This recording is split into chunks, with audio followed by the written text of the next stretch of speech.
Chapter 403 Beginning. The day after he finished communicating with the Minister of Psionics, Qin Ming had already started preparing for the next big project. He started with the 2 star gates he and the Legion owned that could connect to the star gates of any star field in the Empire. Most of the star gates in the Empire were activated every day, so things affected by Qin Ming's psychic power could spread to the capitals of all star fields in the Empire through the star gates in a very short time. Each star region capital is a transportation hub for interstellar navigation. Then, through the things that he controls that arrive at the capital, a part of the metal liquid is separated and taken on other spacecraft to the distribution and trade centers of different star regions. Control the space station or colony of the trade center, and use the facilities here to allow the continuously split metal liquid to continuously control more and more spacecraft, so that the diffusion efficiency is further improved. Qin Ming does not need to do it himself. He only needs to use these spacecraft that are already running around the Empire to spread his metal liquid like dandelions. If it was just to spread the metal liquid to every corner of the Empire, the 1 week Qin Ming said was even a bit conservative.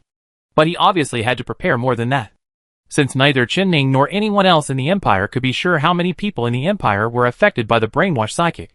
So for the sake of confidentiality, there were only 3 people in the Empire who knew about what Qin Ming proposed.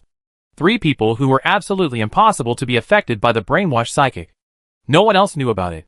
Even the Yue Corps, which was to take over the management of different star regions and galaxies after a large number of personnel losses, was the same. They all needed to wait until Qin Ming started to take action before they could be urgently called. That was why the Minister of Psychic Power took the initiative to mention that the Yue they were preparing to take over might also be affected by the brainwash psychic, and hoped that Qin Ming, who specialized in controlling various mechanical life forms, could solve this problem. So he had to make some extra preparations. Qin Ming didn't have much afterglow in his hands, and at most it could help him stabilize his colony. But he had always had some reserve labor somewhere, and it was time to take them away. After setting up the behavior logic for each metal liquid that went out along the Imperial Transportation Network, Qin Ming used psychic power to run directly from the origin galaxy back to his hometown, the Pirate Space Station. He met with the boss, Lao Wu, and the factory director who hadn't seen him for a while, and talked about their recent situation. By the way, he strengthened the security facilities for a few of them to prevent them from being affected by the incident later. Qin Ming drove his high point to the Yue Star region, outside the Garo Star region. He did not use psychic energy again, nor did he jump directly. Instead, he entered the hyperspace channel from the Pirate Space Station and drove the spacecraft to the Yue Star region openly without any cover. On the way, Qin Ming also encountered some fleets of the Empire that were dealing with scattered individuals of the mechanical clan. However, this had no effect, and Qin Ming still entered the Yue Star region smoothly. He continued to break in without any cover. Obviously, in the Yue Star field, there are Yue spacecraft patrolling near some key navigation nodes, and even Yue individuals often run around in different places. But all the Yue's uniformly treat Qin Ming as if he does not exist, allowing Qin Ming to reach the core of the Yue star field from the border of the Yue star field. Qin Ming has seen this place and has been here before. He used to be a prisoner, but now, Qin Ming's spacecraft soon arrived at the orbit of the planet in the innermost protection circle of the Yue star field galaxy. Even after arriving here, Yue did not make any response. Qin Ming took the initiative to send a communication to the planet to apply for landing, and soon received a response that he could land and subsequent signal guidance. The signal guided his spacecraft into the planet's atmosphere. Then Qin Ming saw a purely mechanized colony. Looking down from the sky, there was almost no extra space in the entire colony, and there were only complex running machines in every place. There was a giant mechanical building in the center of the colony. If Qin Ming guessed correctly, the building contained the Kletka simulator. Qin Ming landed the highest point near the colony. He got off the spaceship, and a ground vehicle made by Yue drove towards him. It took him into the colony and arrived at the foot of the giant building through a path that was obviously just demolished. The self-driving car soon crashed. Qin Ming didn't care. He walked straight into the building. The building was not solid. In addition to the outer protective structure, there was a large area of redundant space inside, and a tower that seemed to be built almost by various lines, emitting a stream of continuous energy supply from the bottom to the top. Qin Ming looked up at the tower for a while and asked, "Is this a replica of Kletka?" "Yes. We were born here." The voice of Yue came from inside the tower. Ming still maintained a very friendly attitude towards Yu Hui as always and asked, "Who is speaking now? Can you make the decision directly? We have a total of 14 cores installed on the Kleka replica, and our thinking is interoperable." "Very good." Ming nodded slightly and asked, "Then you should know why I am here. And you should also know the final outcome of you staying here without doing anything." Silence. Seeing that the Yu Hui core here didn't seem to want to respond to his words, Ming continued, "You can only serve as cannon fodder for Yu Hui's large army here. But follow me. I will treat you as my strength. I'm afraid you don't know that your Yu Hui army is ready to retreat to a place where the Empire will never find them in a short time. They are afraid." "We know." The Yu Hui finally responded, "It's not just what you said, but also the war between the Empire and the Mechanical Clan, and the fact that you prevented us from intervening in the war." Ming asked back, "You should know that you were simply giving away your lives in the past. Right? The battle between the Empire and the Mechanical Clan is one-sided. Are you really afraid that some of the Empire's fleets will not be able to fight the Mechanical Clan to give them military merits? Okay. Stop talking nonsense. I'm still a little busy this week. Choose. Tell me what you think." The Yu Huis were silent for a long time before speaking. "We have no choice. In fact, I still gave it." Ming pointed to his feet and said, "Although the Yu Huis in all other places except this galaxy have been infiltrated by me in recent years, but I have never controlled any Yu Hui individuals in Kleka. As long as you want, you can directly control the security robots in Kleka to destroy Kleka and also destroy yourselves. Look, this is the choice I leave for you." Yu Hui seemed a little dissatisfied and said, "This is not a choice at all. Is it not? If I hadn't given you this choice, you know what your final outcome would be. You don't think that things would develop like this if I hadn't appeared. Right? The Empire has destroyed the star field of the Mechanical Clan, and has also gained an advantage on the front battlefield with Yu Hui's army. Without me, what will the Empire do next?" The Yu Hui tried to refute again, "Without you, the Empire would not have made such progress, and we would not have fallen to such a state. I will take this as a compliment."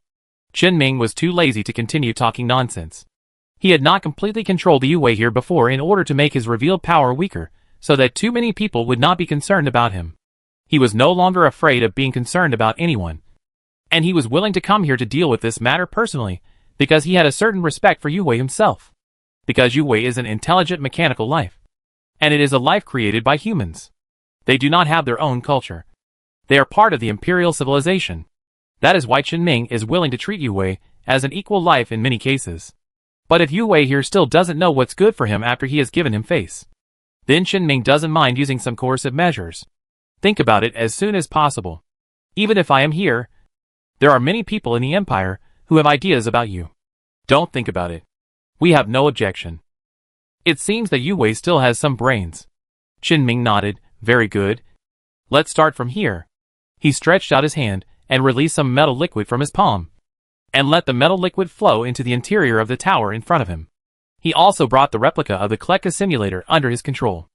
Ming read the database of Kleka and completely controlled the Yu Hui of the entire star field in his hands. He fulfilled an idea that he had once had that took a very long time to execute. "Okay. We'll give up this star field when the time comes. Give the order to collect all the resources in the star field. We'll only take away the resources and cores. I prepared a new place for you." "The entire star field?" "The entire star field. Or do you want to block the way out of the Empire and be surrounded by the Empire in the future?" "We will obey your orders." "Yes," Ming responded, and then continued, "It shouldn't take much Yu Hui to sort out the resources in the star field. Right? I need to keep the other Yu Hui who don't have any tasks on hand ready. I may need them at any time. He needs them to do the next thing that will affect the entire Empire." Ming thought Yu Hui would agree quickly, but they asked, "Can't you do this kind of thing yourself? There is no need to get our consent." "No." Ming was a little nervous. "I gave you face and let you continue to manage the entire Yu Hui star field and help me do things. But you are still not happy. We just don't understand why you want to do this. You are fully capable of relying on psychic power to inform every individual of the news. You don't need us at all. This is just a personal habit. Although it is feasible for me to do everything, it will consume too much energy. You guys can do it. If you can't do it well, I can replace other Yu Hui to do it." "Understood. We will do it well." The entire star field has long been completely controlled by Ming. And the only hope is that the large army is also preparing to evacuate. What else can they do? 7 days later. The time agreed by Chen Ming, and the Minister of Psychic Power has come. He called the Minister of Psychic Power and said, "We are ready." The Minister of Psychic Power also seemed to have been waiting for a long time. He answered the phone almost the moment Chen Ming called and asked, "Is everyone sure?" "Yes. Let's get started. Pay attention to every corner of the empire. With 60 million people. If we do well, we can hope to completely suppress this matter. After all, the average population of each planet with colonies in the empire is 50 to 100 million. 60 million people are nothing in the entire empire. Previously, the prosperous planet Yunluoxing was infected by scarlet, and hundreds of millions of people died. It was forgotten by many people only half a year later. So many people. Really nothing. Why do I feel like I should say this? At the moment, when the Minister of Psychic Energy also gave their prepared response. Every one of the 60 million people that Chen Ming targeted. No matter where they are. In the colony or the space station. No matter whether they are walking or driving a spaceship. As long as they were on the list. They were all sucked into the metal liquid that appeared out of thin air under their feet at this moment. They were sent to a designated location that Chen Ming's Psychic Energy had mentioned to the Minister of Psychic Energy. It was a habitable planet that had just been discovered outside the Empire, and had not yet had any signs of development. Of course, everything could not go so smoothly. At the moment when Chen Ming took action. In an ordinary colony in a galaxy next to the capital galaxy of the Gallo star field. Baldhead, who had worked with Chen Ming before, now settled here. Since Baldhead had helped him to forewarn that some people were investigating his identity. And Chen Ming gave him a considerable sum of money in return. Baldhead took the initiative to run away from the repair shop. He bought a house and got married. Ready to lie down like this for the rest of his life. But today, Baldhead, who was sunbathing in the yard, suddenly heard screams from outside. Having been in the pirate space station for many years, he immediately felt the troops, and climbed up the wall to look out. On the road outside the yard, several people were being sucked into the swirling metal liquid. Those people were the neighbors next door whom he had seen recently. When the bald man just leaned out of the wall, the people who were sucked in suddenly seemed to have found their target. And their screams became even more tragic. They forcibly tore off their limbs to get out of the metal liquid, and rushed towards the bald man with their broken limbs. "Fuck!" The bald man yelled and climbed down the wall to go back to the house to find a gun. Before he could run 2 steps, he was knocked down by a heavy force, and a chill rose from the bald man's tailbone to the top of his head. Before he could move, the terminal in his hand suddenly overflowed with a large amount of metal liquid, which protected him, and swept the neighbor who flew into the yard into it, and disappeared on the ground in a blink of an eye. If it weren't for the blood of the neighbor who tore his limbs on the ground and the scratches on the bald man's body, he would even doubt whether he was dreaming just now. The bald man stood there thinking for a long time, and suddenly felt scared. But after thinking about it, he suddenly felt that the metal liquid seemed familiar. So he flipped through the address book, found a number and called it. At the same time, in the capital of Kamo Star region, the head of Kamo Star region, who was attending a meeting in a conference room in the government building, sat in the main seat of the conference room. Just like that, he saw that about 1/3 of the participants had a large amount of metal liquid appearing out of thin air under their feet. Sucking them in, he could hear the curses and brutal roars coming from the metal liquid, and could see the anti-psychic device of the government building reminding that psychic fluctuations were suppressed. He did not make any move, but just quietly waited for the matter to end. He did not know what happened, but he knew the source of the metal liquid. Suddenly, his terminal received a message. He glanced at the terminal, then at the flustered people in the conference room, and calmly drank a sip of tea, continued the meeting, and stopped promoting the colorful nebulae in our star field as a tourist hotspot. Let's talk about how to deal with the missing positions first. It's still at this time, in a conference room at the headquarters of the 5th Corps. The 5th Corps is making an internal public report. Their Corps commander is frowning because the military budget has not increased much this year. The 5th Corps suffered heavy losses in the Kamo incident more than half a year ago. But the military budget this year has not increased much, and even last year's losses have not been made up. Obviously there are some special reasons for this. And the biggest reason is, the commander of the 5th Army looked at Li Sheng. He was the one who commanded the fleet of the 5th Army during the Kamo incident. He was also the one who ordered the early orbital bombing of Yunluo Star, causing An Whooping to almost die there. Qin Ming's ability was known to everyone in the empire with a little status. And the same was true of the relationship between Qin Ming and An Wuping. He was the only one who caused the problem of the Fifth Army's reduced military resources. The commander of the Fifth Army had no choice. What Li Sheng did seem to be no problem at the time. The problem was that An Wuping was not completely dealt with. He sighed inwardly, and suddenly saw a raging metal liquid appear under the feet of at least half of the people in the conference room in front of him. After wrapping up all those people, he disappeared in the conference room. This sudden situation caused the scene in the conference room to become chaotic. There were also many psychics in the 5th Legion, and they immediately tracked the source of psychic energy and wanted to leave the conference room. The face of the Legion leader also changed drastically in an instant, and he couldn't help but think in his heart, come to retaliate at this time? He was about to explode.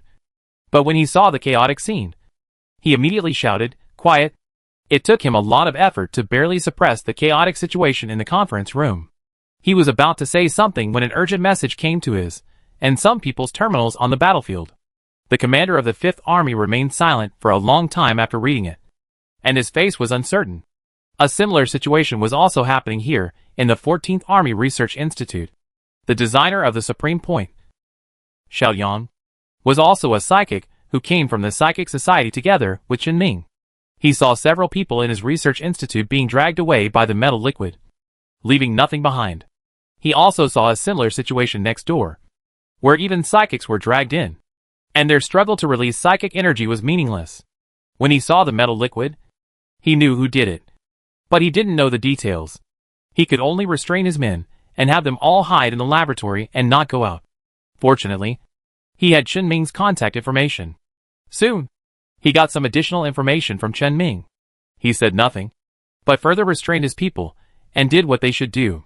He Gu, who was doing academic exchanges at the Fanchao Research Institute in the core star field of the Empire, saw a similar scene like anyone who had a slight relationship with Qin Ming.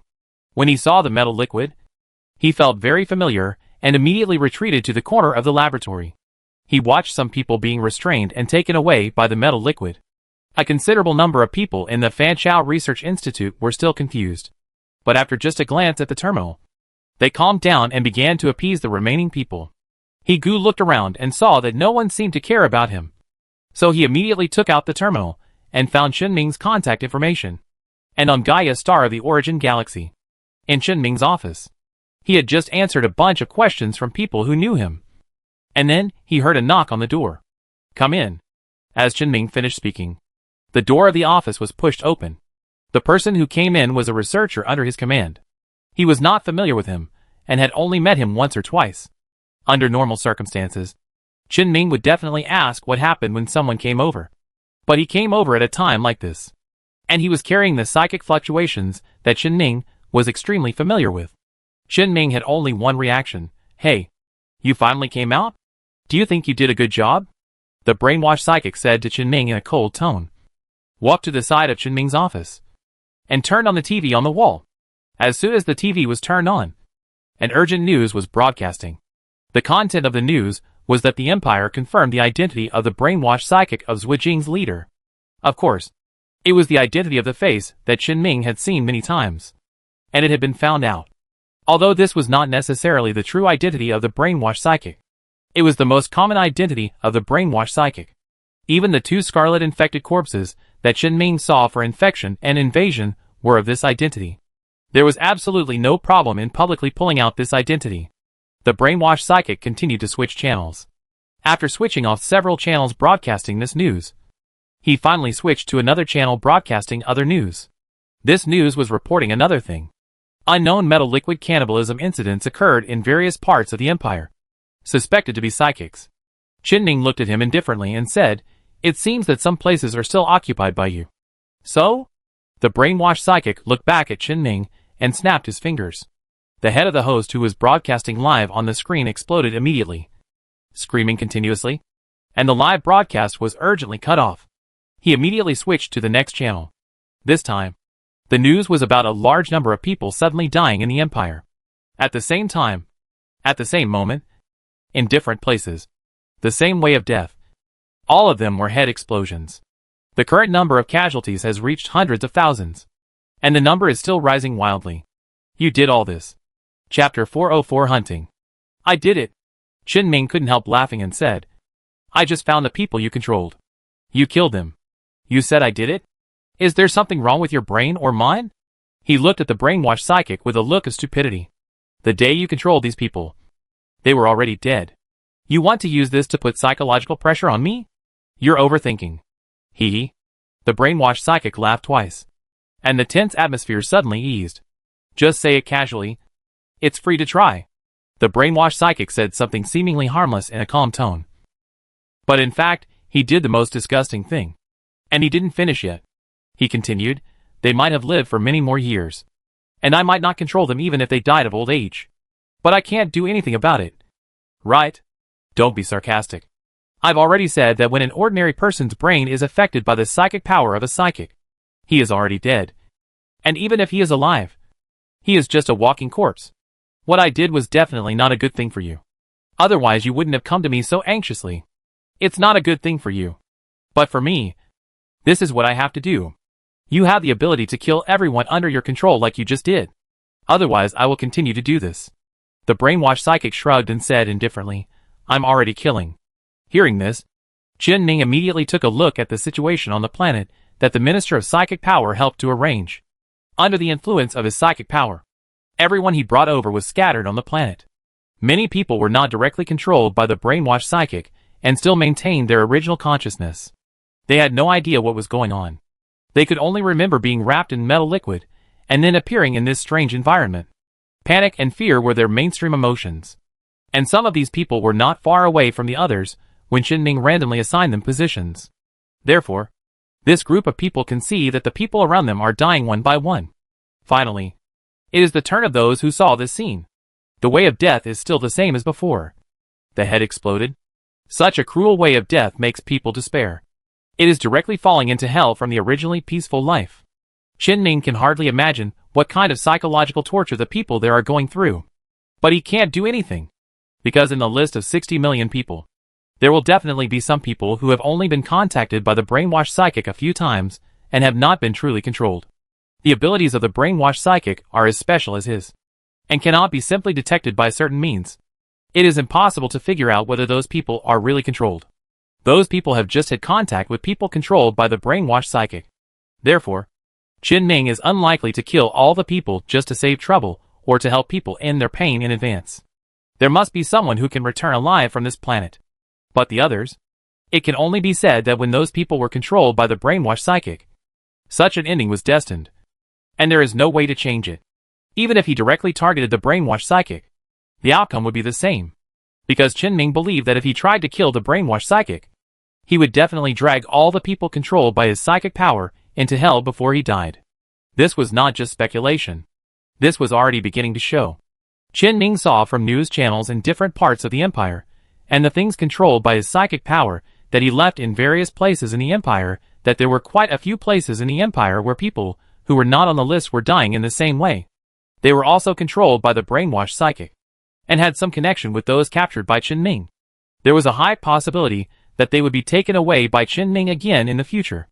The number was not large. At least not compared to the 60 million people. Obviously, this also meant that the brainwashed psychic did not kill all the people he controlled. He only killed those who might be found by the empire, and were related to the list of 60 million people. After their identities were discovered by the empire, they had lost their value. On the contrary, they may become the path for the empire to attack him in the future. So they must die. This is what the brainwashed psychic does. Chen Ming stared at the brainwashed psychic with a look of surprise and said, That's good. But why don't you be more decisive and kill all the people you control? Why should I do something without reason? You can't find it. And I don't need to take the initiative to kill it. The brainwashed psychic, who had already sat on the sofa in Chen Ming's office, stood up again and walked to the TV again. The screen on the TV has turned blue. The signal of the news channel that just reported the death of a large number of people in the empire has been cut off. The brainwashed psychic next to the TV adjusted it again and switched to a new channel. This is the news channel of a local TV station in a certain star region. The screen of the channel shows the situation on the planet where Chen Ming concentrated the people influenced by the brainwashed psychic. Some of the people taken away by Chen Ming had photographic equipment on them, and they recorded what happened on the planet. But Qinming remembered that he had blocked the planet's communication signals. It was a bit outrageous that the above situation could still be transmitted. Perhaps this was related to some psychics he brought over. The content of the news was to put the blame on the psychics as a whole. At this time, it was Qinming's turn to not care. It is impossible to use this kind of thing to drag the already normalized psychics back to the past.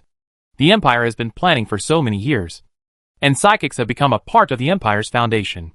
If you pay a little attention to the news, you will see that criminal psychics are arrested from time to time.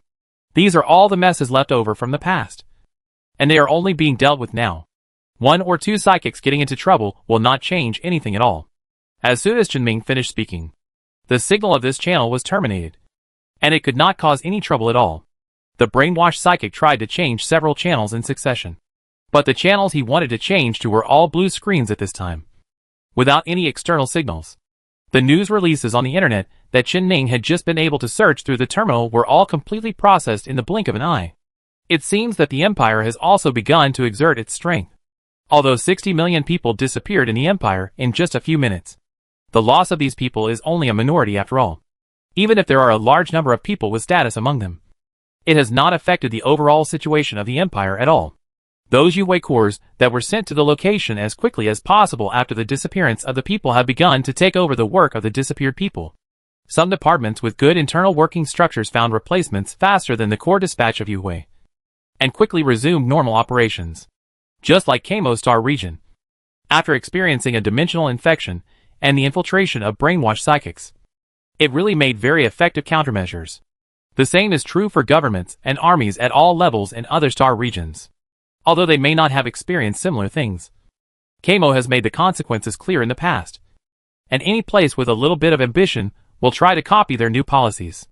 With 60 million people disappearing from the Empire, many news about the losses caused by the brainwashed psychics were suppressed. The Empire is recovering rapidly from the pain of population loss, as if the loss of 60 million people is just a trivial matter. However, in contrast, the mood of the brainwashed psychic is not good. Although the control person in Qinming's office has no expression on his face, it can be clearly seen from the behavior of the brainwashed psychic. Of course, this may also be that the brainwashed psychic deliberately acted like this for Qinming to see, so that Qinming can relax his vigilance. But whether it was an act or not, it was still refreshing to see the brainwashed psychic being defeated. The brainwashed psychic gave up looking for any remaining TV stations that had not been banned. His idea of guiding the public opinion of the Empire through the news media while the Empire was tightly blocking the news, and many lower-class people had not had time to understand the specific situation, was completely suppressed. The brainwashed psychic shook his head, sat back on the sofa, and said to Qinming, "You cooperate with the Empire. Suppress all the negative news about me. Cover up the news of more than 60 million deaths, and let everyone die unclearly. Is this really a good idea?" Qinming waved his hand and said, "It's useless to tell me these moral kidnapping words, because I know that none of you in Zwijing are good people. Who are you kidnapping? Do you really think I have never seen the world? The cause of death of all the people is very clear. It was done by a certain psychic who has issued a wanted order in the Empire. I don't know where this psychic is hiding and whether he dares to come out and admit it." The brainwashed psychic suddenly laughed and said, "Even if I admit it, you can't take it seriously. Right? Indeed. So what are you here for? Nothing. But you will probably find something wrong with this body soon. So I just want to talk to you. By the way, I want to confirm with you how many methods the Empire has prepared against me and the people I control." "So? Are you sure?" "Yes," the brainwashed psychic said to Qinming, as if he was chatting with him. "I don't think I need to worry too much. After all, you still can't find a way to deal with my psychic power. Just like I can't find a way to deal with you. We are actually quite similar. We both climbed up from humble beginnings, and we both entered the Scarlet and mastered the Scarlet power, surpassing most people. But I don't understand why you are still obsessed with the concept of people. Obviously, people have held you back a lot and brought you a lot of trouble." Qinming asked back, "Then how did you abandon your people?" "I abandoned it when I entered the Scarlet. If I didn't, I might have died in the Scarlet," Qinming said with some regret. "What a pity. Are you Scarlet or a human now?" "I am myself." "Who are you?" "Scarlet has a huge impact on people. Even I can't bear it and can only accept it." "How can you not be affected?" "I am so powerful that I can absorb Scarlet without affecting myself at all." Do you have any objections? The brainwashed psychic did not believe Chen Ming's words. I feel that it is not just this. You have many secrets. We can still contact each other in the future. I am not in a hurry to find out now. That's it. He stood up from the sofa and walked to Chen Ming's desk, looking like he was ready to blast Chen Ming to pieces. Chen Ming also stood up and asked, "Are you going to leave now?" "Yes." "What's wrong? Do you have anything else to say?" "No. I have something else to talk to you about." The metallic liquid suddenly spread from Chen Ming's feet, completely covering the office. "Want to do it?" The brainwashed psychic reached out and nodded the head of the body he controlled and said, "This person's brain is just a small part of my consciousness. Even if you kill him, it won't have any effect on me. Of course I know. But I'm still going to do it." The expression of the brainwashed psychic changed in a real sense at this moment. He knew a lot about Chen Ming, and he knew that Chen Ming would not do useless work for nothing. Just like he took the initiative to contact Chen Ming several times, Chen Ming would not waste energy to kill the body he controlled. But this also means that when Chen Ming was really ready to take action, he must have a certain degree of confidence. He just wanted to commit suicide directly to get rid of this small part of his consciousness, to prevent Chen Ming from using it to do anything. Chen Ming's mental power was like a sharp knife, piercing into the mind of the body controlled by the brainwashed psychic. The brainwashed psychic had built a hive mind network using people. This was the information Chen Ming got from the last battle with the brainwashed psychic. Coincidentally, he also possessed the same ability. It was even more diverse, more complex, and more powerful than that of the brainwashed psychic. So he knew the key points of a hive mind network, especially the hive mind network built by the psychic. He knew how to deal with such abilities. As Chen Ming penetrated the small part of the brainwashed psychic's consciousness with his mental power, he gathered this part of consciousness with his mental power. This small part of consciousness instinctively resisted, and with the scarlet power controlled by the brainwashed psychic, it easily passed through Chen Ming's mental blockade and the office blocked by Chen Ming with the silent alloy, and wanted to leave. This is what Chen Ming wanted to see. When the brainwashed psychic called on the scarlet power to leave, Chen Ming, who also controlled the scarlet power, could also use this power to lock the core of the brainwashed psychic's gathered consciousness. This was a fleeting opportunity. Chen Ming seized it. His action successfully dragged the brainwashed psychic far away into the final confrontation between psychics through the feature of the hive mind network connected to the main body. Even though the two people may be tens of millions of light years apart, under the environmental conditions of the psychic special hive mind network, this matter has become possible from impossible. Chen Ming once again came to the consciousness space, and once again saw the brain that seemed to be filled with divinity. Without any hesitation, he controlled his mental power to attack the brainwashed psychic's brain, and said with a hint of sarcasm, "Why don't you guess why I am talking so much nonsense to you? Also, when our mental power is fighting next, will there be someone outside who can find your body through the mental connection between you and me? I'm not sure if you know one thing. That is, there is a psychic in the Empire whose psychic power is specifically restrained against you." Long before today's incident, when Chen Ming just knew how the brainwashed psychic controlled ordinary people, he asked his boss if his psychic power could be used to save people. The answer is no. The brainwashed psychic has a tighter control over those people, and it goes deep into everyone's consciousness. When a person is influenced by a brainwashed psychic, the person has become a puppet of the brainwashed psychic, and there is no way to change it. But for the brainwashed psychic itself, the boss has some ideas. So after today's incident, Chen Ming immediately went to the boss to explain the situation in detail and the help he needed. This time it was not about saving people, but finding the brainwashed psychic. The hive mind of the brainwashed psychic created a special connection between all the people controlled by him. As a psychic boss who specializes in human spiritual abilities, it would be strange if he could not find the connection.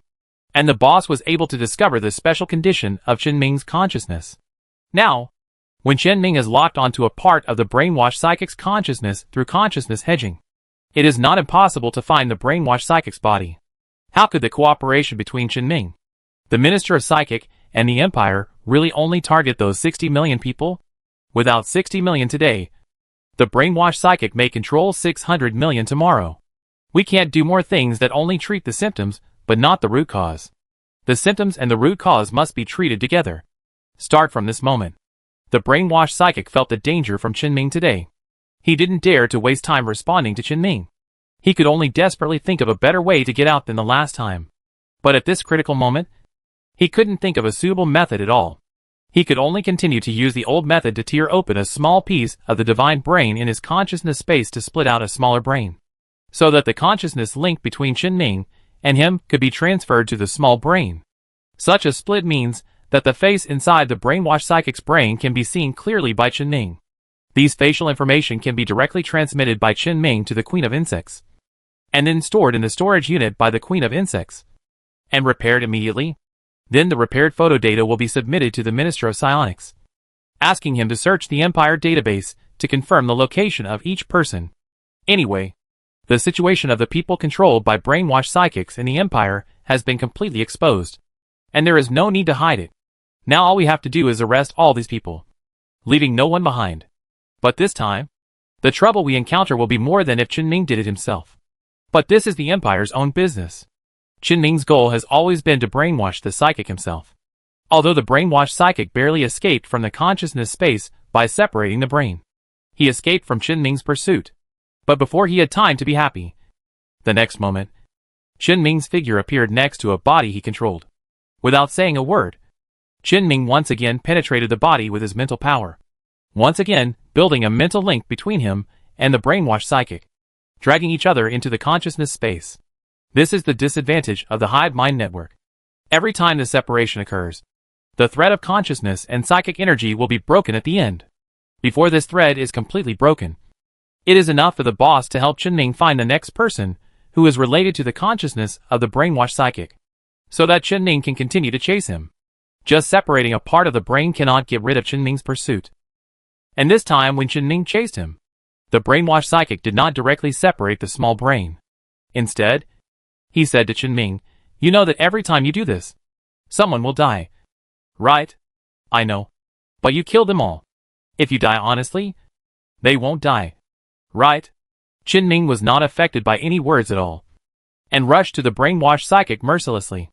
The brainwashed psychic could only be forced to give up part of his brain again and escape. If he was really caught by Qianming, he would definitely die.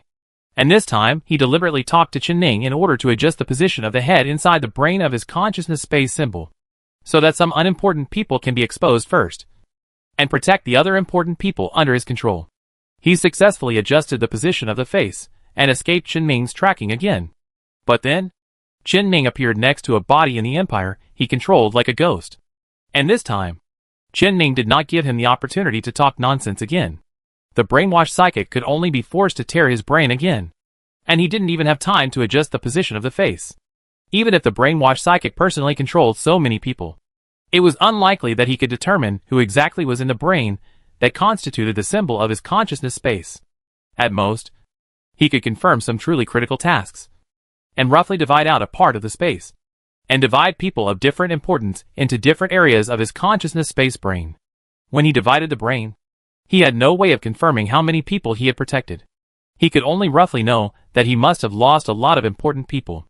But at this moment, he didn't dare to think too much, nor did he dare to resist at all. He could feel that a force independent of Qianming was madly tracking him. As long as he dared to hesitate for a moment, he would be completely locked by this force. Wuan, outside the consciousness space, Qianming also barely got some news from the outside world through the Queen of Insects and Yue. As he hunted down the brainwashed psychic, a large number of casualties occurred in the Empire in a real sense. There was almost no way to suppress the news of casualties, because a small number of people suddenly died on almost every planet in the Empire. And what was even more troublesome and terrifying was that all the people in a galaxy in a prosperous star field of the Empire died almost at the same time. The tragic situation was telling the terrifying coverage of the brainwashed psychic power. And this was only a small matter, because as the number of casualties increased, the number of afterglow cores originally prepared by the Empire was not enough. And some of the Empire's afterglow cores were indeed affected by the psychic power of the brainwashed psychics. Qianming's afterglow cores are already trying their best to fill the gap. But before the cores are dispatched, many places will still lose government control. After losing government management, all kinds of bad things happened at the same time in almost every corner of the Empire. The Empire can only rely on the top psychics and the garrisons in different places to use force to supervise different star systems. The number of people who died because of Zhuijing may not even exceed the number of deaths caused by the subsequent chaos. However, When Chen Ming asked the Minister of Psychic Power through Yue whether he needed additional help, he was rejected. He said that the Empire was capable of solving these minor problems. Then Chen Ming was relieved, and he could continue to track the brainwashed psychic. And when he once again established a mental link with the brainwashed psychic, the brainwashed psychic suddenly shouted at Chen Ming, "Wait a minute. I admit it." At this time, the size of his brain was less than 1/3 of the previous size, and his consciousness space exuded the meaning of mental exhaustion. But Chen Ming did not listen to him at all, and continued to rush towards him with full energy. No matter what he said today, it would not make Chen Ming give up the opportunity to kill the brainwashed psychic. This is the best opportunity to kill him. The brainwashed psychic also understood Chen Ming's thoughts when he saw this. He knew that he had no chance to bargain. The brain in his consciousness space suddenly split open completely, exposing the real head of the brainwashed psychic inside. Chen Ming was about to chase. The split brain of the brainwashed psychic formed a new complete brain by itself, compared with the previous small brains. This one contained all the people controlled by the brainwashed psychic. All the remaining people who were still controlled by him were in it. He abandoned all the objects he controlled, just to escape. The bald head disappeared in the consciousness space in an instant. The boss also told Chen Ming the coordinates of the next location where the brainwashed psychic was found through the mental connection with Chen Ming. It's just, the location of this coordinate is behind the wormhole. The brainwashed psychic really gave up everything in the Empire, maybe even his own body. He placed his trust in the leader of the negative matter group who escaped from Chen Ming's colony some time ago. If it was someone else, it would be easy. But Chen Ming had no way to track this person in a short time. What a pity. Chen Ming really had no way to track the person who was exposed first and escaped from his influence the first. But at least as the brainwashed psychic survived, his influence in the Empire had been completely wiped out. Chen Ming's actions had solved a major problem for the Empire. The concept of the left path was truly completely wiped out from the Empire. Chapter 405 Summary. Just after Chen Ming confirmed through his boss that the brainwashed psychic finally escaped from the direction of the leader of the negative matter research team that had caused trouble in his territory some time ago, Chen Ming suddenly remembered that he seemed to have the phone number of that leader. The brainwashed psychic controlled the body, so he should not have directly thrown away the terminal of that body. So Chen Ming took out his terminal and made a call. What he didn't expect was that the call actually went through. Chen Ming's expression instantly became serious. Since the call could go through, it meant that the receiving terminal must be within the coverage of the communication signal of his colony. Chen Ming immediately thought about the signal coverage of his colony. However, as he thought about it carefully, he suddenly realized that this seemed to be a very large area. He had never properly developed the star field behind the wormhole before, because the way of development using the Zerg is too crude. So Chen Ming wants to use the afterglow to slowly develop the world behind the wormhole. And he has just completely controlled the afterglow. So the development progress can be said to be quite slow. Chen Ming can't just leave those galaxies to be developed there. So in order to roughly control the surrounding areas, he dropped reconnaissance equipment in many places. These devices certainly need communication signals to transmit the information they detect. Therefore, the actual coverage of his communication signal is quite large. As a result, he is now unable to narrow down the location information of the brainwashed psychic to a location that can be immediately determined.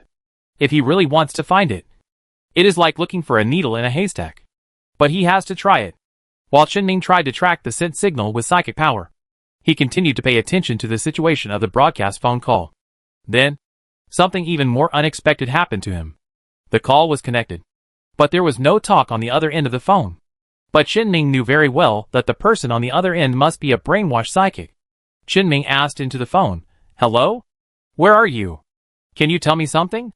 The brainwashed psychic, who was originally quite cheerful and loved to talk to Chen Ming, hung up the phone in silence, and it seemed that he was quite shocked. At the same time, Chen Ming's attempt to track him also failed. The signal he was tracking suddenly completely lost its trace, and there was no possibility of tracking him at all. There was no way. Chen Ming could only put this matter aside for the time being. At least when the brainwashed psychic left, all the external forces that he could rely on were stripped away, so he would not pose too much threat to him, at least in the near future. Moreover, the psychic power of the brainwashed psychic needs people, at least a life form with a certain degree of intelligence, to work. And within the area covered by Chen Ming's communication signal, all planets with life forms have been left with monitoring equipment. Although the large range makes it difficult for Qin to track the brainwashed psychic, it also makes it difficult for him to find the object to activate the ability. Unless he can find a way to enter the Scarlet, or the survivors. The situation when Qin tried to track the communication signal just now, and suddenly couldn't find it was very similar to the situation when he found the survivors' communicator, and tried to track the survivors through the survivors' communicator, but couldn't track them. The survivors themselves have bad intentions, and have a high level of monitoring of the area around the wormhole. Qin doesn't believe that they can't find the brainwashed psychic if he runs away. And once they find the brainwashed psychic, they will definitely make contact. Maybe they will try to capture the brainwashed psychic. After all, they are a good research object for human civilization. But it is also possible that they will cooperate with the brainwashed psychic. After all, their goals are the same. Scarlet. Survivor. Qin felt that he needed to increase the frequency of entering the Scarlet dimension in the future.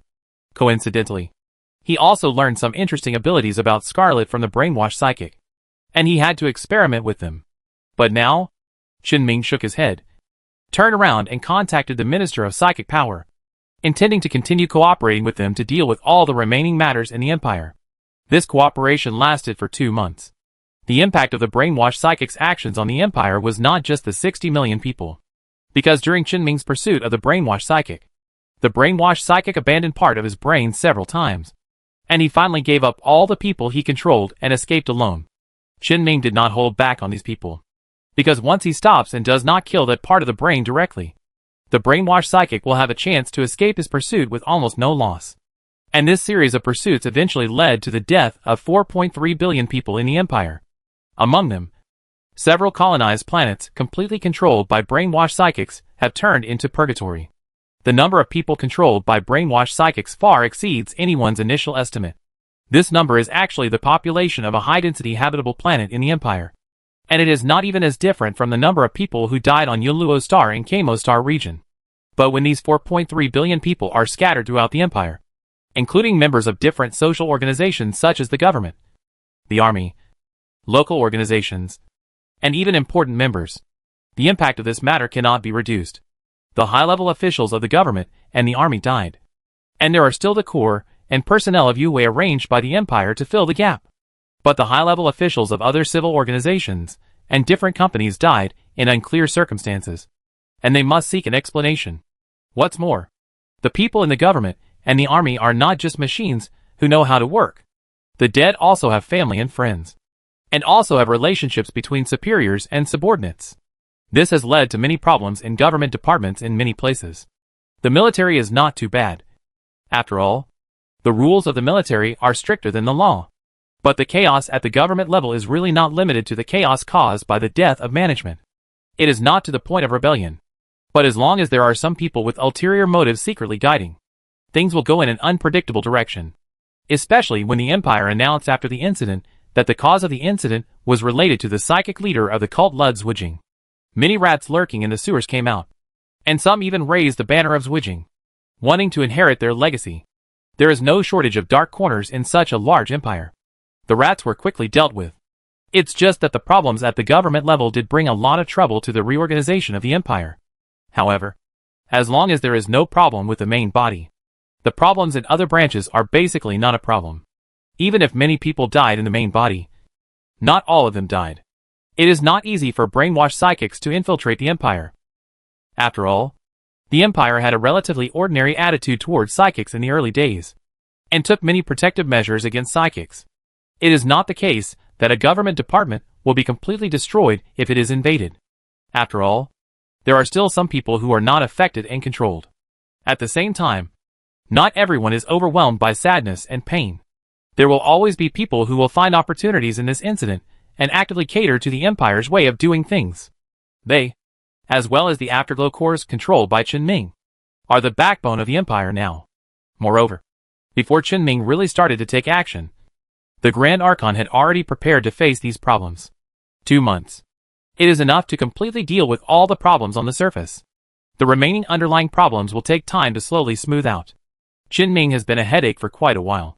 He needs to deploy the Empire's Afterglow Corps to where they should go, because his psychic ability can see the ability bias of the Alpha-level Afterglow Core, and can arrange each Alpha Core to the most suitable position. It doesn't need to be too precise. just a general direction, and someone will help him fill in the remaining details. But no matter what, this is a matter involving an empire, and it can't be easy. Qin also thought about refusing to do this. But if he doesn't refuse, every afterglow core in the empire will have to go through his hands before it can be used. So it was a bit difficult for him to refuse. The empire and Yue had been fighting for hundreds of years, and Yue had been constantly producing blood in the rear and sending it to the front line. The empire also captured Yue in the middle of the battle. Some of the Yue cores that were willing to surrender to the empire had already been used. The vast majority of the rest either refused to surrender or were not easy to use. After all, the empire openly banned the use of AI above the Delta level after the AI War, and only secret industries that were not open to the public could use Yue. Of course, after a while, the restrictions on artificial intelligence technology should be gradually relaxed, just like the restrictions on psychics. In short, Qin can access all the Afterglow cores captured during the war between the Empire and Afterglow. The specific number. It can only be said that there are about 100 Alpha-class Afterglow cores in the Afterglow Star region that Qin controls and is preparing to relocate, and the Afterglow cores that the Empire is going to place in various parts of the Empire to replace the lost personnel. There are only about 300 Alpha-class in the first batch, and the remaining Beta and Gamma are countless. Each one was given to Qin to decide where to go before entering the job. This can only be said. They gave too much. Even if most of the Afterglow cores need to be used in various parts of the Empire. Otherwise the Empire may not be stable. But the remaining ones are also very important to Qin, and he will really lack these Afterglow cores in the future. And those Afterglow cores used in the Empire itself can also allow him to get some extra gains after finishing the hunt for brainwashed psychics.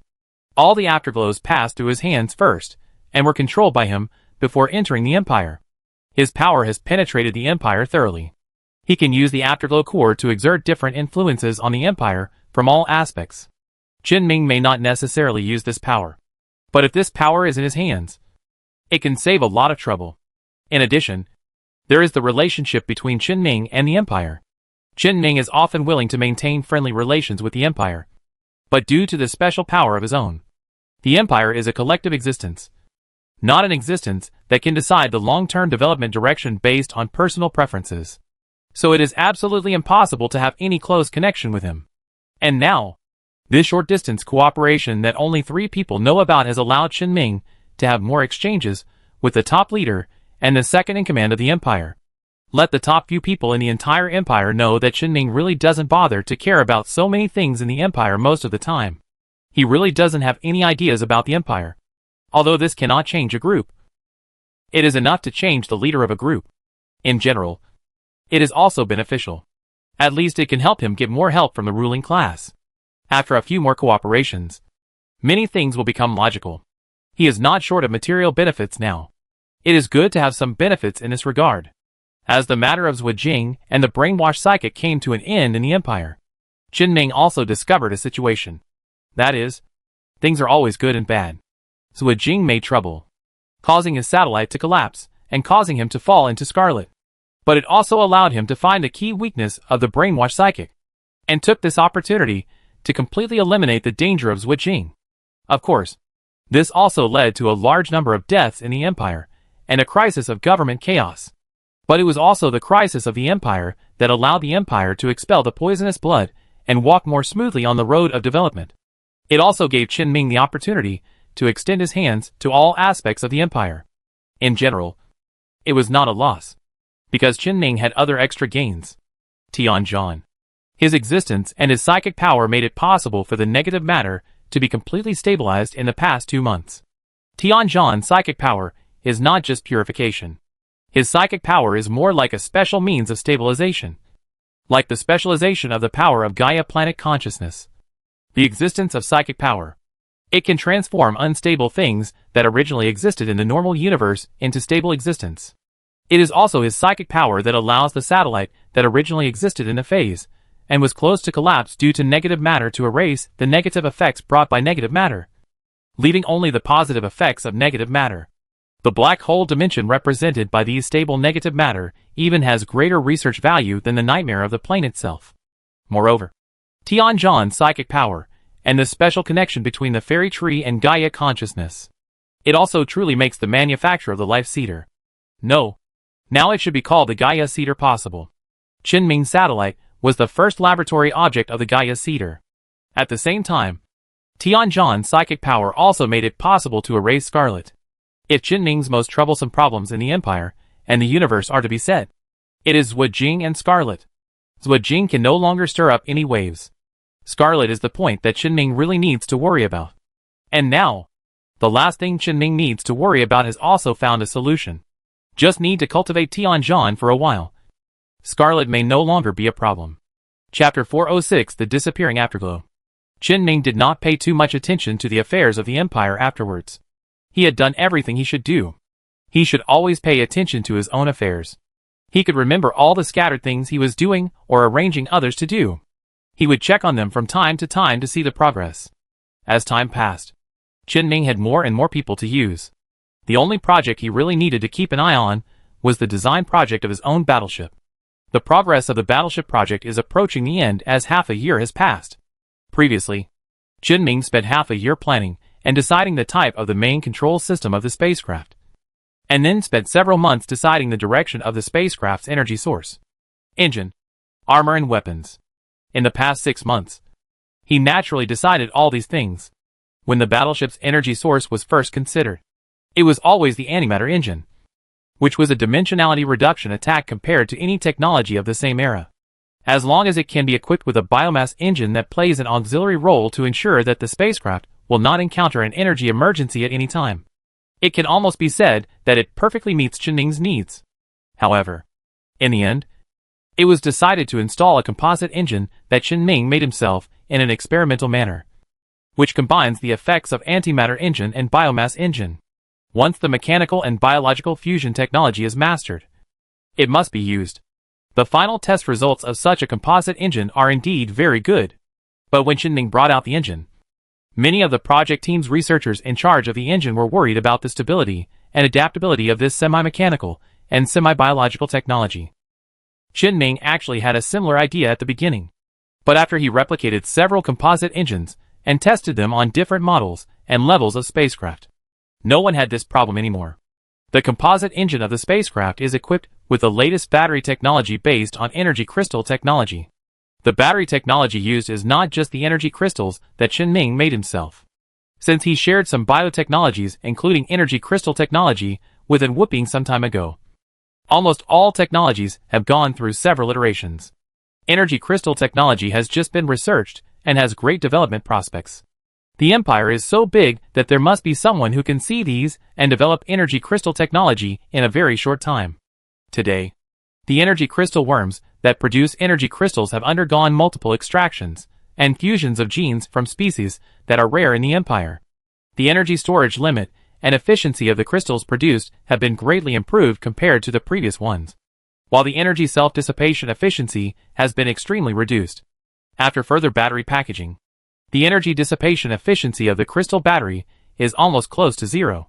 It has very good performance in terms of long-term endurance of spacecraft and short-term high-energy use. Even in the process of designing the main battleship, the energy crystal technology has been iterated several times. The engines and supporting equipment that had been installed on the spacecraft had been removed several times, which wasted some time. But this time was definitely worth wasting. The spacecraft's engine was of course equipped with additional functional engine accessories, including the hyperspace channel engine and the jump engine, as well as the hyperspace channel jump engine that has also been iterated several times. However, the spacecraft did not carry a phase engine. The reason is also very simple. This battleship built from the corpse of the phase behemoth patriarch has that power itself. It just so happens that the Empire's psychic technology has also been developing rapidly in recent times. Qinming relies on psychic energy to study and interpret various relics such as the Purgatory Core and the Synchrotron Core obtained from the Shining Civilization, as well as the psychic theory exchanged by the Empire from the survivors. The Empire has a way to start studying various psychic things. In the beginning, just follow Qinming's initial thinking of studying the Purgatory Core. And later there are people who integrate these technologies and study other things to achieve results. The Empire has many ways to replicate these psychic creations, although the effect may not be as good as the original products of the Shining Civilization. This is only the first step taken by the Empire, And these methods can be completely transformed into the power for regulating the phase power of the phase beast after special research. Although the phase power of the phase beast is not psychic power, this special power is similar to psychic power in nature. It is precisely because of the special advantages brought by the structure of the spacecraft itself that the type of Qinming's battleship can basically be determined at present. Phase battleship. The specific name has not been decided yet. Qinming just has some ideas. It depends on his mood when the time comes. The battleship not only has engines, but its armor has also been improved during this period. The innermost layer of the ship's composite armor is the phase behemoth scales on the corpse of the phase behemoth patriarch, which have been partially modified by the Queen. These scales not only have a protective effect, but they are also the basis for the phase behemoth to use phase power to a certain extent. So it cannot be replaced. And if it is just used as the lining of the armor, there is really no better material.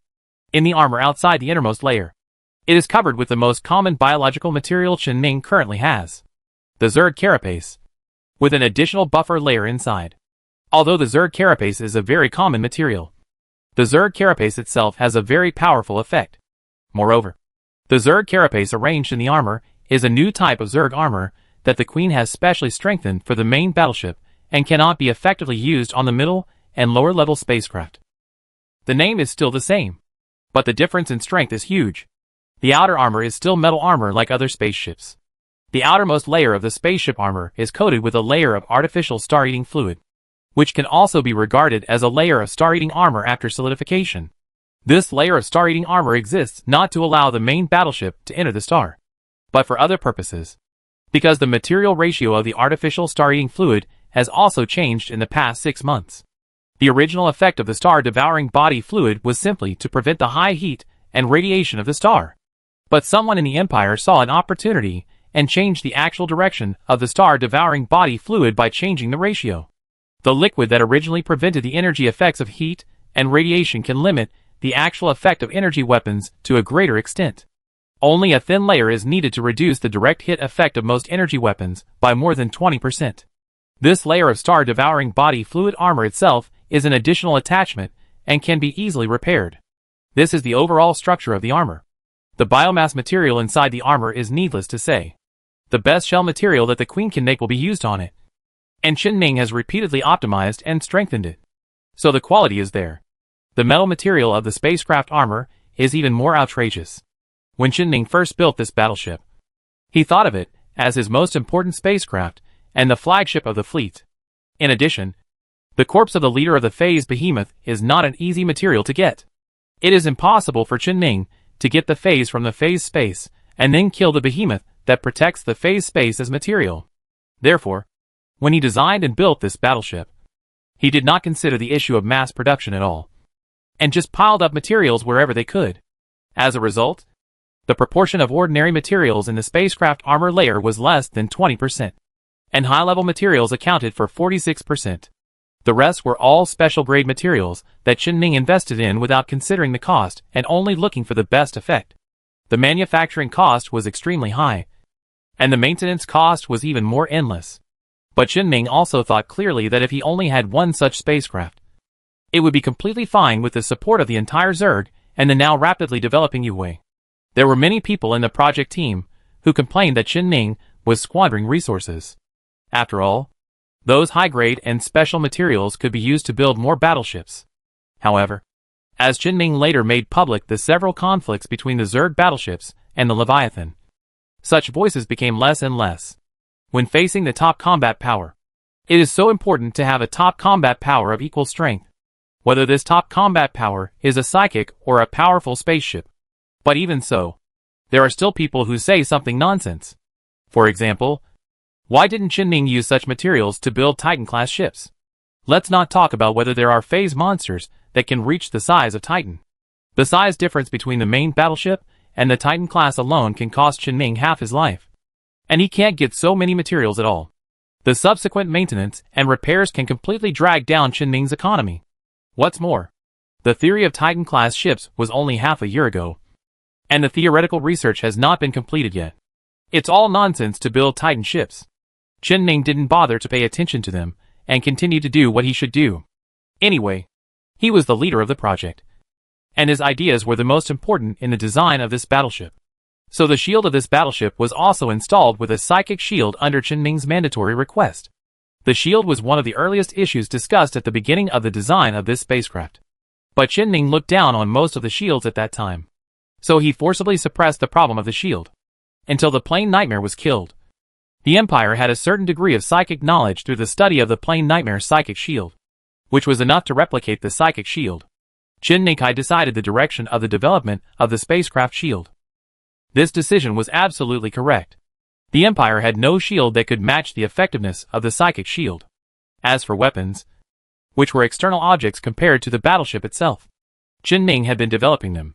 It was impossible for the main force weapons to be used by simply enlarging the power of large weapons.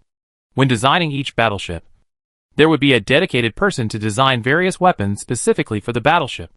It can maximize the advantages of the battleship. For example, the main weapon of the offensive class that Chen Ming is most familiar with, the thermal pulse laser. This thing has a very terrifying energy consumption, and when it is used, it occupies most of the energy supply of the spacecraft. The radiation value of a general spacecraft will rise when it fires. Only battleships like the offensive, which have extremely heavy armor and almost useless shields, can save a lot of energy to adapt to such weapons.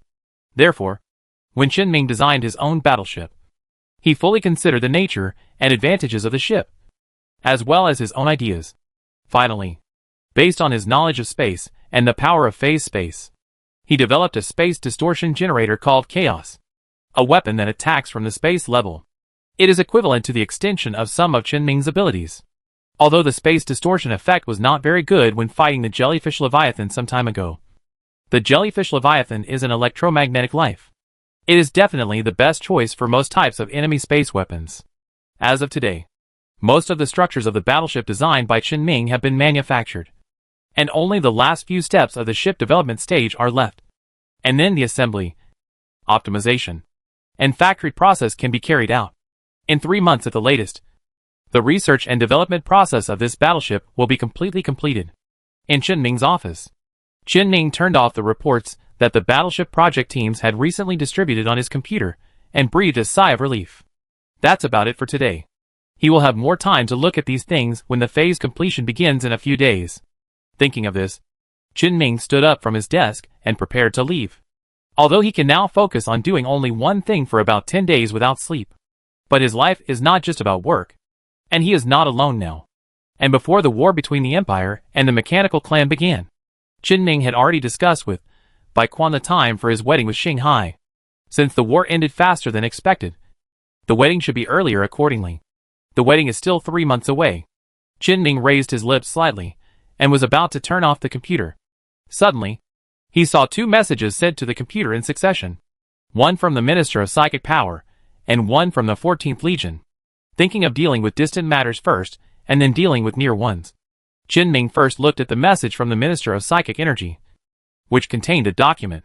The content of the document was the archaeological progress inside the Shining Civilization Cultural Memorial Hall that Chen Ming discovered some time ago underground on a planet in the Pulsar system, where the jellyfish Leviathan first appeared. The Empire sent a total of 2 teams to investigate the ruins.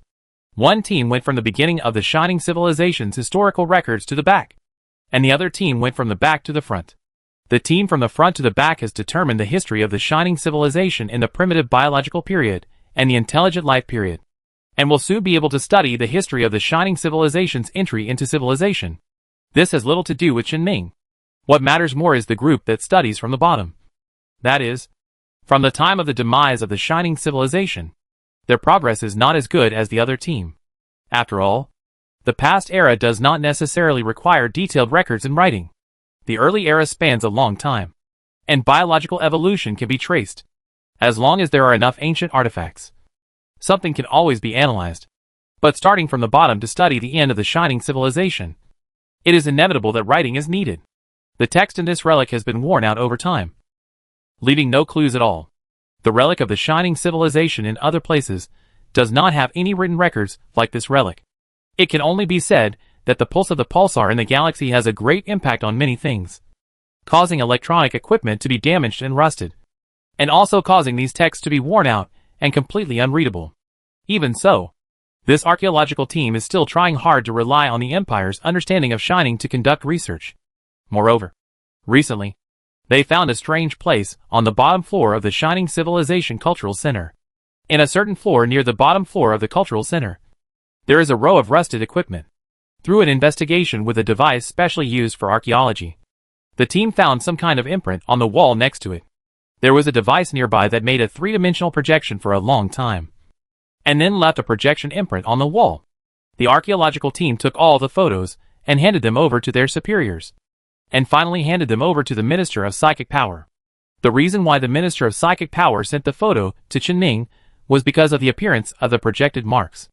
When Chen read the document to the end, he had already discovered that the appearance of these marks was the appearance of the Leviathan he had seen. Chen had seen 4 types of Leviathan before: the Scavenger, the Nightmare of the Plains, the Star Devourer, and the 3-colored jellyfish. In the past 6 months, when he asked Yu Hui to start exploring the surrounding galaxies, he encountered 2 more, and he killed them all. They are a Leviathan hatched from an egg that pretends to be a habitable planet, but actually devours all the creatures on the planet, and a crystalline Leviathan that exists in the asteroid belt of a certain galaxy.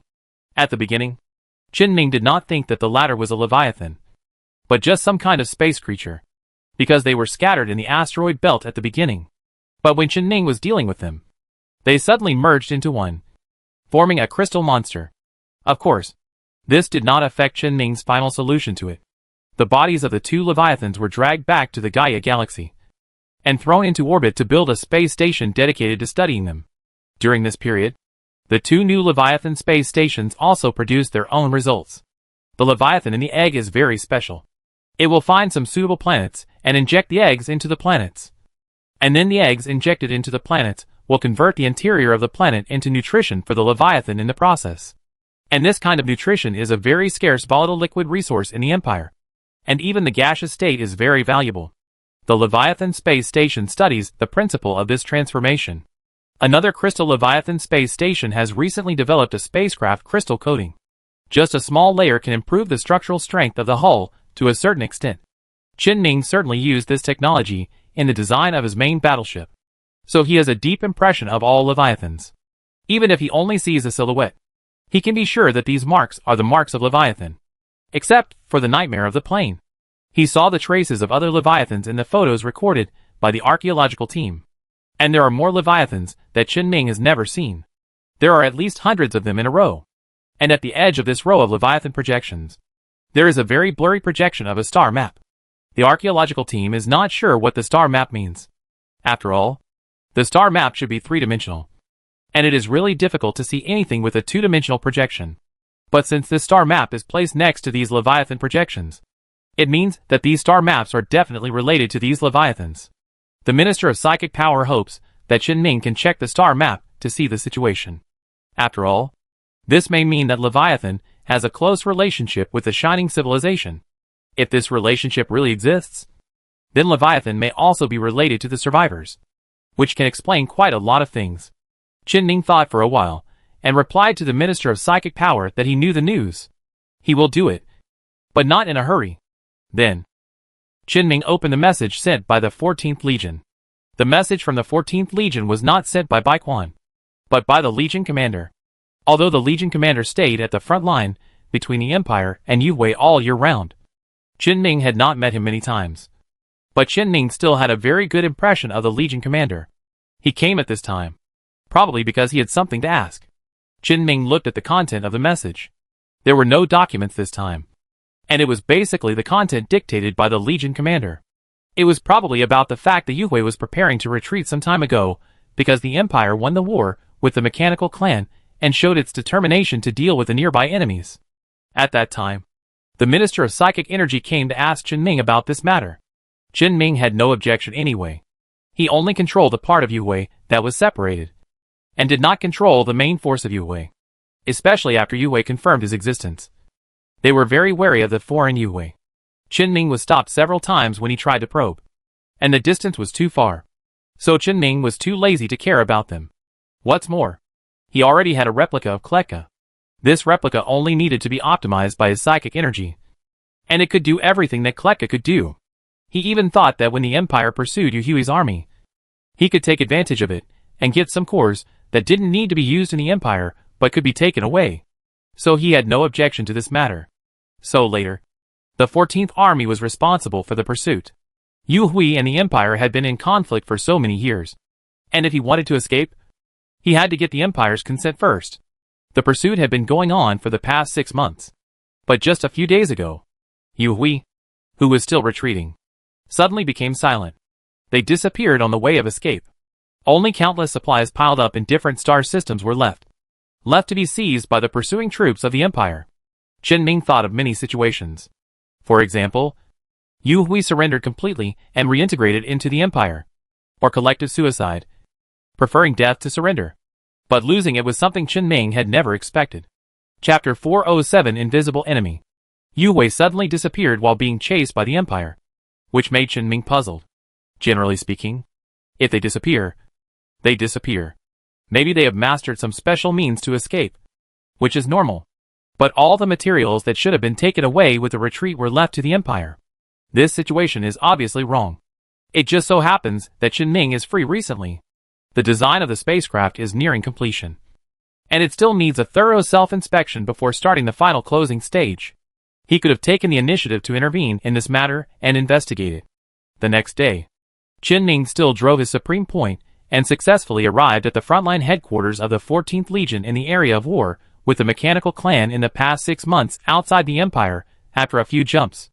The headquarters was located on a military planet in Yu Hui occupied by the Legion. With advance notice, Chen Ming also arrived at the ground port of the planet smoothly. The Legion commander was already waiting for him here. As soon as Chen Ming got off the spaceship, the Legion commander took the initiative to greet him and extended his hand to him. Chen Ming shook his hand back and got straight to the point. What's the specific situation? Is Yu Hui still missing? Still no clues? It's true that they are all missing. There are clues, but I think it's a bit hard to figure out what's going on. Come with me first. The Legion commander gestured to Chen Ming, took Chen Ming on the shuttle, and headed to the nearest military base, which was also the real command center on the front line. After boarding the spaceship, the Legion commander placed a terminal on the small table in the shuttle and projected a star map of the Empire's border. The Corps commander then handed Chen Ming a few more documents. And while Chen Ming was reading them, he explained to him the general situation when they were chasing Yu Hui. In short, the retreat of Yu Hui's large army was not a sudden escape. They still maintained a complete social structure. Moreover, they did not show a very obvious desire to retreat at the beginning, but continued to pretend as they were, as if they did not care at all about the Empire's attack on the mechanical race, and the fact that the mechanical race was about to be destroyed. During the war with the mechanical clan, the 14th Legion had not received any orders to launch a large-scale attack on Yu Hui, so the previous intensity of the battle was maintained. Until one day, the Legion commander found that Yu Hui's force in the battle with the Legion was significantly weaker, and there were fewer follow-up reinforcements. So some additional reconnaissance fleets were sent out. After receiving a report from the fleet that went around to investigate from the flank, the Legion commander confirmed that Yu Hui had escaped, and he immediately received instructions from the Empire to track down the fleeing Yu Hui. They actually retreated slowly after a long period of preparation. Therefore, Yu Hui specially separated a considerable number of individuals to stay in their original territory to block the pursuing Imperial fleet. Then the Yu Hui in the star field farthest from the Empire packed up and ran away. When they took away everything they could, they chose to retreat in several batches of large-scale fleets. From the traces found so far, the Yu Hui army was divided into 5 fleets that maintained contact with each other, but had a relatively loose structure.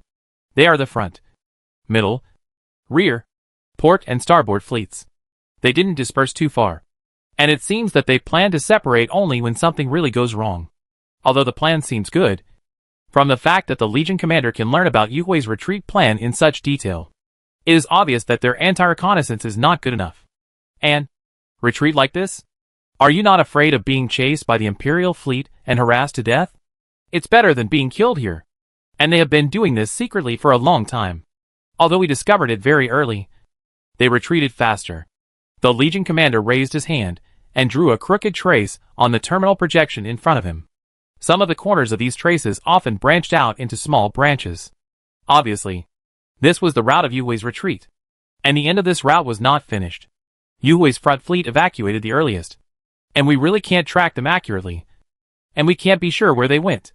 But as long as there are Yue fleets escaping behind, they will eventually meet up. So what I did before was to deliberately keep them hanging, not to kill them all at once, in case the first batch of Yue, who escaped before we could react, could not be caught up. Qinming said. In the end, something unexpected happened. Yes, no one expected it. So when did they disappear? The day before yesterday. The Legion commander gave a time very confidently.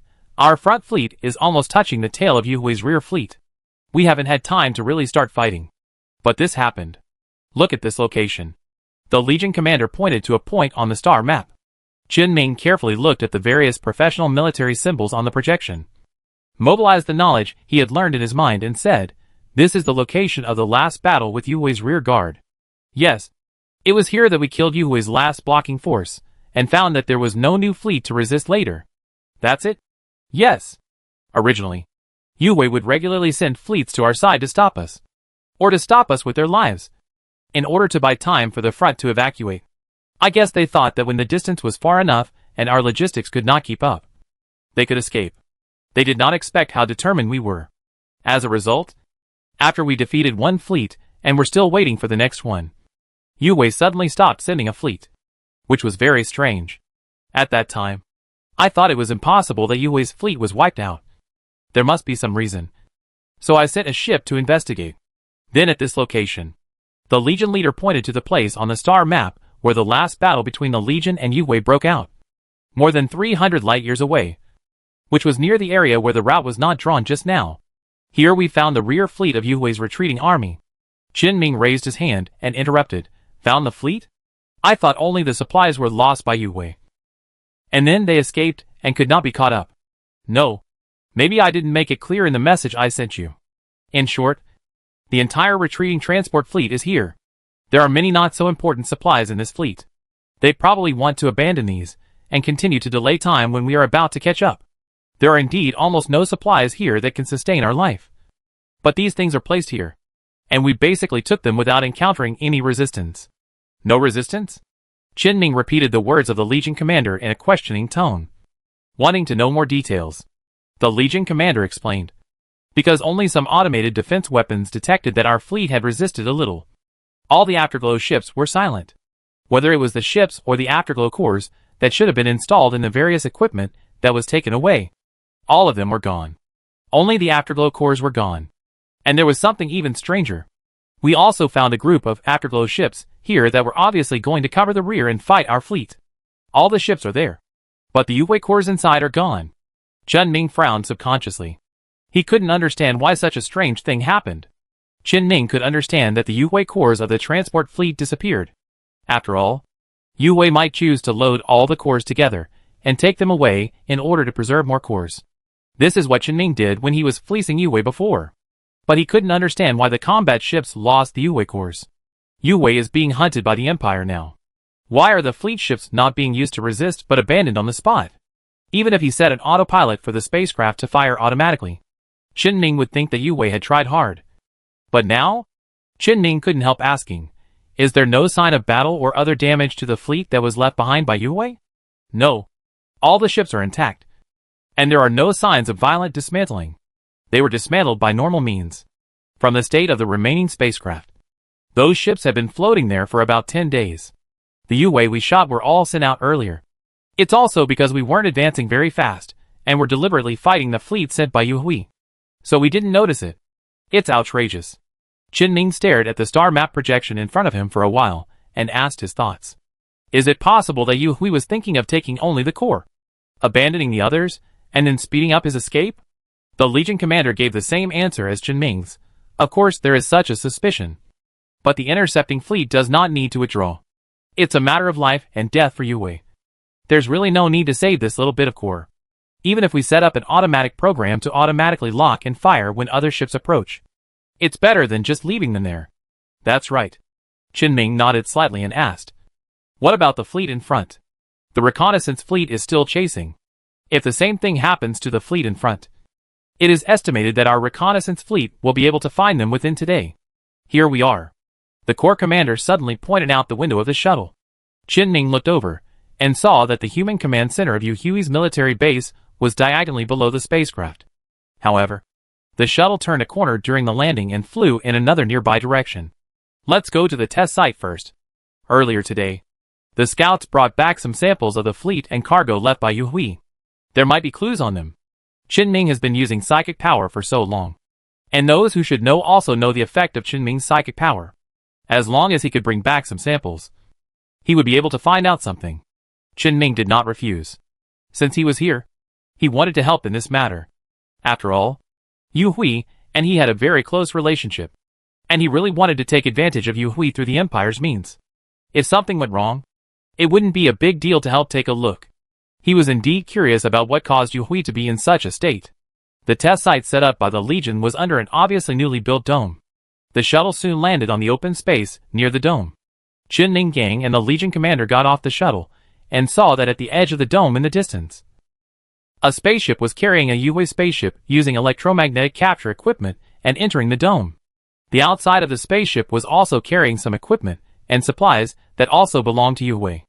When the spaceship arrived inside the dome, it hovered in the air in the center of the dome. Under the guidance of the ground personnel, the captured objects were gradually placed in different areas on the ground. Qin Ming could see that in the open space in the center of the dome, some things that had been transported earlier were placed there, waiting for someone to investigate. As for who they were waiting for, it goes without saying. Qin Ming and the Legion commander quickly changed the ground vehicle and entered the dome smoothly. As soon as they entered the dome, Qin Ming's body, which was created by Zerd technology, keenly smelled a familiar smell. He would never forget this smell in his life, because it was the smell of toxic substances produced by the nanorobots of the mechanical race when they were operating. The source of this smell came from the things that belonged to the afterglow brought back by the spacecraft. Qin Ming immediately asked the driver to stop the car and open the door. He came out of the car and took a few deep breaths. Although the smell was very light, it proved that there were not many pollutants in the air, and the degree of harm was very low. Not to mention the body that Qin Ming is using now. The impact on ordinary people is not that great. Inhaling too much poison gas may only cause minor problems such as nausea, vomiting, and diarrhea. But no matter what, this is a pollutant. Qin Ming immediately said to the Legion commander, who also got off the car, "Let everyone under the dome evacuate first. And those who have been in contact with the afterglow should go to the hospital for a checkup." The Legion commander's expression became more serious. "What's wrong?" "The pollutants of the mechanical race are on those things of the afterglow, and the concentration is very light. I see that everyone is wearing protective clothing, so the problem should not be big. But for safety reasons, let people go out first."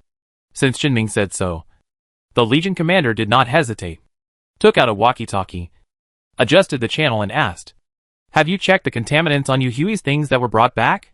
"Yes. Everything is normal, but it has not been purified yet. Time is too tight." The Legion commander turned around and frowned, switching several communication channels. He gave several more orders to all those who had contact with Yu Hui today to go to the hospital for examination, without a moment's hesitation. After doing this, he looked at Qin Ming again and said, "It seems that I have to adjust the data of the inspection equipment later." Qin Ming nodded slightly, pointed to the empty space in the distance and said, "In fact, these pollutants are also very strange.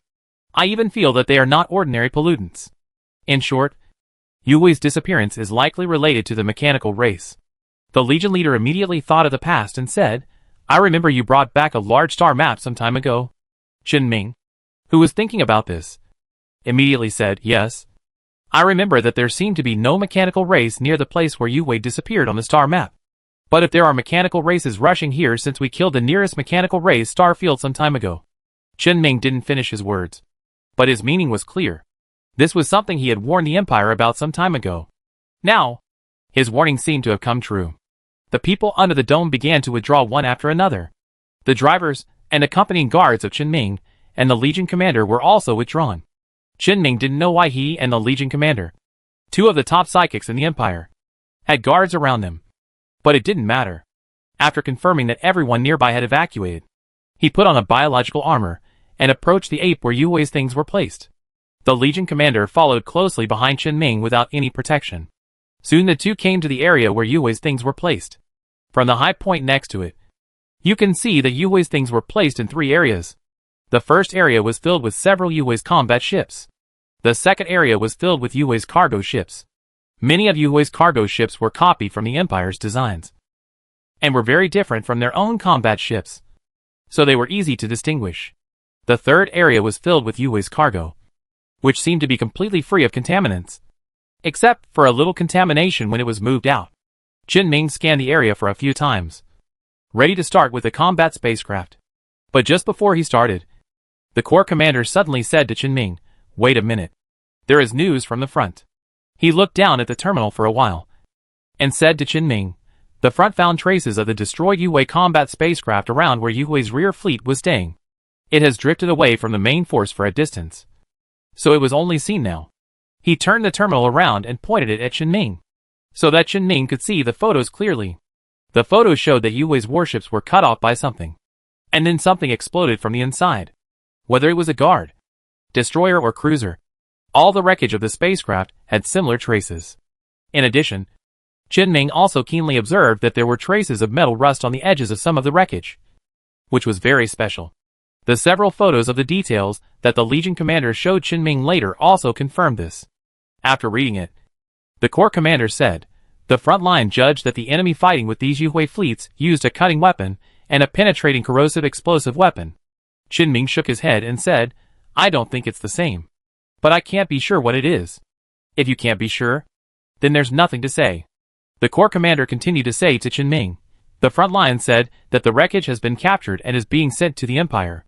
And other reconnaissance fleets have also found some Yuhui battleship wreckage between the rear fleet group of Yuhui and the expected central fleet group. The number is not large, but the damage is basically the same. Then we found more and more traces of the front and middle fleets. And many ordinary Yuhui ships broke away from the team and scattered along their navigation paths. This should be enough to show that the entire Yuhui army encountered this incident." "Yes." Qin Ming also agreed with this point. "Then, there should be no other news. We still have to start from here and talk about the wreckage later." "Yes. Let's start from here." Qin Ming didn't say anything more. He came to the place where the Yuhui battleship was parked in a few steps, reached out and pressed it, and completely controlled the battleship. He immediately called up the database of the spacecraft, wanting to confirm whether there was any valuable information stored in the database of these battleships brought back as samples. However, Qin Ming searched carefully and found that there was no valuable data left in the system database of the spacecraft in the past few months. Qin Ming's expression did not change at all, but the metal liquid that appeared around him instantly wrapped several battleships and tried to repair them. As long as the ship's condition can be restored to the state before the data was deleted, the data that should be available can always be seen. However, Qin Ming's repair also did not work. The storage units of these combat ships do not store any logs from the recent period. There is only one possibility for this situation. That is, the Afterglow core originally installed inside this ship directly stored the ship's data in their core when recording the ship's data, without passing through the ship's storage system. The special nature of the Afterglow core allows them to do this. Avoid some data leakage issues. Qin Ming knew that some Afterglow cores would do this. For example, the Afterglow core that was about to be upgraded from Gamma to Beta as its self-ability was optimized would do this to avoid data leakage caused by changing the spacecraft later. But he didn't understand why these samples were like this. It couldn't be that the Afterglow executives gave some orders, right? Qin Ming turned around with doubts and controlled the cargo spacecraft in the next area. The design of the cargo ships was modeled after the design of human ships. The data obtained by these ships first passed through the ships and then transmitted to Yuhui. Although the data of the cargo ships was deleted after being repaired by psychic energy, Qin Ming saw the specific situation. These cargo ships really recorded Yuhui's battle scenes. It is not accurate to say that it was a battle, because the content of the few pictures recorded on the cargo ships were all pictures of Yuhui's ships being killed directly. The warships that were originally sailing in the universe were suddenly cut into several sections by some force, and other spaceships were detonated by some force from inside and outside and exploded into pieces. In just a dozen seconds, dozens of battleships of the rear fleet, more cruisers, and countless combat ships were destroyed in this battle where it was not clear who the enemy was and what the attack method was. What happened next was even more bizarre. All the Afterglow took the initiative to unload their own Afterglow cores and gather them on a cargo ship that had abandoned its supplies and left here, although leaving here was Qin Ming's own imagination. After all, when the cargo ship's Yuhui core was dismantled, The data stored in the cargo ship had been deleted. But from the actual situation, this is the fact. And in the records of several cargo ships, from beginning to end, Qin did not see any enemies. Yue seemed to be attacked by some invisible means. Chapter 408 Mysterious White Shadow. Qin himself has mastered the invisible attack method. It is to use the suppression of the phase space on the normal universe to launch an attack. However, Qin is familiar with the power of the phase space. The current attack on the Afterglow ship has no direct connection with the phase space. The reason lies in the exploding ships. These explosions not only have obvious flames, but also some bright pink energy waves exploded with them. You should know that the energy color of Yue's spaceship is usually blue and azure. Even if it explodes, it will not explode into such pink. These energy lights are obviously related to the weapons that caused the explosion of Yue's warship. Moreover, the phase space only affects the normal universe in a physical sense. Even if there is something in the phase space that caused the spaceship to explode, those things should not be seen from the perspective of the normal universe. Not to mention the rust that can be seen on the details of the ship wreckage. Rust is usually caused by chemical reasons, which further proves that this situation has nothing to do with the phase space. So Qin can be sure that this is not the effect achieved by using phase technology. But he can't analyze anything just by watching the video. He needs to see and touch the wreckage of the Afterglow warship with his own eyes for further analysis. Are there any clues? The Legion commander beside him asked Qin. A little, but not much. Qin pointed to the Afterglow warship in the area next to him, and several cargo ships in front of him, and said, "The warship has nothing valuable because the Afterglow core can store data by itself. Only these cargo ships have recorded some of the situation at that time." What happened exactly? Let's talk about it on the way. On the way? We have already got all the valuable information here. Qin reached out and patted the cargo ship beside him, saying, "Although the remaining debris over there has been sent here, no matter how fast others send it, it will definitely not be as fast as us going there directly. In short, I'm too lazy to wait." Okay.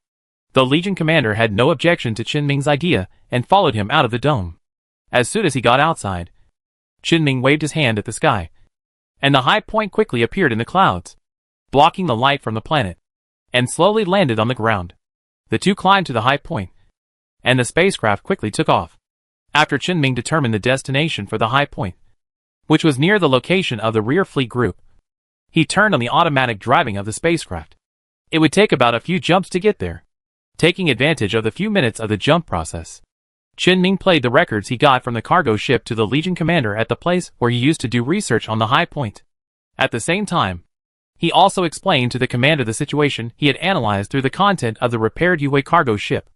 It can be confirmed that Yue was indeed attacked when retreating, since the video the commander watched had not yet shown the time when Yue's warship had an accident. The commander subconsciously asked, "Who?" "I don't know." Qin shook his head and motioned the commander to continue watching the video. He stretched out his hand in front of him and used metal liquid to create a detailed model of thousands of Yue spaceships, imitating the situation in the video. Arrange them.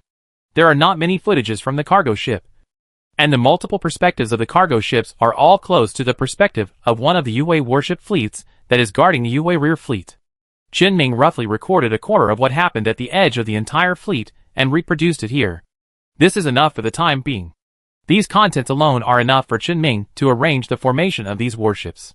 And these models can almost be said to be completely manufactured according to the design of the Yue ships after being reduced to a certain proportion. And these model ships can even operate like normal ships.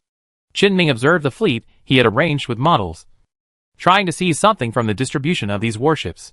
However, just looking at it obviously wouldn't work. The key is not the afterglow, but the existence of the attack on the afterglow. The Legion commander on the side watched the video quickly and came to Qin side. Qin raised his hand slightly when he saw this. He saw that among the thousands of model spaceships in front of him, hundreds of them were suddenly chopped into several pieces by an invisible force from some position. And more model spaceships on the side suddenly exploded from the inside out. This was an effect specially simulated by Qin, not a real slash or explosion, although it was just a simulation. Qin and the Legion commander personally saw the whole process of what happened from a third-party perspective. Both of their expressions changed slightly.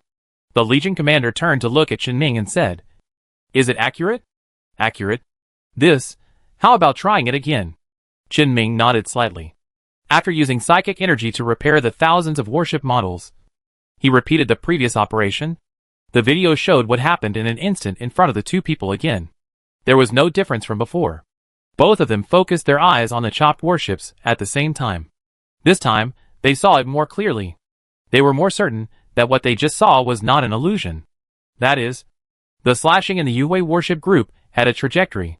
Assuming that the warship group is regarded as distributed in a space the size of a football, then the chopped spaceships are only distributed in a cylindrical area that penetrates the football. It was the unknown attack method that attacked this cylindrical area, which caused the warships in this area to be cut off, and the Yue warship outside this cylindrical area exploded at the same time. This is another very special point. Why are the warships within the trajectory cut off, and the warships outside the trajectory exploded? Qin Ming really couldn't figure out how this extremely strange special attack method was done.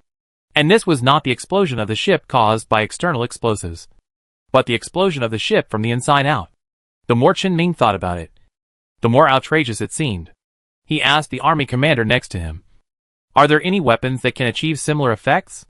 The army commander thought about it seriously and responded, "Let's not talk about the explosion.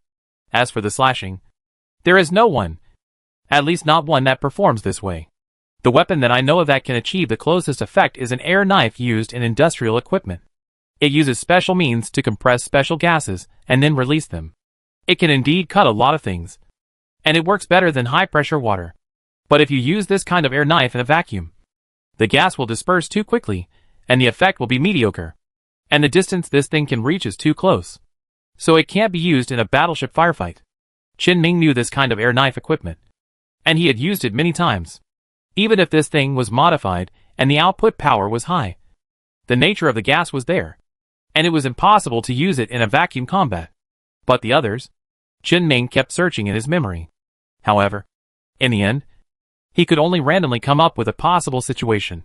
Could it be that the color of the thing that caused this damage is outside the known spectrum, and ordinary sensors can't record its appearance? Then it rushed over and cut these ships at close range? The Legion leader pointed to a model of a radiation-class battleship that was cut into several sections and said, "What can directly cut off a capital ship?" "No." The Legion leader rejected his own question as soon as he asked it. After all, there are many things or abilities that can cut off capital ships. He himself can also cut off capital ships, but he can't do it to the extent that it has not been recorded. So he changed the question and asked, "It's impossible to cut a ship into several sections in a short time with a close-range attack, right? And the directions in which these ships were cut were all different. It's better to say that they were cut into this state by a swinging electric saw." Qin Ming also knew that his idea was a bit unrealistic, so he could only say, "That's even more ridiculous." Yes, to achieve such an effect. The Legion commander shook his head. Obviously, this was difficult to establish based on the theoretical knowledge of the Empire's warship weapons. There really might be technology in theory, but he really can't think of anything that can achieve a similar effect now. Let's not talk about that for now. Regarding those pink explosive materials, potassium ions can produce a similar purple flame when burning. If the brightness is high enough, it may look pink, but the others can't be seen. If it's energy light, it's hard to say. Putting some rare gas in it can also achieve a similar effect. We have to go and see it to confirm what's going on. The Legion commander spread his hands as he spoke. He really couldn't think of anything else that could match what they saw. There were still too few clues. But he suddenly thought of something else. "Can you repair these models and slow down the speed to see from which direction and which ship the attack started? If the record can be slowed down to see the specific process, maybe we can analyze something else based on the environmental conditions there." However, Qin Ming gave a negative answer. "No. It can't be seen. The shortest frame I pulled from the cargo ship's sensor records the entire fleet being penetrated in an instant, and it is impossible to see where it started. The speed of this thing has exceeded the speed that the sensor can record, and it is impossible to reproduce it clearly." The Legion leader said with understanding, "The cargo ship's sensor is indeed worse than that of the combat ship." Qin Ming packed up the models he had just made and said, "That's why I want to go to the field to investigate. There may be clues on the dismantled warships over there." The voice fell. The High Point also completed the last jump at this time and arrived near the location of the fleet behind Yue. The reconnaissance fleet sent by the Legion in advance had completely surrounded the area at this time.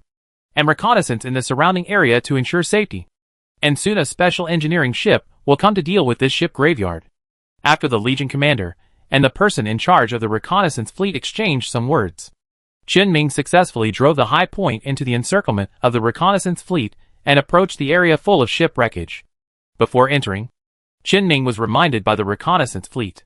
They said that although some ships in the wreckage were cut off by unknown forces, their engines were not necessarily destroyed, which caused the automatic defense systems on some of the wreckage to still be running, and they needed to be paid attention to. This was not a big deal. Chen Ming did not intend to go around the entire wreckage area. All he had to do was to take away a few wreckages that were at the edge of the fleet and could cover the entire battleship group's view.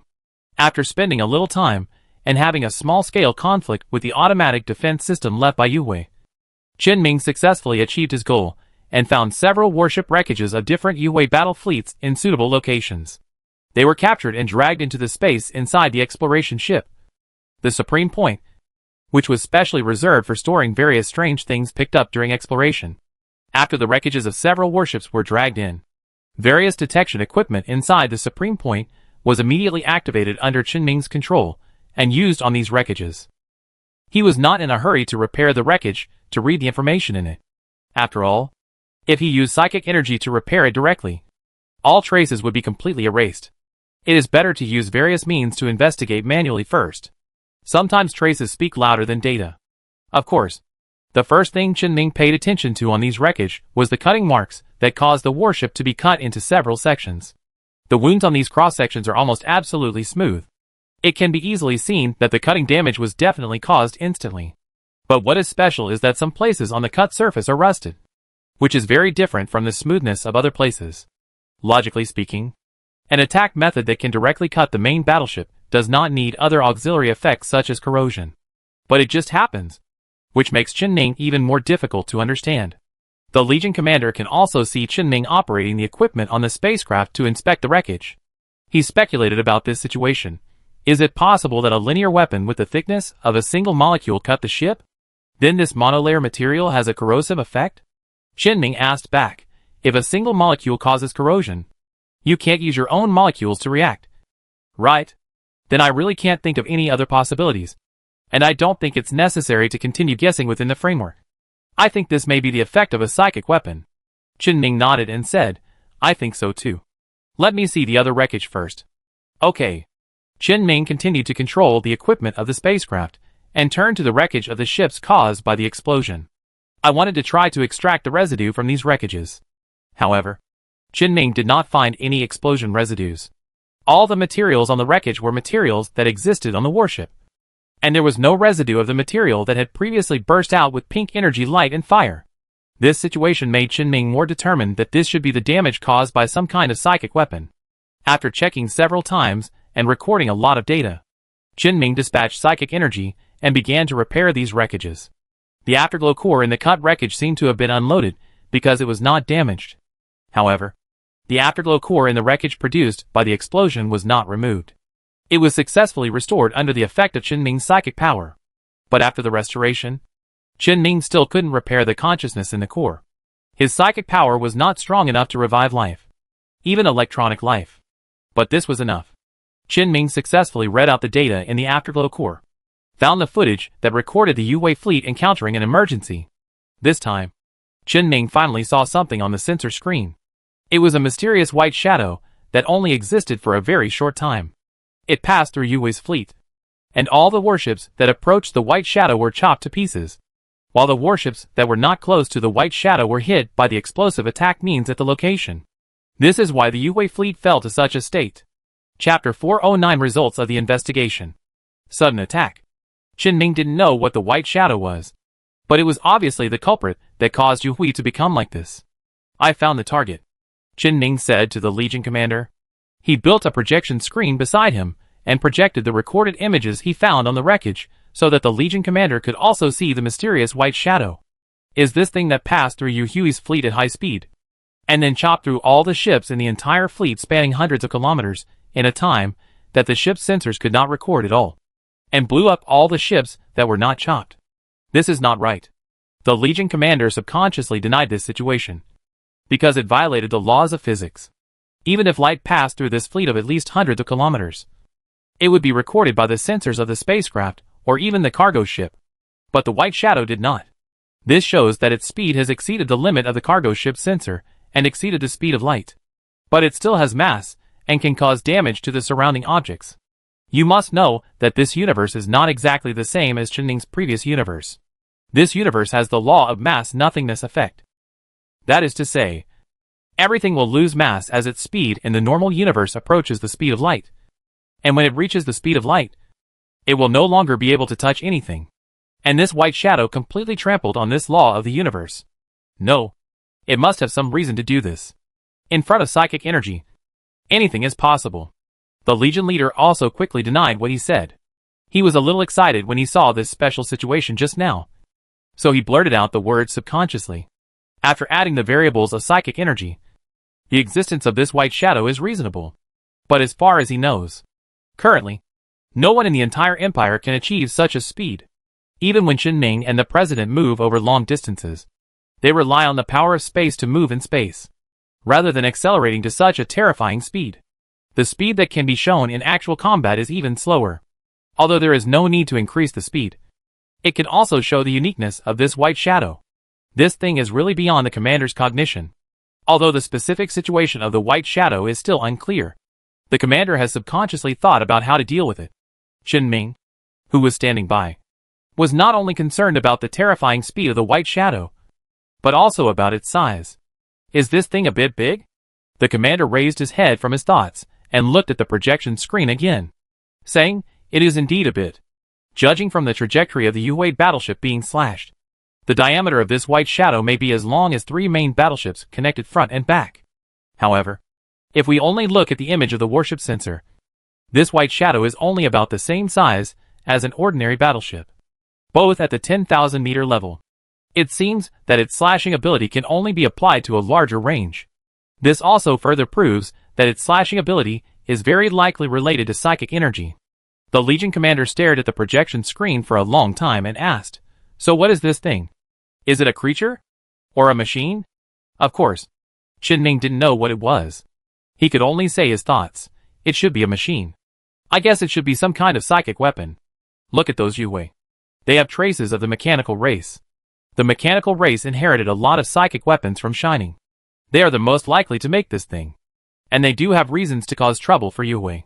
The star map that Qianming showed them some time ago suddenly appeared in the mind of the Legion leader. It was as if the pressure of the entire universe being occupied by the mechanical race suddenly entangled his heart. Although the connection between the Yuhui in different regions of the universe may not be close, when they united because the mechanical race in one area was wiped out, it was really difficult for humans to calm down when facing the pressure of the mechanical race. If the mechanical race wants to target the Empire, there are many ways. And testing will obviously be the first step. Using the rebellious AI created by humans as the target of testing is a very reasonable choice. It seems that the arrival of the mechanical disaster that Qianming once said is not too far away.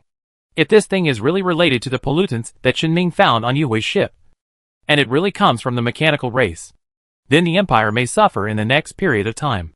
Not to mention the development. Whether the Empire can be stabilized may be a problem. There was a moment of silence. The Legion commander temporarily abandoned his chaotic thoughts. He was one of the most powerful psychics in the Empire, and he commanded the most powerful legion in the Empire. He couldn't be afraid before the battle. The Shining Civilization had already fallen. So the mechanical race, as a creation of the Shining Civilization, would inevitably fall under the feet of humans. The Legion commander no longer entangled in this aspect of the problem, and continued to focus on the projection released by Qianming. But what kind of weapon is this? Spaceship? Qianming was also thinking about this question. I also suspect it is a spaceship. But there is not enough evidence yet, and more clues are needed. I am still looking for it now. While Qianming was dealing with the wreckage and extracting the data stored in it, the High Point was still wandering in this ship graveyard, constantly collecting the spaceship wreckage parts that Qianming needed. Qianming needed wreckage, especially the wreckage on the edge of the fleets of Yuhui. And it would be best if the wreckage of the ship was near the position where the white shadow just came into contact with the fleet when it rushed into the fleet. Because of the relative angle and speed of the ships next to the white shadow, their perspective could not capture the specific appearance of the white shadow, and even the blurred appearance might not be captured. just a white shadow, it is meaningless. But if the ship is near the position where the white shadow is heading straight for the fleet, and it meets the white shadow head-on, it is possible to capture its specific appearance. Chen Ming wanted to find a sensor in the wreckage that had recorded the white shadow at a suitable angle. But who knows which angle is the right angle? Who knows which destroyed spaceship has such a record? Chen Ming could only keep searching and repairing. Soon, he was forced to expand the scope of the search for wreckage, because there were not many spaceships at the initial contact between the white shadow and the fleet. None of the wreckage successfully recorded the scene of the white shadow breaking into the fleet, so he could only choose to search from the ships on the slashing track where the white shadow passed. The ships there might also be able to obtain similar picture records and find the specific appearance of the white shadow from different angles. This is very difficult, because the slashing does not necessarily cause the ammunition depot, engine, fuel depot, etc. of the spacecraft to explode. Only when it happens to hit such a place will the spacecraft be completely destroyed, causing the afterglow core inside to die along with it. Therefore, some spacecraft on the slashing track are lucky enough to avoid this. If they are luckier, the afterglow core of the spacecraft will also avoid those slashes. No matter how big the afterglow core is, it is only the size of a human head, and it is basically unlikely to be hit directly by the slash. And all the afterglow cores whose ships were damaged, but whose cores were not damaged, were unloaded, loaded and sent away by afterglow itself. Only the chopped scrap metal was left there. As a result, at this moment, Chen Ming could only touch and repair the afterglow cores that were shattered by the explosion of the spacecraft. The number of these afterglow cores was not large, and it was even more difficult to find a frontal photo that was recorded exactly at the moment when the white shadow appeared. But Chen Ming's luck was pretty good. After choosing to start with the warships on the slashing trajectory, after capturing the wreckage of the 13th warship, he successfully found the image record of the white shadow from the afterglow core that was burned inside. The image of the moment the white shadow appeared was extracted by Chen Ming and placed on the projection screen next to it, although it was only a short moment. However, it can be vaguely seen that this white shadow has a certain regular geometric structure. This further confirms the possibility that this white shadow is some kind of mechanical structure. But it is not 100% certain whether it is a spaceship or some kind of simple disposable weapon. After playing the picture, Chen Ming asked the corps commander beside him, "Can you see anything?" The corps commander didn't know much about ship repair and internal data extraction, so he could only watch from the side in front of Chen Ming. A professional, however, he had a say in more superficial aspects, such as the weapons, structure and combat-friendly design of the spacecraft. He looked at the still blurry picture on the projection screen, thought for a while and said, "This picture is just a picture recorded from the front angle of the white shadow, and there is not much that can be seen.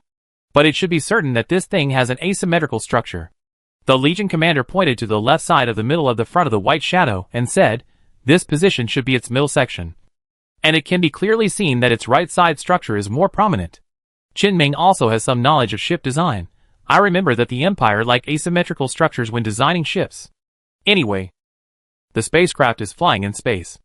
As long as the output power of the spacecraft engine can be evenly applied to the spacecraft, the impact of the structural shape is actually not great. Yes, but some of the Empire spaceships are designed with asymmetrical structures not just for aesthetic considerations. Many times, asymmetrical structures often have some special effects. I know that. The Conqueror-class battlecruiser developed by the Cinda Company is what impressed Chen Ming the most about this asymmetrical structure. It is this asymmetrical side structure that allows it to create above-average battleship firepower, with the smallest overall ship structure among all the battleships in the entire Empire. The principle of Cinda Company to design warships, while ensuring basic quality, reducing costs and increasing production scale, has been fully reflected. If this thing is really a product of the mechanical race, the Legion leader added, the mechanical race, or the shining civilization, has never pursued the beauty of asymmetry. They prefer insects. Then, they created things with asymmetrical structures, because such structures must have special functions. As for what it is, it's hard to say. Chen Ming pointed to the ruins outside the spaceship and said, "I feel it is only related to the ability to slash, and the ability to blow up the spaceship." The Legion leader nodded and said, "Well, that's about it. This is what I thought of. And the others are not visible for the time being. It's just a front-angle picture. And it's good to see these." Chen Ming didn't ask for too much, and turned around to continue controlling the highest point to search for wreckage that might record more white shadows in the wreckage of the ship in the afterglow. Unfortunately, his luck seemed to have been used up on the first piece of wreckage he found. Zagadian was busy in the wreckage for more than an hour, almost investigating all the wreckage of the ship within the entire slashing trajectory. But he did not find the next clue about the white shadow. Just when Qinming had even begun to consider whether to obtain the actual video of the white shadow from the side ships that were highly likely to not record the white shadow by means of luck, the Corps commander suddenly received news from the front.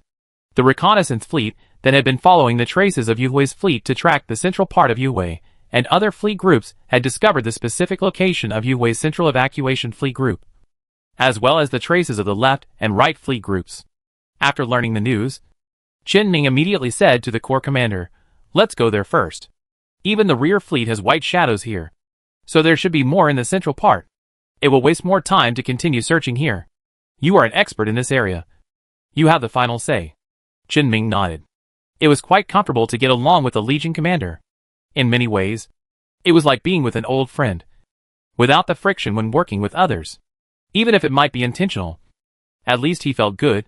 Qinming quickly controlled the highest point to jump several times and arrived at the coordinates that the Legion commander had just told him. Then he saw the giant cargo fleet spanning thousands of kilometers, and the wreckage of the escort fleet next to the cargo fleet. Like the fleet at the rear of Yuhui, the fleet here also lost all the Yuhui corps, leaving the ships and everything on the ships to the Empire. There are not enough people here yet, except for the small fleet that first discovered the fleet. Qinming came the earliest, or by getting the face of the Legion commander.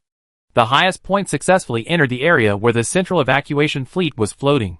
Qinming did not rush to collect the wreckage immediately, but first read the contents of the database from some nearby cargo ships. Just like before, the cargo ships here could not record anything. They only saw the surrounding fleets suddenly cut off or exploded. And finally Yuhui unloaded all the cores and transported them away in a unified manner. Qinming had nothing to say about this, and then controlled the highest point to conduct reconnaissance scans and capture wreckage inside the escort fleet around the central fleet. After repairing part of the damaged Yuhui core and reading the data, he also simulated the situation of the central fleet with a model spacecraft. With a more realistic picture performance, it can be more clearly seen that the situation here is almost exactly the same as that of the rear evacuation fleet. The white shadow rushed into the escort fleet from a certain angle, and all the warships at close range were chopped to pieces, and all the warships at medium and long distances exploded from the inside out. However, there is one difference. That is, the fleet size of the central fleet is the largest among the several evacuation fleets of Yuhui, and the fleet with the largest number of escort fleets. The number of escort fleets reached 23, distributed around the central cargo fleet, each with thousands of warships of different levels, and each fleet was torn apart by the white shadow in an instant.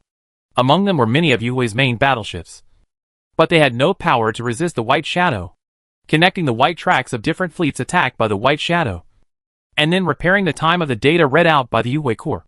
It can be seen that all the resistance forces of the entire central fleet were resolved in an instant. The speed shown is faster than that of the rear fleet, if calculated according to the formula of mass void effect. The speed of this white shadow has made its mass become negative, although the formula does not seem to be calculated in this way. Qinming feels that this calculation can better explain the power of psychic energy. After all 23 afterglow fleets were dealt with, the white shadow that penetrated all fleets disappeared near the central fleet. Qinming took a look at the star map. The rear fleet caused the situation that Qinming saw just now. Even the time when the central fleet was attacked was not much different from the time when the rear fleet was attacked. This white shadow penetrated such a long distance in an instant and completely defeated Yuhui.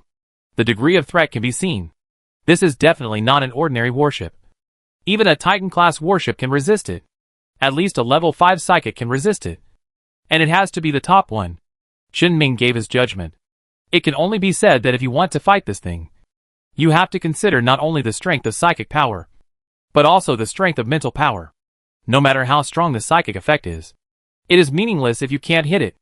Only when the mental power is strong, the thinking speed will be fast enough.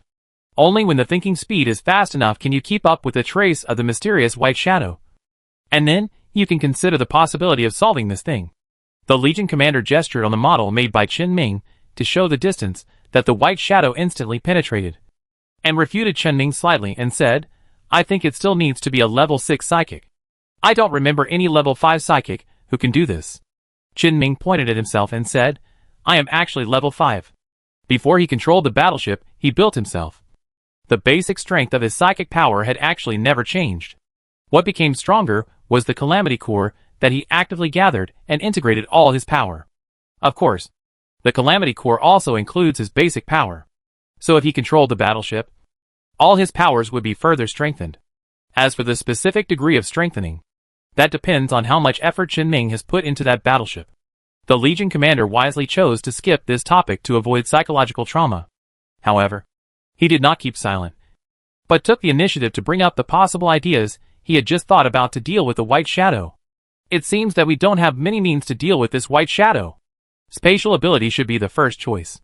While Chen Ming continued to capture the wreckage, he responded to the Legion commander's thoughts. Yes.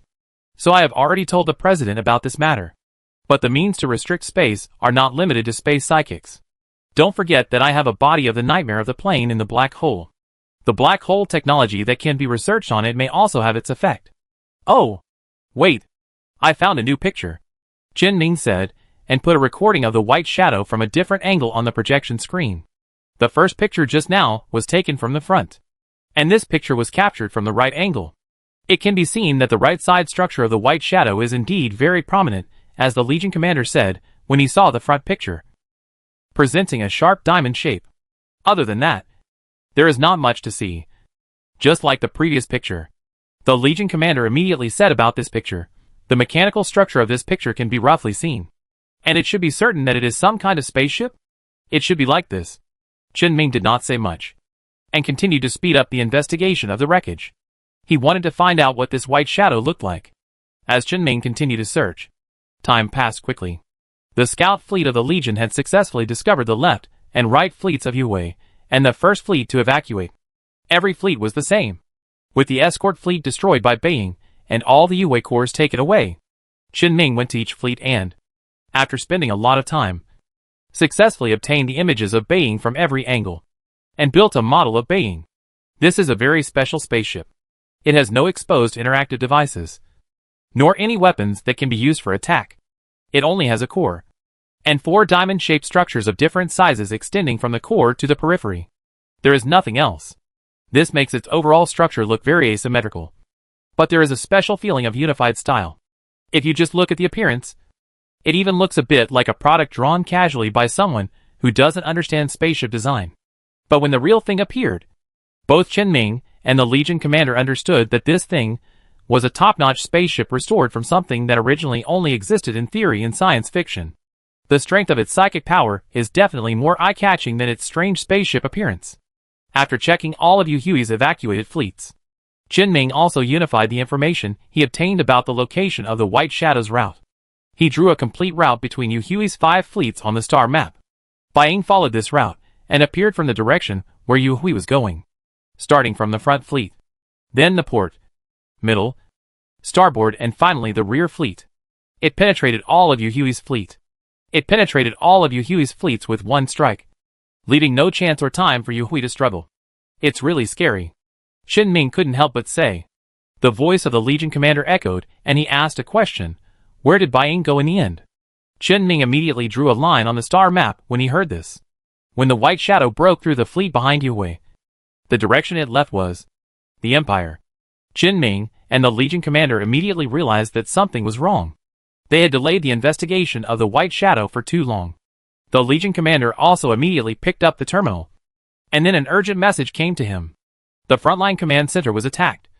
The enemy is unknown. Chapter 410 shattered. Hearing the word unknown, Chen Ming and the Legion commander, who had just learned that the White Shadow left the direction of the Empire, immediately understood what happened to the headquarters. Without any extra communication or inquiry, Chen Ming directly controlled the high point to jump in the direction of the frontline headquarters. It took less than a minute to return to the galaxy where the headquarters was located. However, when Chen Ming arrived with a high point jump, the sensor could only see that the Legion space station in the galaxy was destroyed, and the surface of the planet surrounded by the space station had narrow and long cracks that were almost all over the planet. The commander of the Corps had received some follow-up reports from the external fleets. indicating that the culprit behind all this was a white shadow. Although the white shadow appeared for a very short time, the damage it caused was very terrible. Not only what Chen-Ming saw at this time, even the signal base station in the hyperspace had been destroyed. The signal network between the front and the rear was cut off, and the command center had completely lost contact with the outside world. The core could not even contact the rear to provide reinforcements. This is probably the most urgent situation in the Empire in recent decades. Chen-Ming just wanted to explain the situation to the Legion commander and divide the work to deal with what happened now. But before he could make any move, a white light flashed in his perception. The next moment, the highest point that Chen-Ming was riding on was cut apart by an external force. From the bow to the stern, it was cut into two halves from the center, and then it was cut into three parts in an instant by the subsequent slash. And this slashing force did not only act on the spaceship, it also precisely acted on Chen-Ming's body inside the spaceship. Chen-Ming's body was split in two from the waist. This sudden attack made him even before he had time to feel the danger coming to him. Before the pain nerves had time to transmit the pain of the body being cut off to the brain. His body was already broken, and the Legion commander beside him groaned. And the military uniform he was wearing was instantly cut. However, the Legion commander was not directly cut in half like Chen-Ming, but the torn uniform revealed a red mark on his skin that slanted from the left shoulder to the right kidney. The Legion commander's physical strength seemed to have exceeded that of the battleship. Although he was not really injured, he immediately realized Chen-Ming's condition. His face changed, and he hurriedly asked Chen-Ming, "Are you okay?" Chen-Ming reached out to support his severed body to prevent the upper half of his body from sliding to the ground. And he sighed, "It's really fast." Before, he had felt that it was very fast just by looking at the images of the white shadows and the actual damage it caused. He didn't expect that the speed would be even more terrifying when he faced it in person. His thinking speed at this moment couldn't keep up with it at all. He had to release the thinking speed that was limited for the convenience of life in normal times and speed up his thinking speed to a truly ordinary level. Only in this way could he react quickly, while Chen-Ming used his mental power to stimulate his consciousness and speed up his thinking. He responded to the Legion commander, "It's okay. It doesn't matter if this body is gone. Did you feel it just now?" "I felt it. There were psychic fluctuations, but there was no actual physical contact. And I just saw its appearance clearly. Yes, it is definitely a psychic spaceship," Chen-Ming said, as he released a large amount of metal liquid to stabilize the highest point that was collapsing like his body. Then he used psychic energy on his body, trying to repair it. But he suddenly found that the body tissue near his waist, where the white shadow cut him in half, became very shriveled. This happened to the skin, muscles, and organs that were cut off. Then look at the Legion commander. The clothes on his body that were cut off also showed signs of being corroded and broken by some force. In theory, this kind of slash that was enough to cut off a battleship did not require any other force to assist. The slash marks left behind should be extremely smooth, and there should not be such broken gaps. And take a closer look. On the red mark left by the Legion commander's body, a small layer of skin tissue had been separated from the body and was torn off by the Legion commander. Chen-Ming immediately said, "The effect of this psychic energy is not only for metal products, but also for other things, even life. This doesn't seem to be simple corrosion." "What do you mean? Are you talking about me?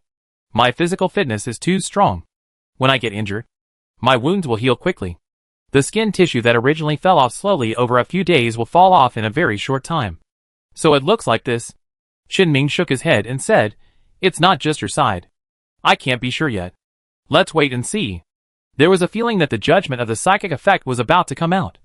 But there was still something missing, and it was still impossible to make an accurate judgment. The Legion commander had no opinion on this.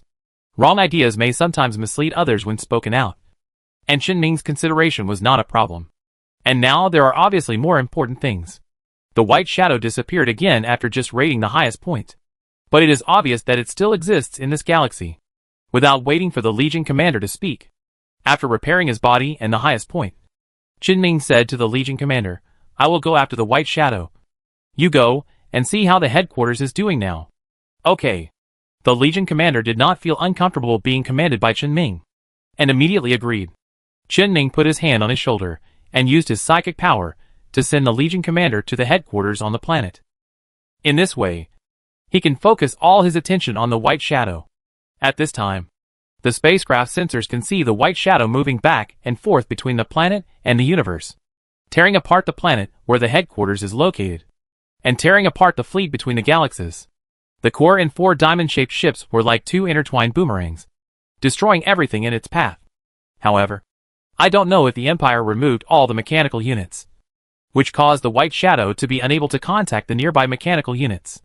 Chen Ming received news from the Legion commander, who had just arrived on the surface, that the headquarters had not been destroyed yet.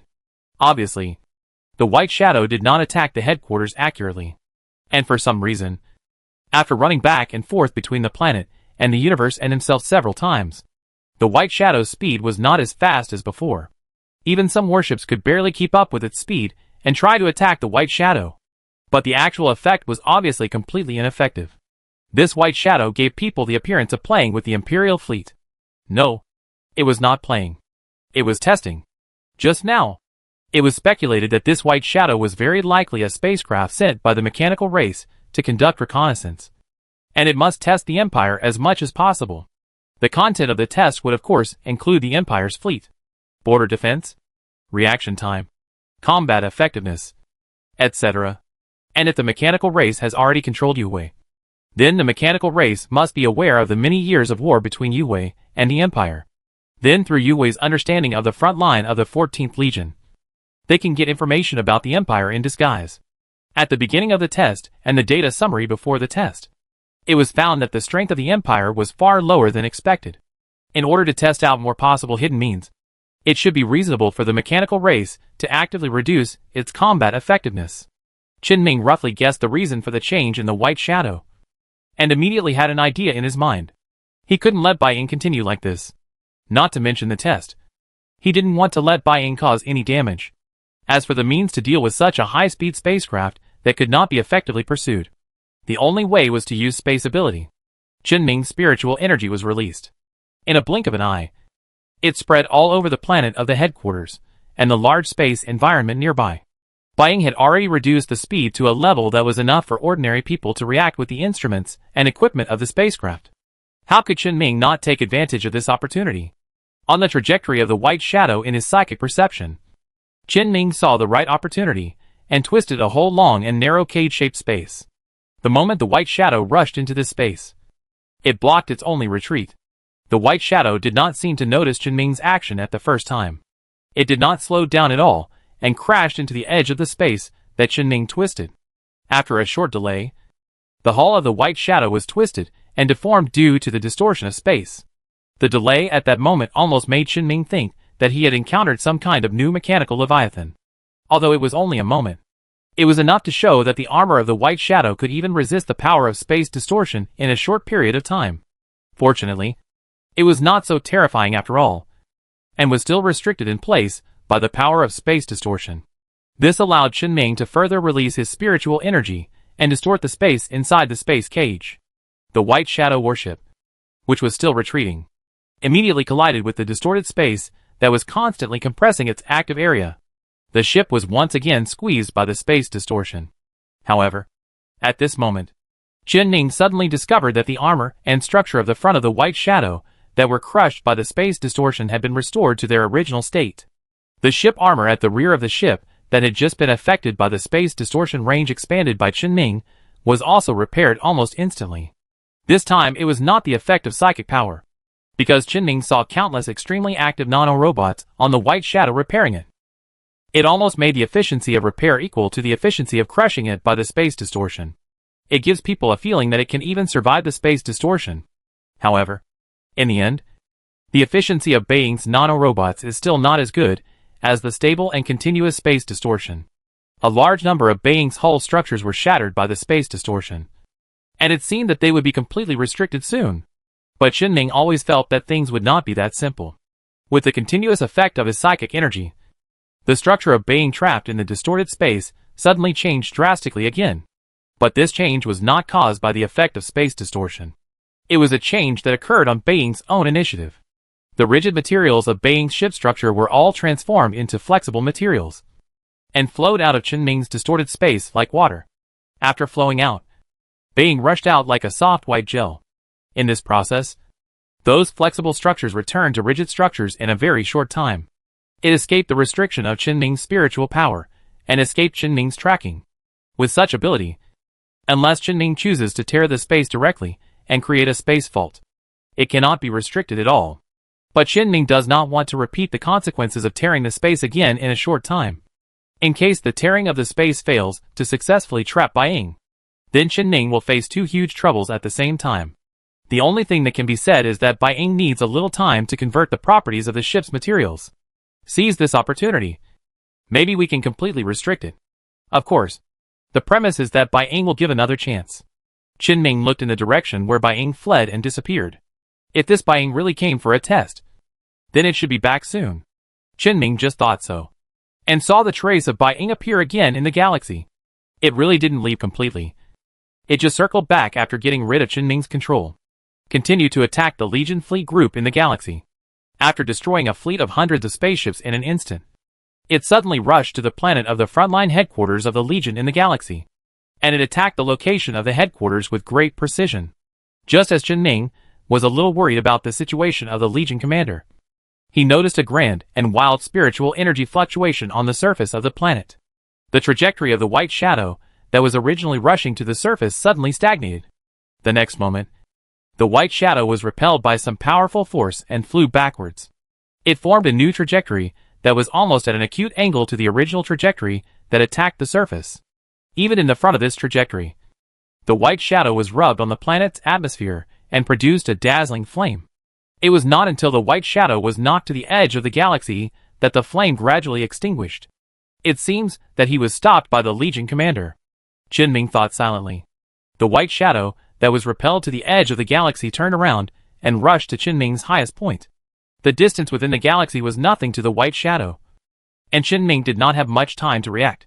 But after Qinming left the scope of daily life and stimulated his own mental power, his thinking speed returned to normal thinking speed, and even strengthened it.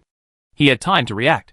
His spiritual energy instantly created a distorted space near the highest point, and created a new cage space at the same time as the white shadow hit head-on. This time the white shadow was not fooled and just passed by. At the moment of passing by, a slight space fluctuation appeared inside the highest point, and a missile-like object the size of a person was sent in. Qinming instantly came to the location where the missile was dropped and reached out to touch it before it exploded. This is a large canister that flashes pink and purple light rapidly. It is also the missile launched by Baiying, and it is also the source of the destruction of the warships that Qinming saw. This missile is called Inductive Air Mine, and it is not a pure psychic creation. It was just sent by psychic energy. Qinming is not in a hurry to analyze the effect and principle of this inductive air mine. What he needs to do now is to deal with Baiying immediately to prevent it from causing damage to more Legion fleets in the future. However, the white shadow was more difficult to deal with than expected.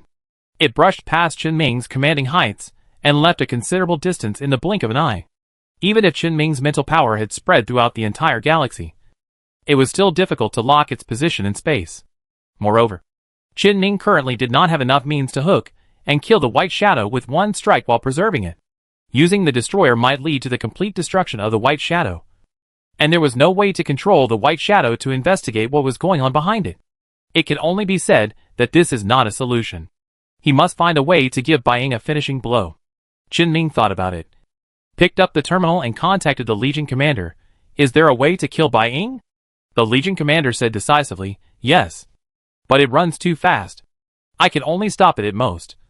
And there is no way to restrict it. I will control it. And you will solve it? Okay. Take me over.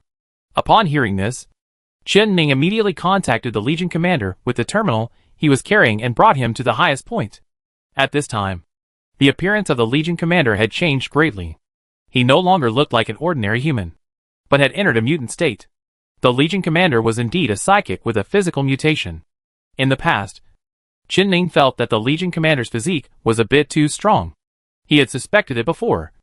But when he was chopped by Baiying just now, he was basically sure that he was a psychic with a physical enhancement or physical mutation. Now he had witnessed the Legion commander using psychic power with his own eyes. The type of mutation of the Legion commander's body is a double biological mutation. Qinming learned this concept from Liang Fei. This double mutation is more powerful than a single mutation. It can integrate the advantages of two creatures and play them together. If Qinming remembers correctly, The double mutant creatures of the Legion Commander are Behemoth and Gallatros. Qin has learned about these two creatures from some places. Among them, Behemoth is not the behemoth in the myth, but an ancient dragon-like creature found on a giant habitable planet. With black scales and sulfur-colored skin patterns. It looks like a flying dragon walking on 4 legs, but without wings. In this group of creatures named Behemoth, there is often a psychic creature as the leader of the group, which has the tyrannical power to control fire and flesh. The combat power of a single ordinary behemoth can compete with a destroyer, and a psychic behemoth can at least destroy a cruiser. Although it seems that there is nothing to say at first. But the current behemoth is the direction of the mutation of the Legion Commander's psychic power. The strength of the creature itself has already determined the upper and lower limits of power to a certain extent. Creatures like Behemoth will obviously be better than other creatures after becoming the power of psychics. And creatures like Gallatros have an ecological niche similar to Behemoth. It's just that Behemoth usually lives in groups, while Gallatros usually lives alone. It has snow-white hair and looks like some kind of humanoid creature. But its trunk and limbs are thicker, especially the forelimbs, which are so thick that the forelimbs can almost support the entire body. The number of this kind of creatures is relatively rare, and almost all of them are psychic creatures as long as they are adults. And the psychic talent of their population is usually closely related to energy manipulation. Therefore, their combat power is only higher than that of Behemoth. It is common for a single biological individual to destroy a fleet. You should know that even the Thorn Zerg, whose individual combat capability is only ordinary, is really powerful because of the psychic power of the physical mutation type represented by their terrifying reproductive and adaptable genes. Qin can use it to give an Whooping the power to explode stars. And the individual strength is stronger than that of the Thorn Zerg. And it can even be said that these two creatures from different dimensions appear together on a psychic. The final effect is extremely terrifying. In the Empire, there is only one physical psychic, the Legion Commander, who has reached level 6 and can destroy star systems alone. So at this time, the Legion Commander looks like some kind of human-like dragon-like creature. The appearance is not important. When Qin himself made in Whooping's mutant form in the early days, it was even uglier. The key is that the Legion leader's form has enough power to destroy Bai Ying. Qin no longer limits the scope and effect of his own spiritual power. He released almost all of his mental power and completely controlled the entire galaxy. And at the moment he discovered Bai Ying, he stimulated the mental power that filled the entire galaxy, making the space of the galaxy almost locked at this moment. Let Bai Ying temporarily unable to move forward in this space. And at the moment when the space continued to flow, it distorted the space near Bai Ying. Although the twisted space cage can only restrict Bai Ying for a dozen or even a few seconds. But at this time, it is enough. The mutated Legion leader was sent into the twisted space cage by Qin. The corners of his dragon head's mouth cracked and opened nearly 100 degrees. The concentrated energy beam brewed deep in his throat and spit out a rolling energy torrent towards Bai Ying. The beam of this energy torrent is more destructive than the tachyon spear and more dazzling than the light of the stars in the galaxy. The extreme temperature flame dyed the originally dark universe background blue and white. The distorted space around made the blue and white flame like a vortex attract the attention of all the living people in the galaxy. But the real power was not the blue and white flame at the edge of the energy torrent, but the impact of the energy torrent in the flame. Bai Ying had no place to hide and was forced to resist the energy torrent.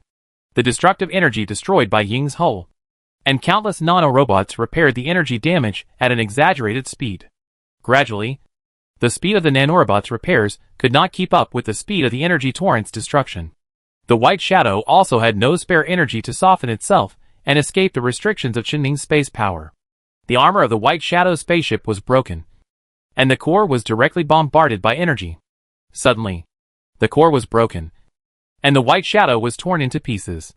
It was smashed into the corner of the restricted space created by Qin by the torrent, and bounced back by the edge of the space, flying everywhere. The energy beam ejected from the mouth of the Legion leader in the mutant state slowly converged, and wisps of white smoke floated from the corners of his mouth. Is it solved? Looking at the scattered white fragments, this thought popped up in Qin mind. And at the same time, there was a trace of worry. This was just a test by the mechanical race. And it might even be just a detection spacecraft released by the mechanical race. There might be more powerful enemies waiting for the Empire in the future. Qin was just about to unlock the restrictions of space and touch the broken fragments. The Legion commander suddenly shouted, It's not over yet. The voice was transmitted through his body to the terminal that Qinming gave him, and also to Qinming's ears. In the cage area where the space was twisted, the shattered white shadows suddenly gathered again. The broken cores merged together, and the fragments of the ship roughly reconstructed the white shadow itself. However, the white shadows suddenly split into two, each taking away half of the original white shadow structure, and instantly changing and readapting the structure. In a blink of an eye, two smaller white shadows were formed. Their speed was more terrifying than the original white shadow, even though Qinming had tried to use the twisted space to impose multiple restrictions. They also broke away from the twisted space like water and escaped from Qinming's restrictions. And the direction they fled, it was the Empire. Chapter 411 Abnormal Entropy. Abnormal ship. The white shadow entered the star field of the Empire. This was the most troublesome situation that Qinming did not want to see, especially since the location where the white shadow entered happened to belong to the star field under the jurisdiction of the 14th Legion. There were many people in this star field that Qinming knew and was familiar with. He immediately brought back the Legion commander, who was still outside, and without any hesitation, he controlled the spacecraft to make a maximum distance jump in the direction where the white shadow disappeared. Beside him came the somewhat heavy voice of the Legion commander in the mutant state. "Can't let it run away." "I know." Qinming responded briefly, picked up the terminal and contacted the Minister of Psychic Power. In fact, when the white shadow attacked and the 14th Army lost contact, the news should have been passed back to the Empire. However, this matter should not be under the jurisdiction of the Minister of Psychic Power under normal circumstances, but should be handed over to the people of the Imperial Military Department. But Qinming is not familiar with the others, and the white shadow is definitely not something that any warship or fleet currently owned by the Empire can solve. If you want to solve this thing, it seems that you can only rely on psychics. So he decided to contact the Minister of Psychic Power. The communication was quickly connected, and the voice of the Minister of Psychic Power rang out from the terminal. "Hello? Have you found any clues about the traces in the ruins I told you about? We'll talk about this later." The Minister of Psychic Power didn't know what happened to the 14th Legion, but Qinming didn't dare to talk nonsense. He quickly avoided the meaningless topic and told the story of him accepting the invitation of the Legion commander to come and deal with the disappearance of the Yue evacuation fleet and discovering the mysterious white shadow. He emphasized the origin of the white shadow, its combat power, and its exaggerated speed, and the fact that the white shadow was rebuilt into two smaller white shadow spaceships after being destroyed once, and was flying towards the Empire, and his estimate of the damage that the white shadow might cause. The Minister of Psychic Power always attaches great importance to what Qinming said in person. When Qinming was halfway through his words, he said, "I know. I will arrange a suitable psychic to intercept as soon as possible. Can you make it? I will contact your president. He should be able to help." "Okay." Just when Qinming was about to hang up the call, the Minister of Psychic Power suddenly said to Qinming, "This matter is not all bad. It just happened that the last matter has not been completely resolved. The reputation of our psychics has been affected by the brainwashed psychics who killed people wantonly. As long as we can do it well this time, we can divert the attention of the people of the Empire from the switching matter to the current mechanical matters. Let the people of the Empire see the threat of the White Shadow and the mechanical clan with their own eyes, which will make it easier for us to do many things in the future. When there are internal conflicts, transferring the conflicts to the outside is obviously the most effective method, especially when the external conflicts are real and have a great possibility of threatening the Empire itself." Qinming knew this. "But we can't let the White Shadow run around." "Who said to let it go? I just said that the impact it brings is good for us. What do you think?" "Oh, that's fine." The communication ended. The Legion commander, who had regained his human form and was putting on a new set of clothes borrowed from Qinming, reminded him, "Luo Yi is talking to you about politics." "I know." Obviously, after a long time of getting along and the previous cooperation, the Empire, or the Grand Archon himself, and the Minister of Psychic Power Luo Yi, all had some additional thoughts and considerations about Qinming. It was very purposeful to talk about politics today based on the matter mentioned by Qinming. The hint was quite obvious. Qinming was not a fool. Of course he could hear it. "But I don't like it." The Legion commander opened his mouth to say something, but his voice was wiped out by the effect of the spacecraft's jump at this moment. The Legion commander did not repeat what he said, because he knew that Qinming could see his lip shape clearly. "It's useless if you don't like it. When you reach a certain status, Everything you do will be related to politics. Just as Chen Ming continued to jump quickly into the Empire also entered a state of alert under Chen Ming's warning. The two white shadow warships, which were like a pair of boomerangs and had obviously shrunk a lot, were heading towards the capital of the 14-star regions. However, its path of action did not lock onto the capital of the star region directly, but locked onto the capital of the nearest star region. On the way, if there was any planet with traces of human beings, the two white shadows would deliberately change direction without hesitation and approach, passing through the area with the most active electronic signals on the surface of the planet. This passage was certainly not just a passing by. When the white shadows pass by the planets, they will use slashing and air thunder without sparing, just to cause the greatest damage to these places. The star field of the 14th Legion is the edge star field of the Empire, because it can reach the front line of the war first. It is also a prosperous star field, because whether it is a prosperous star field depends on the economy. The 14th Legion is strong not only in military strength and war potential, but also in the logistics that can guarantee these two, which makes the star field a prosperous star field. That's why, when the enemy attacked the Empire's homeland, the Legion star region, the losses they caused to the economy and personnel would be quite heavy. Baying only passed through a dozen star systems where the Legion had people. He left 2 deep-cut marks on the surface of each planet, as well as the associated explosion marks. The direct economic losses caused to the Legion have exceeded the incident in the Kamo star region. The loss of personnel is even more difficult to count. At that time, the trouble was at least confined to an industrial planet. But when attacking, the White Shadow didn't care what kind of planet the target was, especially when its target was heading straight for the capitals of various star regions. The final losses were incalculable. The local fleet had no ability to resist the White Shadow. As long as they were slightly in the path of the White Shadow, the entire fleet would become a piece of cosmic dust. In just a few minutes, the number of ships lost exceeded 6,000, far exceeded the total loss of the Empire and the mechanical star region in more than a year of war. And the psychics in different locations also suffered varying degrees of casualties. At this moment, the Legion headquarters alone counted that 4 psychics from the Legion had died while trying to stop the White Shadow. 3 level 4 psychics and 1 level 3 psychic. There was no chance of resistance. There were also 2 level 5 psychics who were seriously injured and barely survived.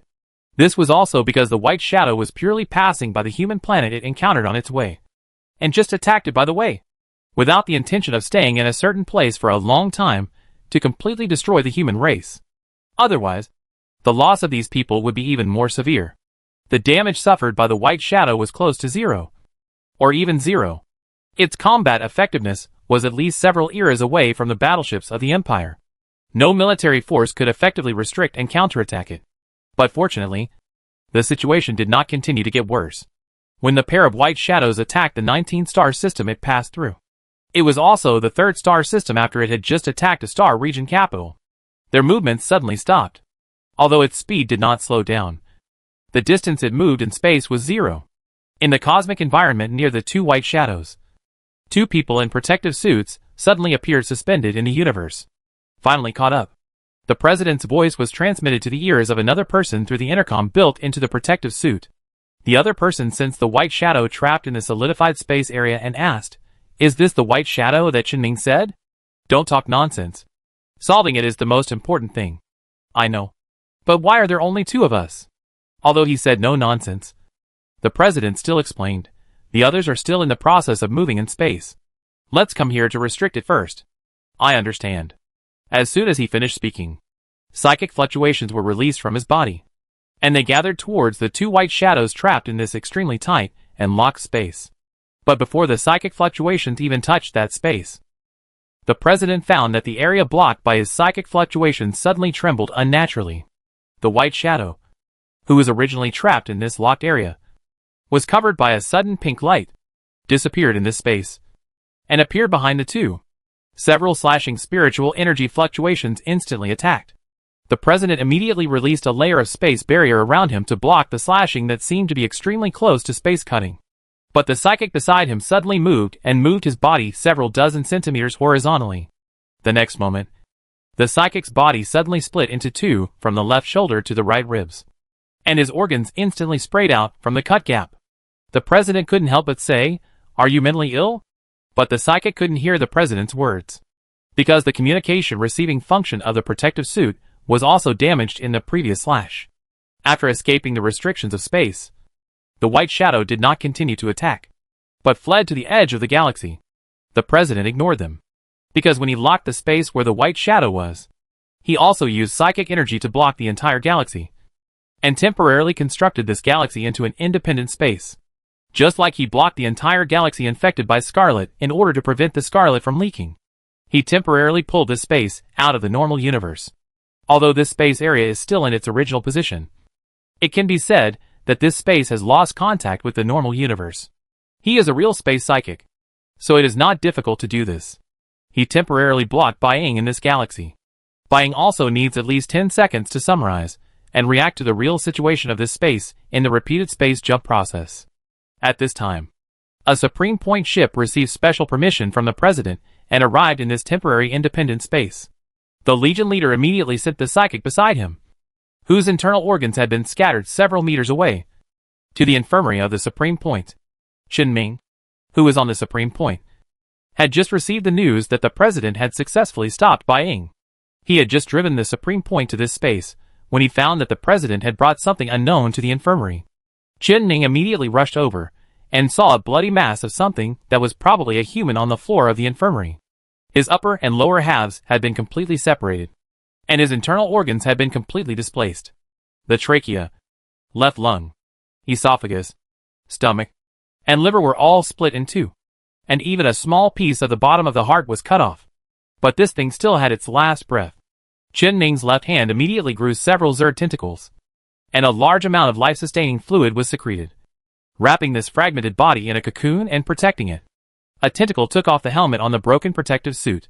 Qin Ming asked with an expression of no surprise, "Hui, aren't you in hibernation?" Hui, who followed the President to stop Bying and was still barely conscious, spat out blood and said, "How can hibernation be hiding from you and having fun everywhere?" In fact, when the President dragged Hui back, Qin Ming had already noticed the extremely familiar spiritual energy fluctuations. He even considered throwing Hui directly into space.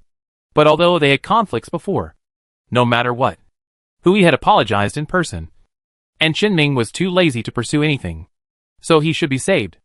After reinforcing the cocoon that held Hui's body to prevent him from moving around, so that he could repair the damage to his organs, Qin Ming asked the President, "What's wrong with this guy? The White Shadow suddenly escaped from the blocked space and attacked us.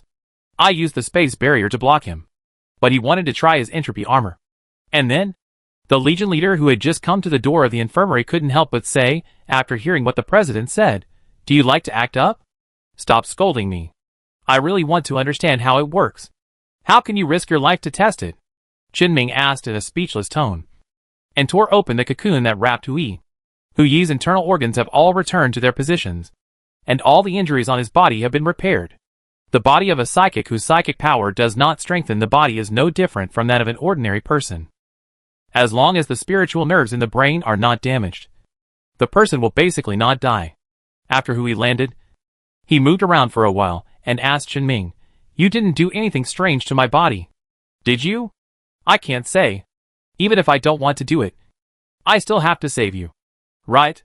Then, Qin Ming waved his hand and said, "Don't worry. I really don't care about the past.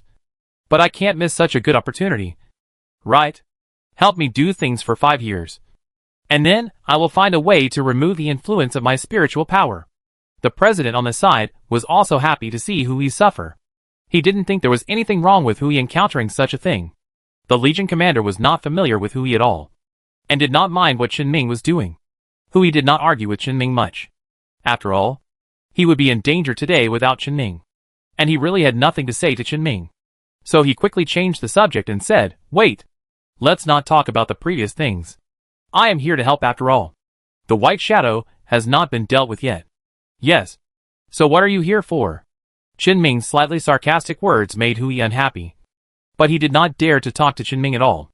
He could only explain honestly, "You know my psychic power is entropy control.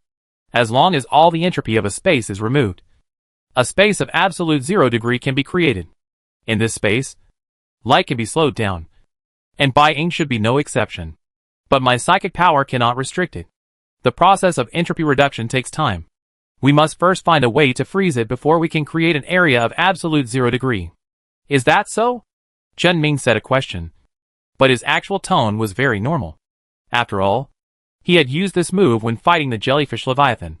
He began to have the purgatory core of the Shining Civilization relic in his hand, which could completely achieve a similar effect, although there was no way to achieve absolute 0. After all, the purgatory core was just a device, and it had an upper limit on its output power. However, as long as the speed of light could be limited, the actions of the jellyfish Leviathan could be limited. Chen Ming did not think of using this method at the beginning when he fought with Bai Ying.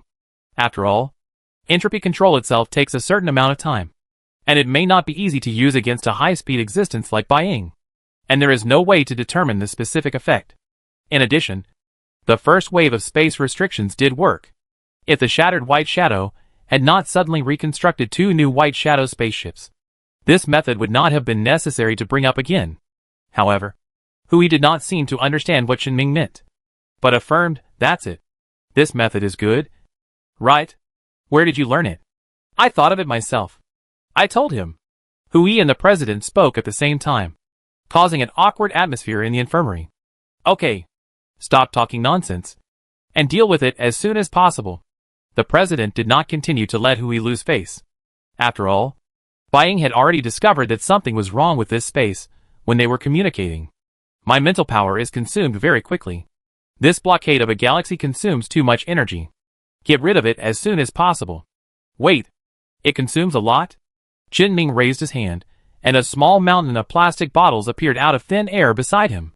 Looking at the labels on the bottles, these are all drugs used to restore mental power. My fairy tree has reached the period of leaf shedding, and I just happened to build a drug production line at my place during this period. I don't need these drugs. I recover much faster than taking medicine. President, what do you think? Okay, but it can only last for a while at most. If you take too much, you will develop drug resistance. The president picked up a few bottles of medicine and poured them into his mouth, and said to Chen Ming a little vaguely, "You take the lead, and I will cooperate with you." Okay. Chen Ming had the experience of destroying Bai Ying once, so it was obviously the best choice for him to actively guide the use of space spiritual energy to block Bai Ying.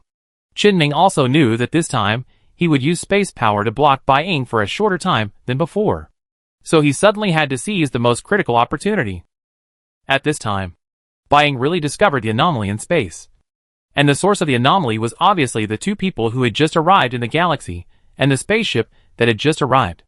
But Bai Ying has set his target at this time on the planets in the galaxy that are completely defenseless to him. His purpose of passing through here is to attack the colonies of the Empire. Since the way out is blocked, it is also a feasible way to give priority to completing his goal. However, everyone present, except Hui, is not a fool. They can think of the possibility that Bai Ying will ignore them and attack the planet. When Bai Ying moved again, several planets in the galaxy were protected by the space isolation layer. Bai Ying's sudden attack had no effect other than slowing down its own speed. Chen Ming even seized this opportunity to put the first layer of distorted space around it. The president immediately followed suit, and another form of space blocking followed closely behind, and was put on the outer layer. Even if Bai Ying had the ability to soften itself and escape from the distorted space, it could not escape from 2 layers of blocked space in a short period of time. Moreover, Chen Ming and the president had no intention of stopping. The 2 psychics who mastered the power of space just put it up layer by layer, using different space blocking methods to create more than a dozen layers of chaotic and extremely distorted space around Bai Ying, let alone coming out directly. Even if Bai Ying wanted to use the previous method to teleport out, he couldn't confirm the coordinates of the space in this chaotic space. Hui also followed up immediately after confirming the success of the space blockade. This time his entropy control ability successfully acted near Bai Ying. All particles in this area are losing their activity. The temperature is gradually approaching absolute 0. When this area truly reaches absolute 0, there is no need to continue the space blockade. At this moment, Hui suddenly said, "Something is wrong. The entropy increase of this White Shadow spaceship is very abnormal. Its entropy growth rate is wrong. Hurry up and kill it." The Legion commander entered the mutation state again at this time, and was sent into this blocked space by Chen Ming. He cracked the dragon's mouth, and a blue-white energy beam burst out of his mouth, under Hui's precise control of entropy. This space close to absolute zero not only did not affect the Legion commander, but even further intensified the effect of this blue-white energy torrent. The energy torrent bombarded the hull of the White Shadow just like before, destroying its structure, once again approaching the core of the White Shadow. This time, before the energy torrent hit the core of one of the White Shadows suddenly shattered and exploded. A mechanical, lifeless, but extremely powerful spiritual energy wave swept across the surroundings, instantly wiped out the heavy siege set up by Qin and the President. Another White Shadow that was not the first target of the Legion commander took this opportunity to escape again. With the help of the aftermath of the psychic fluctuations of the White Shadow's self-detonation, he broke through the blockade set up by the President at the edge of the galaxy and disappeared from everyone's sight. Bai Ying's escape again made everyone a little annoyed and worried. This was just a pioneer sent by the mechanical race to scout, and he was able to shake off the joint pursuit of several psychics several times. If the mechanical race really came in force, then Qin had considered this issue before. So at this time, he did not hesitate for a moment to pull the Legion leader back again and control the highest point to jump. Everything else can be discussed later. Right now, the primary goal is to deal with Bai Ying. At the same time, he asked Hui, "You just said that Bai Ying has a problem, right?" Hui answered honestly, "The output power of the spacecraft engine has an upper limit. The efficiency of temperature increase also has an upper limit. And the speed of entropy increase is the same. But Bai Ying's situation is not right. Not only is the efficiency of entropy increase very strange, but also, the speed of entropy activity is the final temperature. Do you understand? Its entropy growth rate and activity have exceeded the temperature it should show. So what's the reason?" Hui asked with a look of asking. "How do I know?" Qin nodded slightly, thinking about Hui's words and some details he had observed before. The shriveled organs in his body, the rusted hulls he saw, and the changes in the Legion leader's body. These individual abnormalities combined seemed to have no direct connection. Qin couldn't figure out what was going on for a while. There was no way. Just keep chasing. If he killed Bai Ying, he would be able to figure out what was going on with Bai Ying. Chapter 412 Reasons for Exceeding the Speed of Light. The White Shadow was split into two halves from a complete battleship-sized spaceship. One half self-destructed to remove the space restriction, and the other half continued to move deeper into the Empire. The White Shadow learned that several powerful psychics were tracking it, and the subsequent actions might be more decisive. Its target might be the capital of the 14th Legion Star region. The 14th Legion only has 3 level 6 psychics. The Legion leader, who was supposed to be at the front line, but is now following Qin Qiu Bowen, who is organizing the final work of the Mechanic War in the Mechanic Star region next to the Gallows Star region on the other side of the Empire. There is another person Qin is not familiar with, who is currently guarding the capital. The level 6 psychic said that he should be able to barely stop the White Shadow. But Qin really doesn't know the ability of that psychic. And not all level 6 psychics can withstand the attack of the White Shadow, let alone protect others under the attack of the White Shadow. Hui, who is a 6th level psychic anyway, was almost killed by a careless mistake. If the Legion psychic is a little arrogant, something bad might happen. In order to avoid something that Qin doesn't want to see, he must find a way to stop the fleeing White Shadow in advance. We have to keep chasing. How? Chase by warping. The extreme distance warping plus my psychic repair warping engine can barely keep up with its speed. Hui was a little surprised that Qin would use this method, which he thought was a bit old-fashioned compared to Qin previous methods, and asked, "You made such a big move across the Empire before. Didn't you leave anything behind?" "I left it. But there are no things in many places where Bai Ying passed by. And even if there were, it might not be possible to block it in time." "Then let me do it."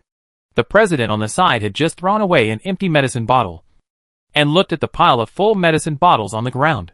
He was a little hesitant to speak, but he still took the initiative to stand up. After all, there are only 4 of them here, and only he and Qin are capable of stopping Bai Ying. Although his mental power is somewhat seriously consumed as he blocks the galaxy and keeps the space and the galaxy stable regionally, but he can still move around.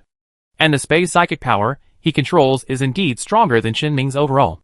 The range of Qin space psychic power is at most around him, or near those things that Qin controls with basic psychic effects. His psychic power has no such restrictions. After all, he is a true space psychic. Qin can only be regarded as a psychic who forcibly sees the power of Scarlet and relied on his own uniqueness and the relationship with the phase beast to master the combination of phase power. Of course, it can also be said that his and Qinming's two kinds of space psychic power have different focuses. His psychic power is more inclined to the overall complete and comprehensive space control, and Qinming's space psychic power effect comes from the scarlet power, which is extremely aggressive and can easily tear space.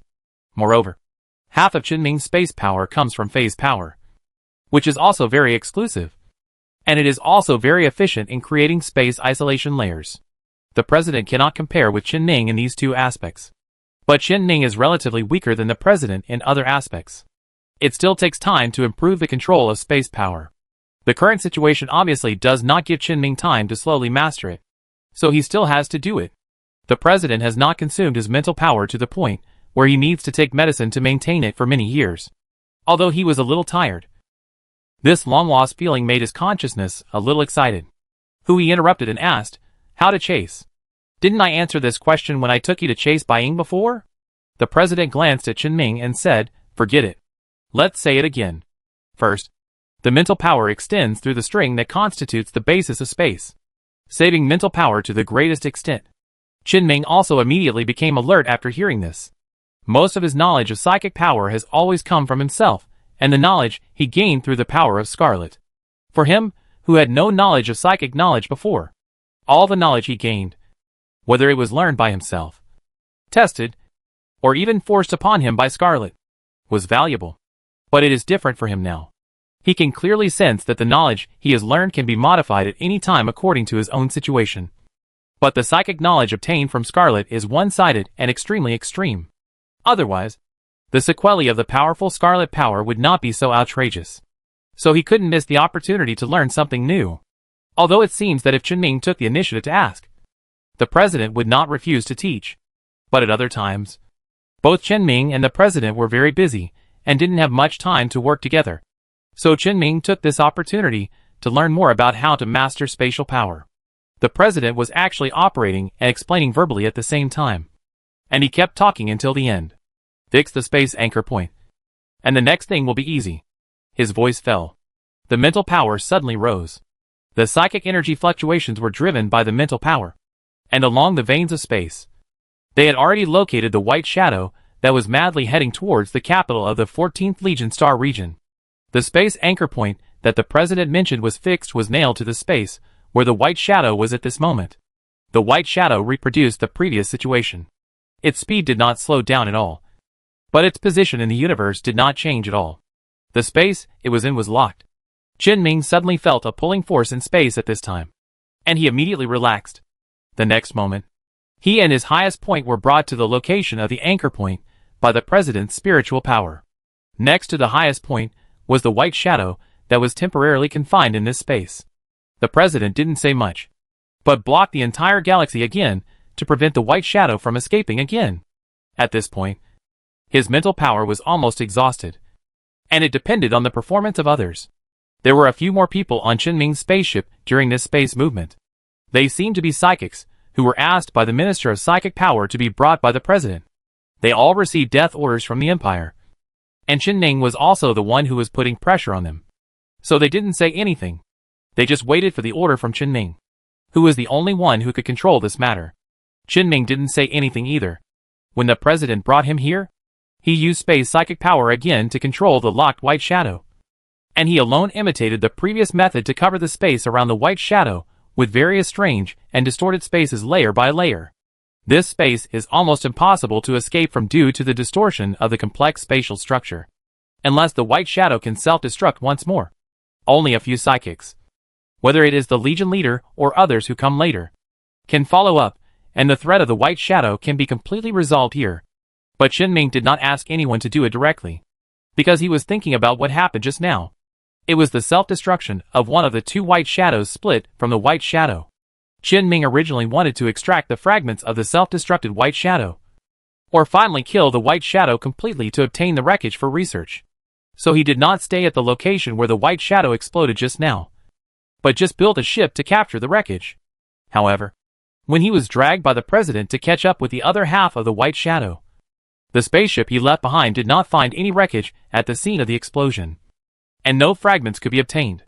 Just like the induction air mines that the White Shadow had previously dropped inside those hostile Imperial spaceships. No traces were left after the explosion. Without the ability to capture the wreckage, Qin-Ming's psychic power could not be used, and he could not confirm what the White Shadow was.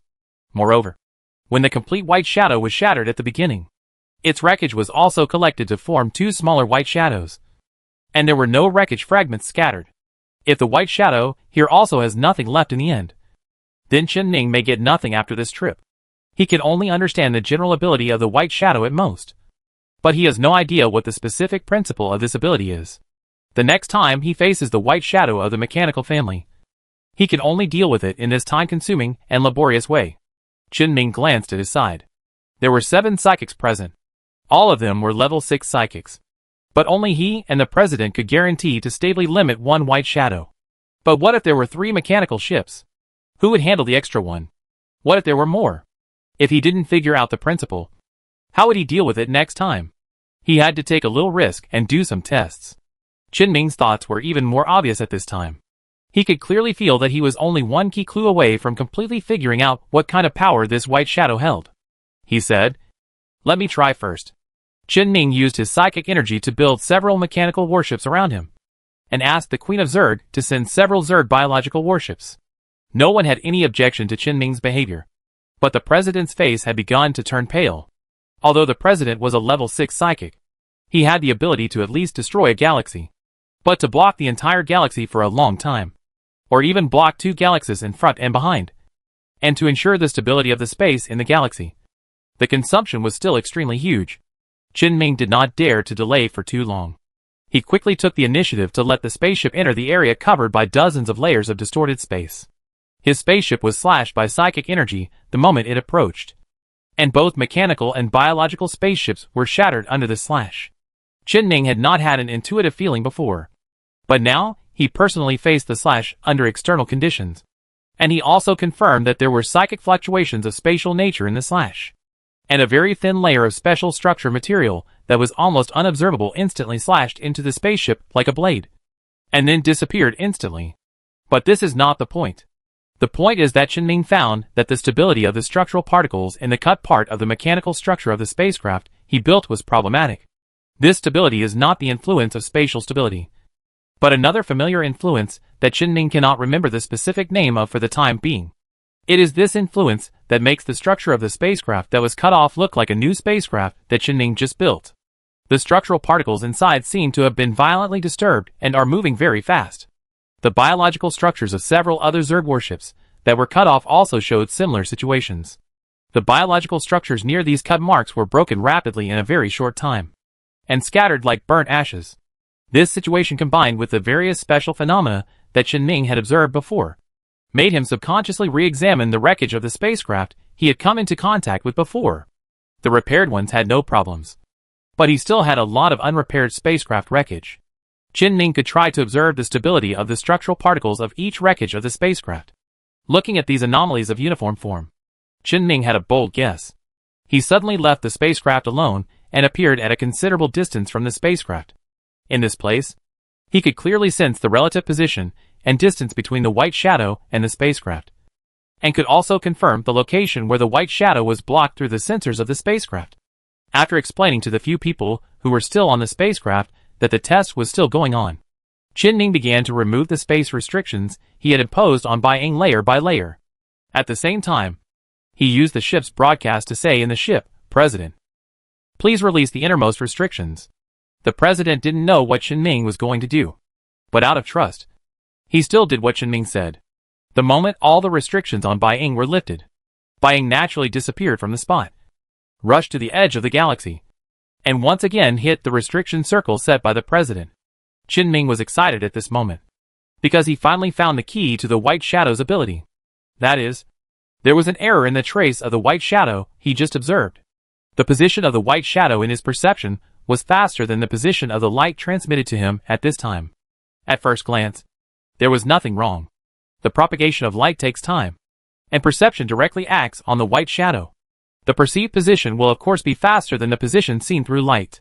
And because its speed exceeds the speed of light, its position determined by light is also intermittent and not continuous. So it is normal to have a slight deviation. But the speed of light is fixed, and the time it takes for light to reach certain locations should also be fixed. But when Chen was doing this test, the time it took for light to reach his location changed, becoming faster and reaching Chen location earlier than expected. In other words, the light emitted by the white shadow exceeded the speed of light. Is this possible? Theoretically, this is of course impossible. But the existence of psychic energy makes this possible. Anything that is directly accelerated, especially acceleration on an astronomical scale, will cause drastic changes in entropy and temperature. Because this level of acceleration will also cause the particles inside the object to be accelerated. But Hui said that the temperature did not change normally. Only the entropy was increasing randomly. This shows that its acceleration is definitely not an ordinary acceleration, but an extremely unique acceleration. Chen has seen the rusted hull on the cut surface, the old and shriveled internal organs inside his body, and the dead skin tissue on the surface of the body of the Legion commander who was cut. After integrating all these abnormal situations, Chen could think of only one possibility for Bai Ying's ability. Time was accelerated. All abnormalities were caused by normal things coming into contact with Bai Ying, who accelerated time. Bai Ying's time acceleration psychic power could not affect too many things, but could only affect itself and the things it came into contact with. That's why Chen had seen such an existence before, whose speed had exceeded the speed of light, but could still have a physical impact on other things in the universe. As for the placement of inductive air mines, it is simply the use of spatial power. Just like the slashing attack that also has certain spatial properties and physical properties. This is a spaceship that masters the power of time and space. The psychic power it possesses is simple and direct, but the effect is a little special. It actually accelerates its own time, and then relies on its own powerful hardware to achieve the actual effect that is difficult to solve now. Extremely strong survivability, strong maneuverability, and destructive power that is not at the same level as ships of the same level. It caused a disastrous impact on the Empire. But at least Chen has figured out the principle of Bai Ying's psychic ability. The method of restraining it will be studied sooner or later with the efforts of the entire Empire. The remaining Bai Ying running around in the galaxy restricted by the President is no longer a threat. Now the only thing to consider is the mechanical race itself. This time the mechanical race can release Bai Ying as a pioneer in reconnaissance. What kind of monster will they release next time? After Chen finished the test, he focused his mental power on his own spiritual energy fluctuations. He imitated the way the President used his mental power, and began to use his own spiritual power. Set up anchor points and block space. Lock the running white shadow under his control. You learned it so quickly? Chen heard someone on the spaceship sigh. But he did not respond. He was still trying to get close to the white shadow. But once he tried to get close, the slash with the power of space would directly act on him. As expected, he could only kill Bai Ying first, and then consider the issue of control. Chen wanted to get rid of Bai Ying directly, but he suddenly found that he seemed unable to get rid of Bai Ying. He had no suitable means to solve it. The most powerful attack method he currently mastered was the attack method achieved by using space ability, which was indeed useful in normal times. But when encountering an enemy who could resist the power of space distortion, or could ignore the power of space distortion, it was a little bit useless. It just so happens that the white shadow can ignore the power of space distortion, unless Chen is willing to be more ruthless and tear the space directly. No enemy can currently resist the power of space tearing. But the consequences of tearing the space are extremely negative and long-term. Even if Chen uses another method to destroy the destroyer, the attack of the destroyer will erase the essence of things. This conflicts with Chen idea of controlling the remains of the white shadow. The effects of the powerful attack methods he mastered are a bit too much. It is indeed fine to use it as a lethal weapon, but Chen now needs to find a way to preserve the remains attacked by the weapon, which is not so useful. Forget it. Let's just leave it at that. Chen contacted the Supreme Point again and asked other psychics to prepare for action. Chapter 413 Super Body. The trapped Bai Ying had nowhere to escape. For the sake of safety, Chen decided to let the Legion leader enter the blocked area. After all, the Legion leader had already performed well, and Chen had never seen the abilities of others. If he was killed by Bai Ying, he would have to go to the trouble of saving him. So Chen sent the Legion leader into the space isolated by the distorted space, and he lifted the blockade on Bai Ying himself, so that the Legion leader's attack could hit. The Legion leader also quickly entered the mutation state. and a blue-white energy beam was ejected from the dragon head's mouth, hitting the white shadow, which could not perform any effective maneuvers in the narrow space. The nanorobots on the white shadow ship were frantically repairing the damage under the continuous effect of time acceleration. But they were completely crushed by the energy beam after a short while. The armor structure of the white shadow began to be damaged, exposing the innermost core structure. Seeing this, the Legion leader ejected a stronger energy beam from his mouth, wanting to completely destroy the white shadow in one go.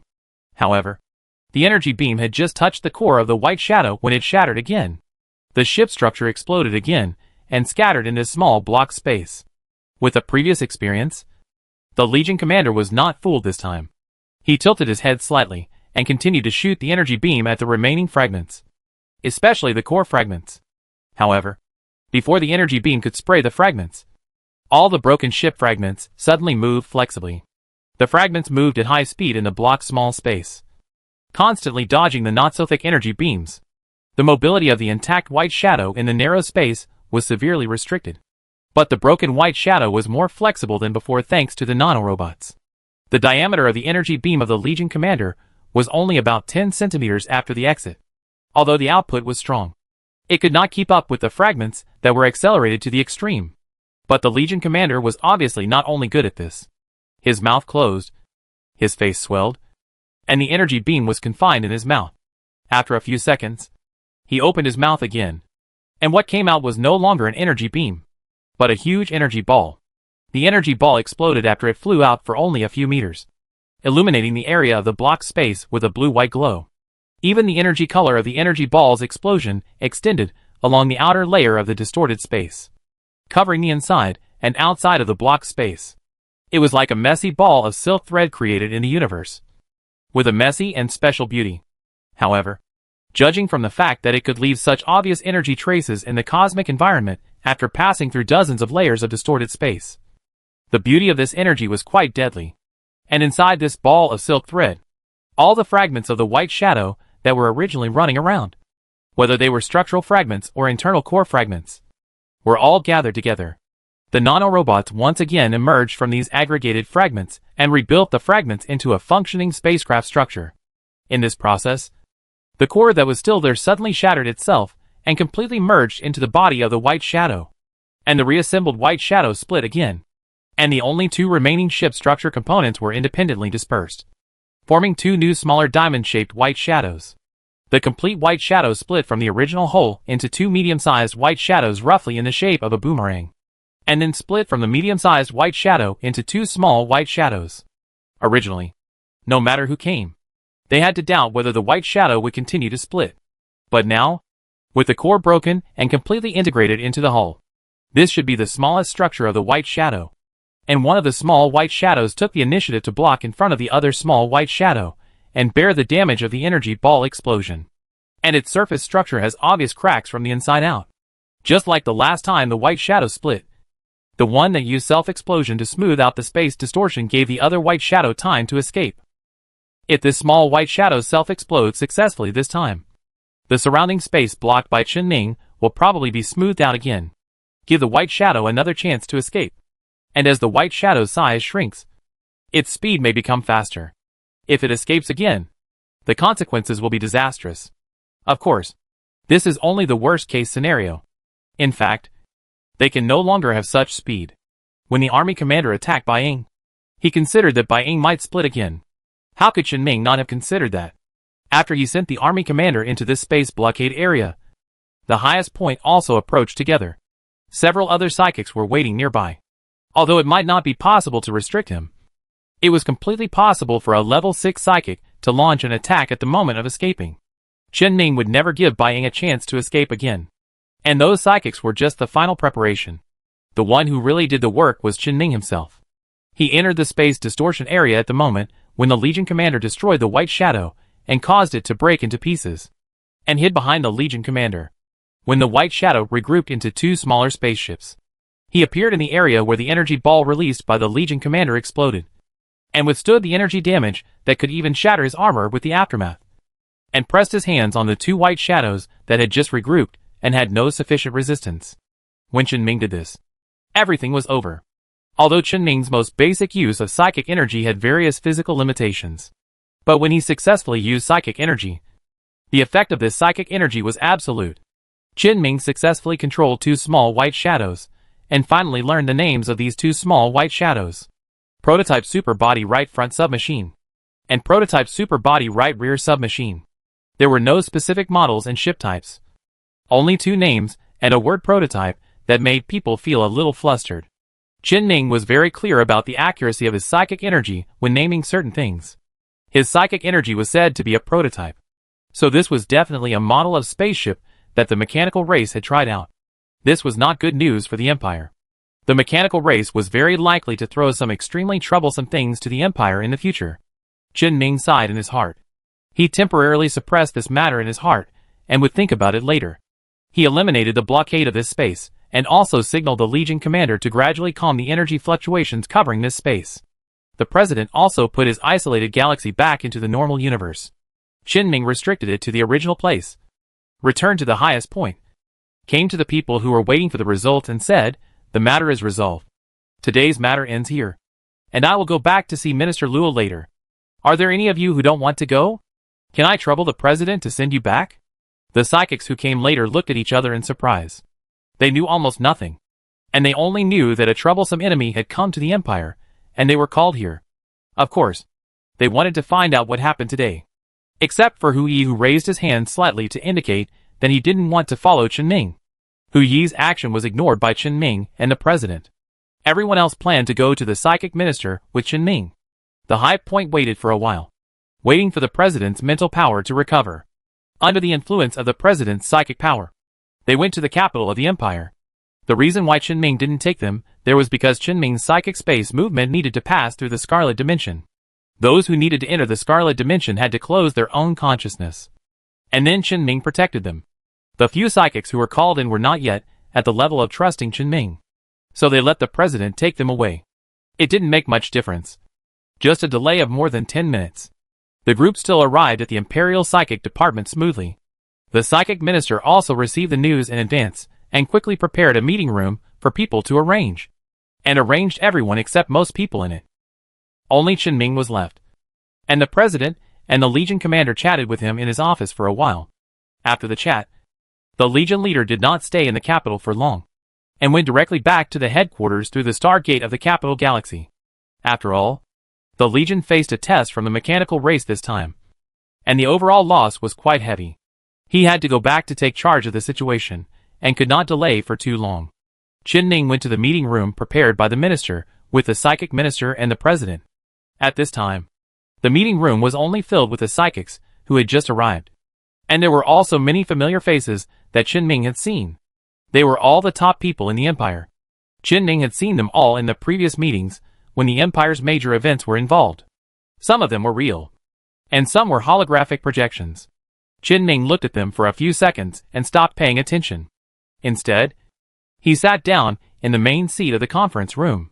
"Just tell me what happened today." Qinming started from the beginning without hesitation, including Yu Hui's escape from the Empire's fight against the mechanical race. And the 14th Legion was chasing him. Then halfway through the chase, they found that Yu Hui suddenly lost everything, including the spacecraft supplies, and the core was gone. So he asked him to go over to investigate and roughly said everything. Then, they found that not only did Yu Hui lose all his cores, but also that the escort fleet of their retreating fleet was completely destroyed. A special warship sent by the mechanical race was completely destroyed. That's it.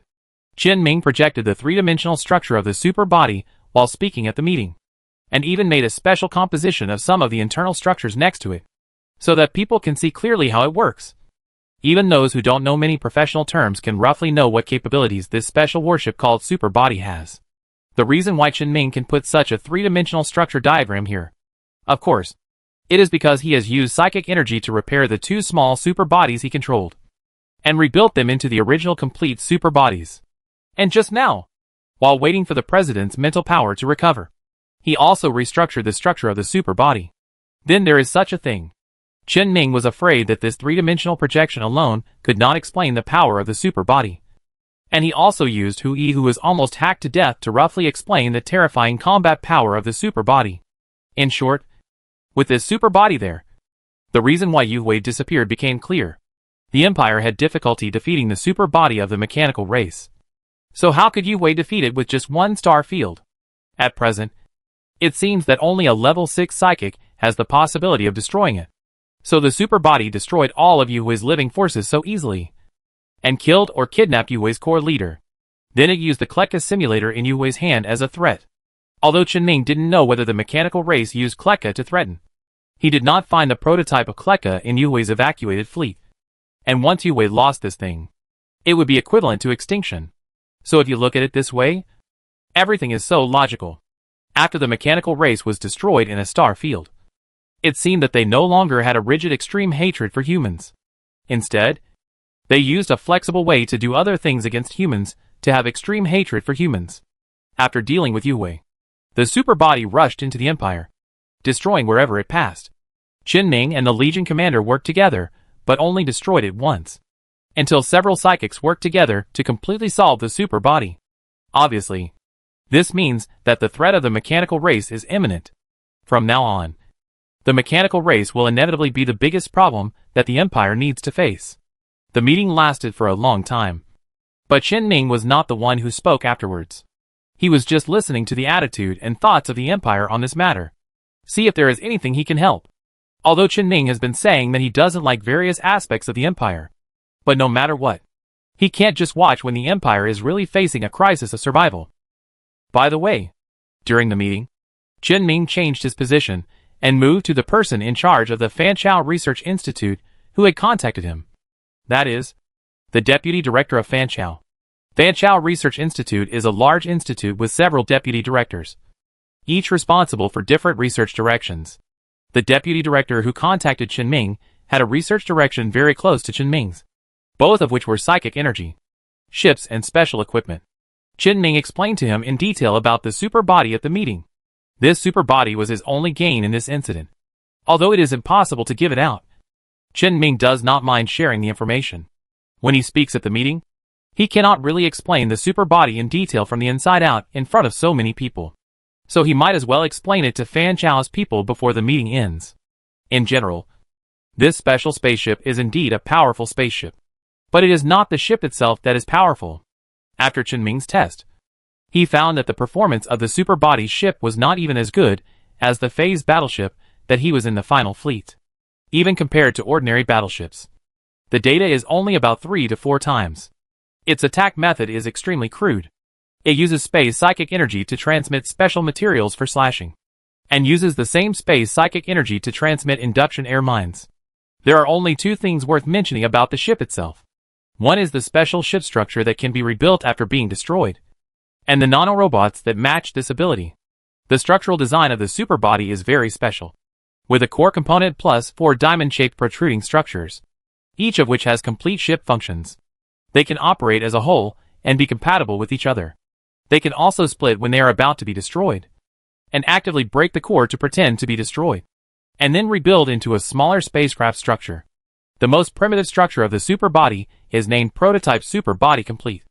After the split, it is Prototype Super Body Left Structure, and Prototype Super Body Right Structure. The left structure below will split into Prototype Super Body Left Front Submachine, and Prototype Super Body Left Rear Submachine. On the right side, there are the 2 diamond-shaped white shadows that Qinming finally controlled.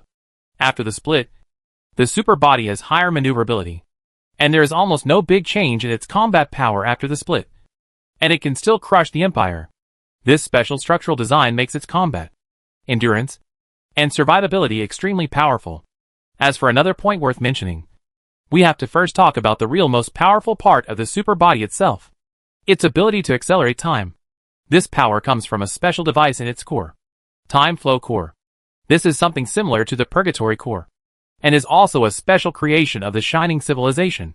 The spacecraft installed with it can rely on it to complete the acceleration of time. Of course, it can only accelerate, and cannot do any other operations. Even this power can only affect itself, and at most the things it touches may be affected by the accelerated time. In this situation where time is accelerated all the time, the material used to make this super body is obviously very important. It needs to be able to maintain the stability of the structure under the acceleration of time. Therefore, Chen Ming also discovered that the material of the superbody is not a common special material. It is an extremely complex alloy material that can make the passage of time leave almost no trace on it. Not only is the strength already top-notch, this material has many other meanings. This is the superbody. After listening, Fan Chao's deputy director thought for a while and asked, "Is that all? It feels like something is missing." "Yes. I didn't say one thing." Chen Ming did not directly bring out the most important thing. That is something that exists in the superbody, which may be the most precious thing compared to the entire superbody. Void battery. It does not have any complicated name or function. It can only do one thing: draw energy from other dimensions and supply it to anything connected to this battery. The efficiency is about 3 times that of the most advanced antimatter engine in the Empire. Chen Ming didn't know what dimension this void battery was connected to. Nor did he know how the void battery did it. But its function was to extract energy from other dimensions, and achieve the effect of seemingly extracting energy from the void. And there was one most exaggerated thing. This battery was not an integrated structure, but a structure similar to a nanorobot that could be divided and disassembled, and even self-replicated. It's just that its self-replication seemed to have an upper limit, as if the gap for absorbing energy from other dimensions was so large that when the number exceeded a certain value, it could no longer absorb more energy. But this does not affect the effect of the void battery. And the energy it extracts from the void is enough to supply a spaceship like the superbody. Obviously, this is also a top technology of the Shining Civilization. It is the same level as the resurrection mechanical fluid, but in a different direction. This is why a superbody the size of a battleship can last so long under the premise of countless times of time acceleration. The longer the time, the more energy it extracts from the void. Chen Ming did not understand this technology, but he was obviously shocked. Deputy Director Fan Chao next to him also couldn't understand. But after Chen Ming brought some void battery structures to him and demonstrated them on the spot, he was also shocked by the crystallization of the once glorious and shining civilization technology. After a while, the Deputy Director adjusted his mentality and temporarily ignored the outrageous void battery. He asked other questions. "Just now I heard you say that the faceted structure of the superbody disappeared after the self-explosion. Why is that?" "I looked at it later. It's probably that the nanorobots devoured themselves and annihilated themselves. The superbody used some antimatter technology, so it's completely feasible to create annihilation." "I see. Thank you for sharing." "You're welcome." After the Deputy Director continued to ask Chen Ming a lot of questions, and Chen Ming explained the situation of the superbody to the Deputy Director thoroughly, the meeting finally ended. After the meeting, the Minister of Psychic Energy deliberately took Chen Ming to another place where no one was. Chen Ming didn't understand what the Minister of Psychic Power was going to do, so he asked, "What's the matter?" The Minister of Psychic Power said, "I'll tell you what the Empire will do next. I just heard it." "That's good. Anyway, we can't just let psychics take over. Our psychics have just regained their social status, and they have to go to the front line to fight this kind of thing. That's really. We must get spaceships and weapons that are equivalent to the superbody." Chen Ming tilted his head slightly and said indifferently, "I just heard all this, and I will help. I have already given the design blueprint of the superbody to Fan Chao. You can't expect me to do anything anymore." The Minister of Psychic Power did not say anything like request, beg, or plead. He knew Chen Ming did not like these. It was not that he did not like others to request him, but that he did not like the Empire to suppress and restrict him before, and now turn around and ask for his help. So the minister would not ask or request Chen Ming to do anything. He just asked people to do what the Empire should do, and then hand over the results to Chen Ming. The Minister of Psychic Power handed a storage unit to Chen Ming and said, "This is the general star map of the universe environment behind the wormhole that you sent before. Someone has already studied the star map. It is possible to confirm the various resources contained in different galaxies through the situation of the stars. If the survivors really escaped, their destination after passing through the wormhole must be nearby." The Minister of Psychic Power would not take the initiative to mention anything for Chen Ming to do. He just paved the way for Chen Ming to do something that Chen Ming might want to do, and that is also beneficial to the Empire. In this way, it will not touch Chen Ming's bad luck, nor will it affect his real purpose. It is good for everyone. Chen Ming stared at the storage unit in the Minister of Psychic Power's hand for a while, and took it away. "I know. I will check it out later." Chapter 414 Some changes. Chen Ming's attitude made the Minister of Psychic Energy feel relieved. However, he still couldn't help but say, our pioneering troops have already set out to find the remains of the shining civilization. But it is too difficult to find technology from the remains. It is really difficult to make a major technological breakthrough in a short period of time if we rely on ourselves alone. Look at the antimatter engine a few years ago. It has been several years since this thing began to be equipped in the army. So far, no more than 1/3 of the Imperial Army has been equipped with this thing. This is just the engine. Let's not talk about whether other things can be put into service. Even the research is still a long way off. We can only hope that the things found in that cultural memorial hall can help us find some clues to really use the shining technology. Chen Ming was also helpless about this. It's useless for you to play the victim to me. I also want the shining technology. Haven't I shared some of the technology? What the minister said is what he wants. His psychic power can optimize a certain technology, but it cannot develop technology in a new direction. All he can do is to continue his research like other researchers. At most, he is a psychic and has special psychic powers, so his research efficiency is higher. But compared with other psychics, especially the researcher of Fanchao, he can't make a big difference at all. Of course, he also hopes to obtain more technology, and he can also benefit from it. But you can't expect too much. Ahem.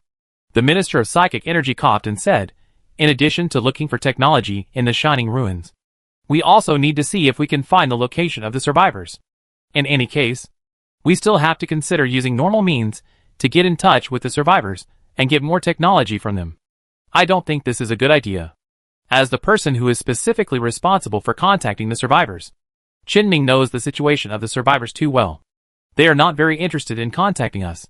They just go through the process every month and give us some technology that is slightly useful but not very useful. And I said that the brainwashed psychic is not dead. He is very likely to have hooked up with the survivors. The Minister of Psychic Power slightly refuted Chen Ming's words. As long as we get the technology, we will not lose anything. Because as you said, the brainwashed psychic has probably already contacted the survivors. He is very likely to leak the information that we use to trade with the survivors, which is basically known to everyone. Besides, many of the things we give are newly compiled, and we will not lose anything if we give them away.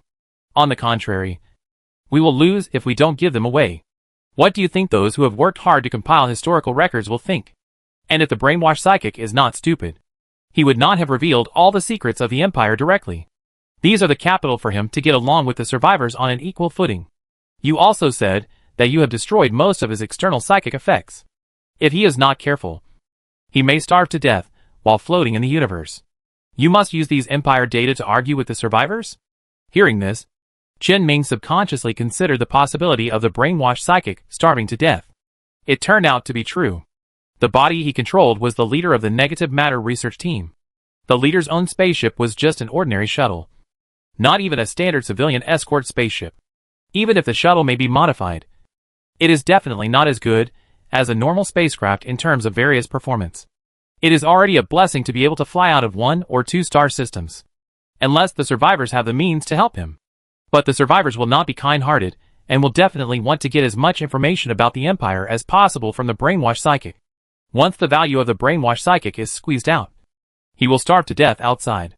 The brainwashed psychic is definitely not stupid, and will definitely use the information of the Empire as a bargaining chip to contact the survivors, as the Minister of Psychic said. The Minister of Psychic Energy concluded, so the survivors must still need to trade with us, and get more information about the Empire, and compare it with the brainwashed psychics. If we give a little more, it can also reduce the trump cards in the hands of the brainwashed psychics. So this opportunity must not be missed. And the most important thing is, when communicating with the survivors, the attitude is important. But when contacting with the survivors, the efficiency is important. It's not like the two things can't be done at the same time. Right? Seeing that the Minister of Psychic Power had already described the robbery as a business on the surface, Chen Ming would naturally not refuse to do so. But he was still a little worried. That's true. But I wonder if the survivors also have the technology of super bodies. The Minister of Psychic Power asked back, can super bodies beat the nightmare of the plane? It should be able to beat it. The speed of super bodies is too fast, enough to slowly grind the nightmare of the plane to death. Then if the survivors really have this technology, they will definitely grind the nightmare of the plane to death first. so that they can return to our side. Right? Qin nodded and said, yes. But it's hard to say whether they have anything else. The Minister of Psychic Power spread his hands, indicating that he had no way to deal with this situation. He really felt that sometimes Qin really liked to think about all kinds of bad consequences. If he really wanted to confirm whether the survivors had powerful military means similar to super bodies, he could only go and see and try it himself. Before trying it himself, no one knew what kind of trump cards the survivors had in hand. Anyway, if you can beat them, rob them. If you can't beat them, then try to improve your technology from other aspects first, and then rob them. No matter how strong the power of the survivors is, it can't be much stronger than the nightmare of the plane. This is indirectly proved by the fact that they have been staying in the world behind the wormhole and not coming back. Comparing the mechanical race and the nightmare of the plane who are eyeing the Empire, it is obvious that what is right has already formed a tone in everyone's mind. After talking about technical issues with the Minister of Psionics, Qin did not stay in the Empire any longer, and turned around and returned to his own territory, back to the giant dock above the orbit of Gaia star in the Origin Galaxy. His spaceship, that was still under construction, naturally did not change at all. After all, he had only been out for a day. Then Qin stuffed the super body into the dock. He left a detailed document and gave it to the director of the Legion Psychic Research Institute and the director of the ship next door, who were busy here. Then he broke free from the two directors, who wanted to hold him in the dock to explain what this super body was. He did not stay in the giant dock for long and found a shuttle to drive out. The researchers in the giant dock were left with a lot of questions. Of course, he would do the superbody thing when he came back. But his battleship has entered the final stage. And if he wants to put some things in it again, it will have a very significant impact on the overall design of the spacecraft. So Qin does not intend to apply the superbody technology to his battleship. But there are still many technologies worth studying on the superbody, which may come in handy in the future. And the superbody itself has its special value. Before that, Qin plans to go to the satellite in the orbit of Gaia in the Origin Galaxy, which he has not visited for some time. This satellite has always been in the charge of Tianjin. In the past 6 months, he has been almost completely focused on the design of the spacecraft, so that the spacecraft can leave the port in a few months. During the design period of the spacecraft, he only occasionally looked at the documents to pay attention to the general progress of the planet. He basically did not go to see the actual situation. Finally, the design of the spacecraft is nearing completion, and he has time again. As a result, he was just about to go to see how Tianjin has been doing in the past 6 months, and he happened to encounter the disappearance of Yue. He had no choice but to turn around and deal with Yue's affairs. Although Yue was not found, he was free now, and he also estimated that Yue would never be found in this lifetime, because the disappearance of Yue's core was not something that had just happened. Although Qin handled it very efficiently, he figured out how Yue disappeared in one day and solved the super body that caused Yue's disappearance. But the super body had actually killed Yue's escort fleet a long time ago, and had forced Yue to dismantle the core and load it onto the ship for evacuation. Although the super body went in the direction of the Empire after dealing with the Yue warship, it did not make any move until Qin and the Legion commander found the remnants of the Yue fleet. Such a long time was enough for Yue to completely disappear in this universe. God knows what the mechanical race will do with it after taking it away. Moreover, both the Legion commander and Qin sent fleets to search in the direction of the Yue core after the super body crisis was resolved.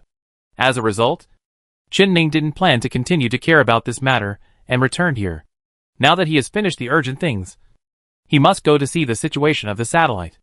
Qin had an idea and drove the shuttle from the giant dock to the other side of Gaia's orbit. Gaia's satellite cannot be seen from the normal universe, but you can see a large space station suspended in Gaia's orbit, orbiting the transparent satellite. The scale of this space station is larger than that of the Pirate space station, and its structure is also very special.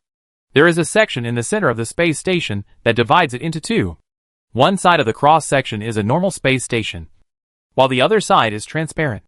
The transparent side also exists in the phase space like a satellite. When Qin first built this space station, it was mainly used by Tianjin and his team. It is equipped with fixed-phase equipment to send half of the space station into the phase space, making it convenient for people to enter and exit the phase space at any time and work on the satellite in the phase space. It is the same design idea as the space station built by Qin near the wormhole. which is half located in the Origin Galaxy and half in the Gaia Galaxy. He had built this structure himself, so he was not surprised at all and landed at the port of the space station. Qin entered the space station and looked around after landing. The port was barely crowded with people, at least compared to any other space station on Qin territory. This place could be considered lively. After passing through the port and walking into the space station, you can see the city in the center of the space station and the residents living in this city. From the low and sparse buildings on the edge to the tall buildings in the core area, and then to the shuttles in the sky, all show that the city is full of vitality. It can be said that the structure of the entire space station is almost exactly the same as that of the pirate space station. It's just that just like what you see outside, the other half of the space station exists in the phase space. The reason why there is such a strange design, rather than the obvious structural differences and partitions in two different space areas, like the wormhole space station, is relatively simple. That is, the entire space station is built. Qin only built a framework and gave a general direction for the internal structure. The Empire actually built the internal environment of the space station. The secondary purpose of building this space station is to provide a place for people from the Empire to settle down. For those volunteers who voluntarily go to the phase space to settle down. A long time ago, the Empire had already proposed this idea and started testing when Qin just discovered the connection between the phase space and the Scarlet Dimension. Test whether humans can live in phase space for a long time. This space station was built with this purpose in mind. In fact, there was an earlier test project related to phase space, which was to send pregnant women from areas with severe sequelae of scarlet infection into phase space. Almost anyone from anywhere in the Empire can enter, to ensure the condition of the fetus in the womb. The sequelae caused by the Scarlet Dimension have caused the overall fetal malformation rate in the Empire to be as high as over 95%. And it is completely uncontrollable today. At that time, this experiment was the hope for mankind to survive. Qin had also paid close attention to the experiment before. He knew that the progress of the experiment was very good, even if the embryos were affected by the sequelae of the dimensional infection. As long as they had not differentiated into obvious abnormal structural sequelae, they could be suppressed after entering the phase space. And there was a follow-up to this experiment. Pregnant women who had stayed in the phase space gave birth smoothly afterwards. As long as the babies were born successfully in the phase space, there was no sign of being affected by the scarlet. Only a small number of fetuses were deeply affected by the scarlet before entering the phase space. For example, some embryos that entered the phase space more than 4 or 5 months later suffered from stillbirth. But overall, it is much better than letting pregnant women continue to stay in the normal universe. Overall, this laboratory is extremely successful. Since the end of the experiment, the Empire has begun to set up phase space stations and countless large residential space stations installed in different star systems throughout the Empire. The Empire paid to ensure that all fetuses can grow smoothly, so that the sequelae of the scarlet infection will hardly affect the Empire after that. Therefore, after the previous experiments, the Empire will continue to find ways to conduct in-depth research in the phase space. As long as they can find ways to send the entire Empire into the phase space and start to develop from the phase space, they can gain an advantage in the fight against Scarlet. It just so happens that Qin has a ready-made planet that has been sent into the phase space. And there is also a matching space station, which is simply the best place to conduct experiments. Although the Empire can build a space station and send it into the phase space, it is still too outrageous to put a planet into the phase. Even Qin had no choice but to tear open the space rift and push the satellite in. As a result, he was targeted by the brainwashed psychic, and Scarlet was attracted to fight a big battle. It is almost impossible to replicate it again, and it is unknown how long it will take for the phase technology to advance enough to send the planet into the phase space. So the Empire came to Qin. Qin did not mind the Empire using his place, whether it was the space station or the planet itself. There is nothing to say about the space station. It is just a space station. It is used as an entrance to the phase space. You can live there at will. And the planet, the satellite that was sent into the phase space, was already on the verge of destruction, and was almost torn apart by the negative matter. Or later, Tianzhan awakened his spiritual power, and forcibly suppressed the negative matter, stabilized it, and is relying on the subsequent Gaia seeding device to repair the planet. Qin is also curious about whether living on such a planet that has been transformed into a Gaia planet will have an impact on people.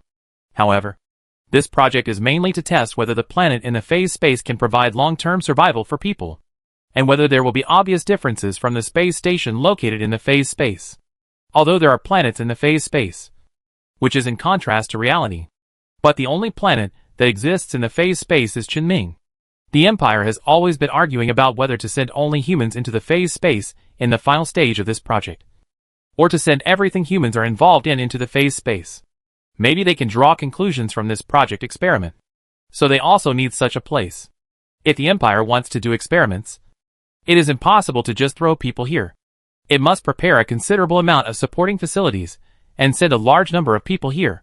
Qinming will definitely not refuse. After all, this is his territory that is so prosperous. So the people living on this space station are probably the researchers from the Empire, as well as some of the researchers' relatives and friends.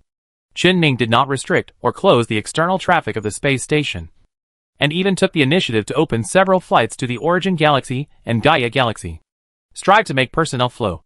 Only in this way, more and more people will stay here completely in the future.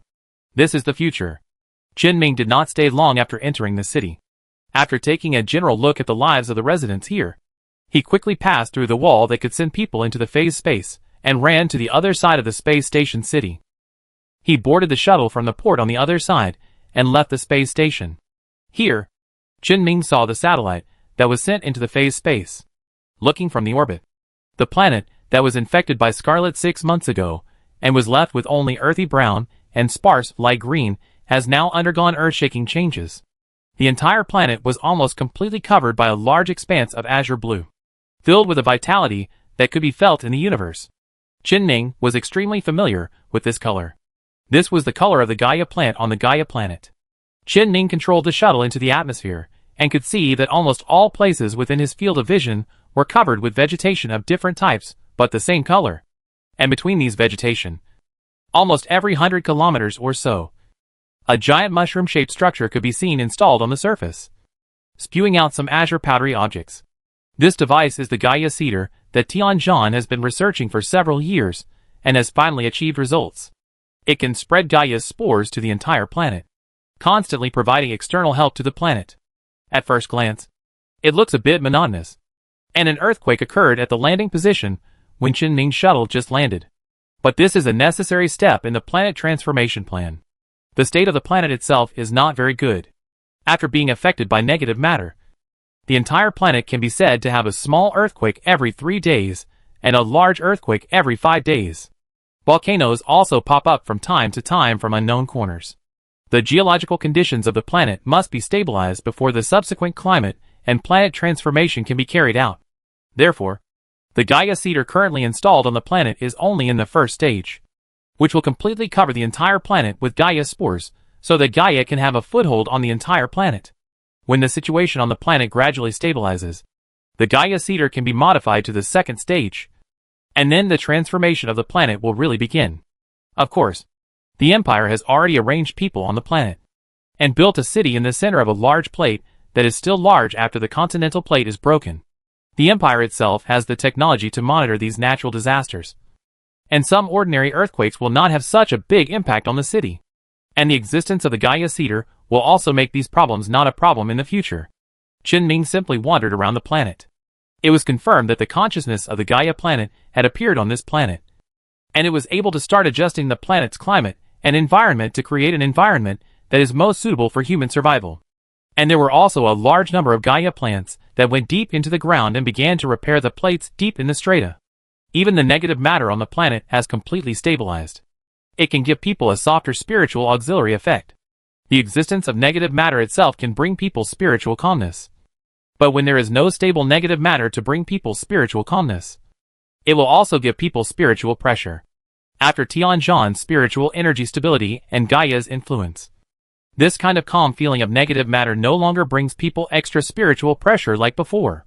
This planet, which was infiltrated by negative matter and now sown with Gaia, gave Qinming a more comfortable feeling than Gaia.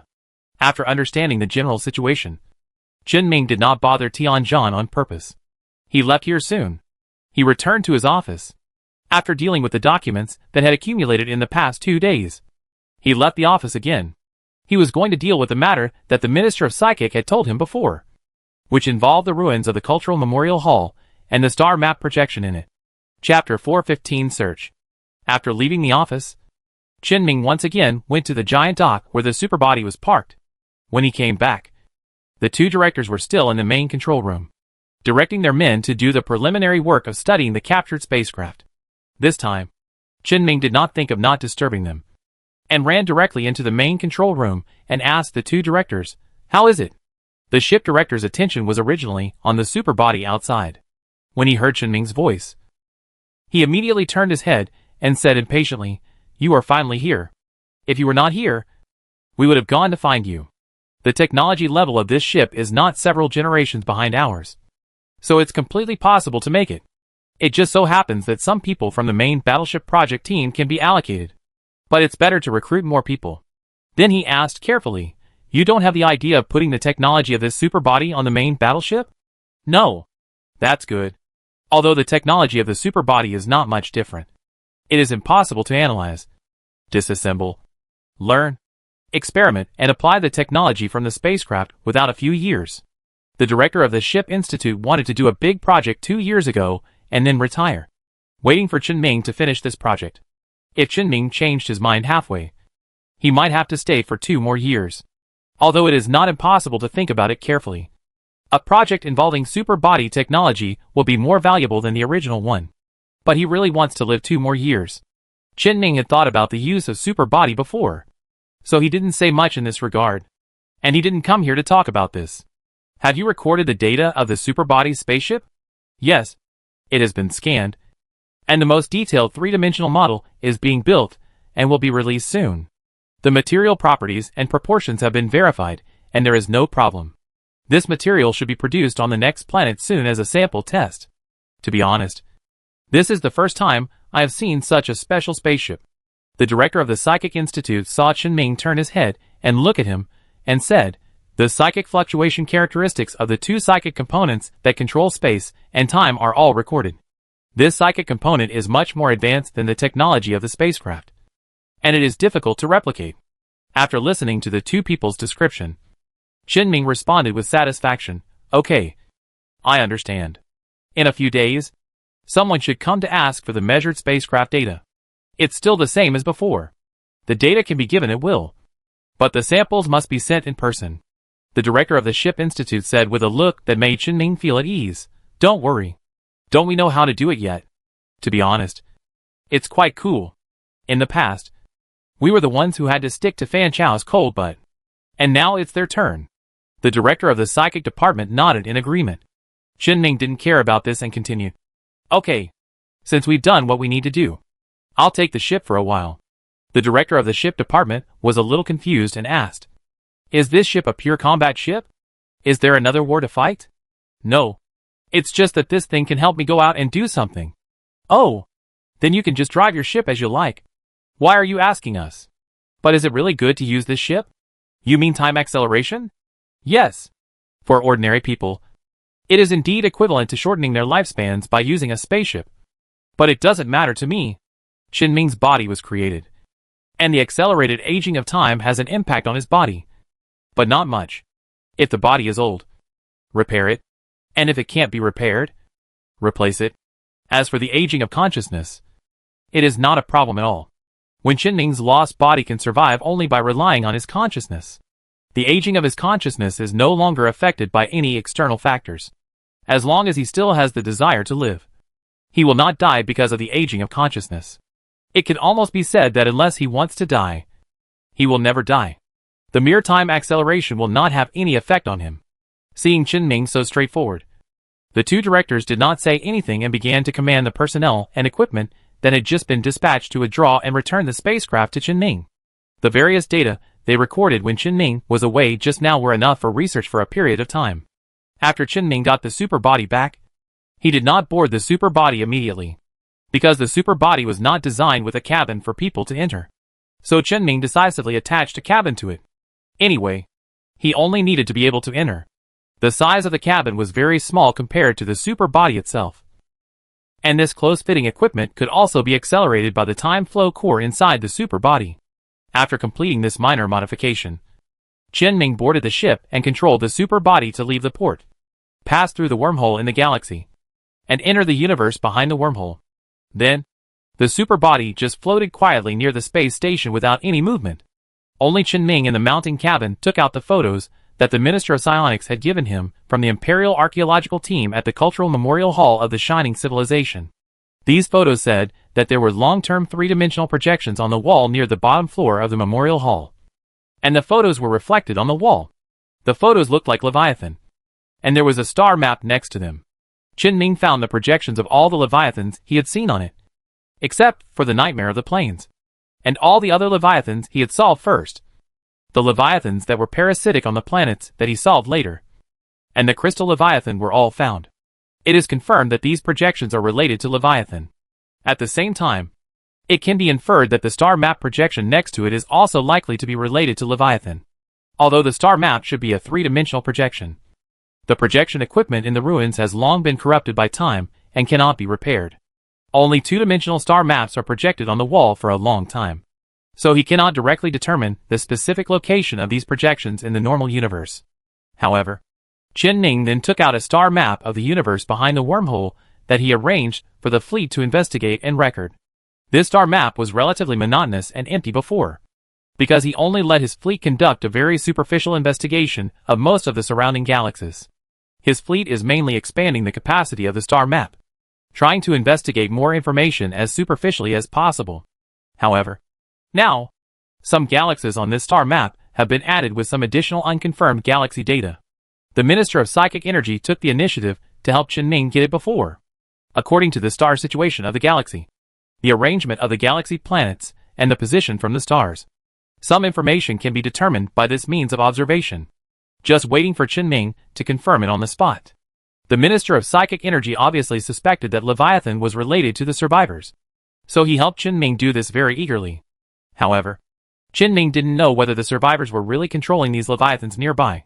He only knew that there were definitely many people left in the Shining Civilization after they just passed through the wormhole, and they still had the energy to develop these Leviathan creatures. The residents of the Shining Civilization, who stayed in front of the wormhole, were the same. They also had the resources and ability to research some very important and very powerful technologies. And the resurrection mechanical fluid he obtained was a representative example. Regardless of whether there was a connection between the star map and the survivors, he should have a great chance of getting some valuable technologies based on this star map. With Chen-Ming's current level of exploration of the surrounding star fields, it is not difficult to compare the angles of the star map and the projection. However, this star map only records the projections of the galaxies where Leviathans exist, and the star map does not mark the types of Leviathans that exist in each galaxy. Therefore, Chen-Ming can only use the galaxies where several Leviathans are located as a basis to compare the two-dimensional projections one by one to confirm the angle of the star map in the real universe. At first, Chen-Ming was misled. He regarded the galaxy where he solved the Star Eater as a galaxy on this two-dimensional star map. However, he soon realized that the Star Eater in the galaxy where he solved the Star Eater appeared there 5 years ago and reproduced from other places. And the age of this star map is more than 5 years. Soon after eliminating the interference of the Star Eater's galaxy, Chen-Ming found the star field of the normal universe corresponding to this two-dimensional star map. By the way, Chen-Ming also determined all the galaxies where Leviathan existed through the star map. Although due to the angle of the shadow projected on the wall, some galaxies with Leviathans were blocked by other information. But it was not a big problem. The archaeological team had already confirmed the total number of Leviathan projections when taking pictures. That is, the total number of Leviathans. See if the final data can match, and we will know whether there are Leviathans in those blocked galaxies. It was only when Chen-Ming verified all the data and confirmed that every galaxy corresponded to Leviathan, he found an extra galaxy on the star map. This is not because one more galaxy was added when calculating the overlapping galaxy projections. After comparing the data on the two-dimensional projection with the three-dimensional space, Chen-Ming can be sure that a certain galaxy has been added. The amount of information on the star map is one more than the number of Leviathan projections. This is interesting. Chen-Ming is not sure which galaxy is extra, but he can verify it one by one. He opened the super body with this idea. After confirming the information at hand, Chen-Ming did not continue to wait in place, and immediately activated the time flow core of the super body, allowing the entire super body to enter a state of time acceleration. He could feel that his consciousness had a slight sense of separation as time accelerated. This was because his main consciousness in the super body also accelerated when time accelerated, resulting in a sense of separation due to the difference in thinking speed with the secondary consciousness in other places. Now the time flow core has just been activated. If time accelerates faster in the future, this feeling will be more obvious. But it's not a big problem. Just bear with it. Ordinary psychics may suffer from schizophrenia in a mode of thinking that is fast on one side and slow on the other. But for Chen Ming, he can completely withstand this kind of mental pressure. He has endured more serious and painful mental pressure than this. It's just schizophrenia. A small problem. And the accelerated thinking brought by time acceleration has another benefit. This allows him to think about more things in a longer time than in the normal universe. Some projects that originally required time to study, he could produce results in a very short time under the normal universe environment. Although his mental power recovery efficiency did not change much when time was accelerated, because his mental power recovery efficiency mainly depended on the hive mind of the plugin. The Zerg and the mechanical race were not accelerated. But Chen Ming's own mental power recovery speed was enough to keep him conscious and keep doing things in such an environment. Wait a minute. Chen Ming, who was thinking about how time acceleration could help him patrol the galaxies where Leviathan might exist faster and speed up the research process of the Mind Acceleration Project, suddenly thought of it. There seemed to be a special psychic researcher at Fan Chao's place, who seemed to have the ability to research a project that would take a long time to research in a very short time. Would he also have psychic powers with similar effects? The more Chen Ming thought about it, the more he felt that this was possible. But even if there was, it had nothing to do with Chen Ming. Anyway, he already has a super body, so he doesn't need to think about what others may have on hand. However, this time acceleration ability can obviously be further developed, and perhaps some interesting effects can be developed. As for now, let the super body do what it should do. The time flow core continues to accelerate. Just before Chen Ming really drives the super body out, Chen Ming suddenly has a new idea. He wants to drive the super body into hyperspace. Hyperspace is a dimension that can greatly shorten the time of space travel. It was also the first time that humans came into contact with an alternative way of traveling at superlight speed. Then what special effects would come from the contact between the super body and hyperspace? With this idea in mind, Chen Ming was about to start the hyperspace channel engine of the super body, but found that the super body did not have this device at all. There were many ships with hyperspace channel engines in normal times, so he subconsciously thought that the super body should have such a device, so that he ignored the fact that the super body did not actually have a hyperspace channel engine. Although this is very strange, it seems to make sense. After all, when the super body attacked the Empire, it did not choose to enter the hyperspace, but only traveled at super high speed in the normal universe. Although the superbody's speed does not require a hyperspace channel, why not go faster? There must be a reason for this. Chen Ming felt that he might be a little disappointed next, but he still chose to use psychic energy to transform the superbody and add an additional hyperspace channel engine. The superbody is not any conventional type of warship. It is more appropriate to regard it as some kind of mechanical combat weapon, especially the battle mode of splitting into two smaller ships when destroyed, which is more like some automatic weapons rather than pure spaceships.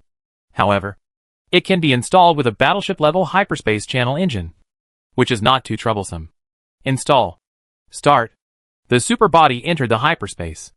10 seconds later, Chen Ming controlled the super body to come out again, because he found that after the super body entered the hyperspace, the most critical time acceleration effect of the super body was invalidated.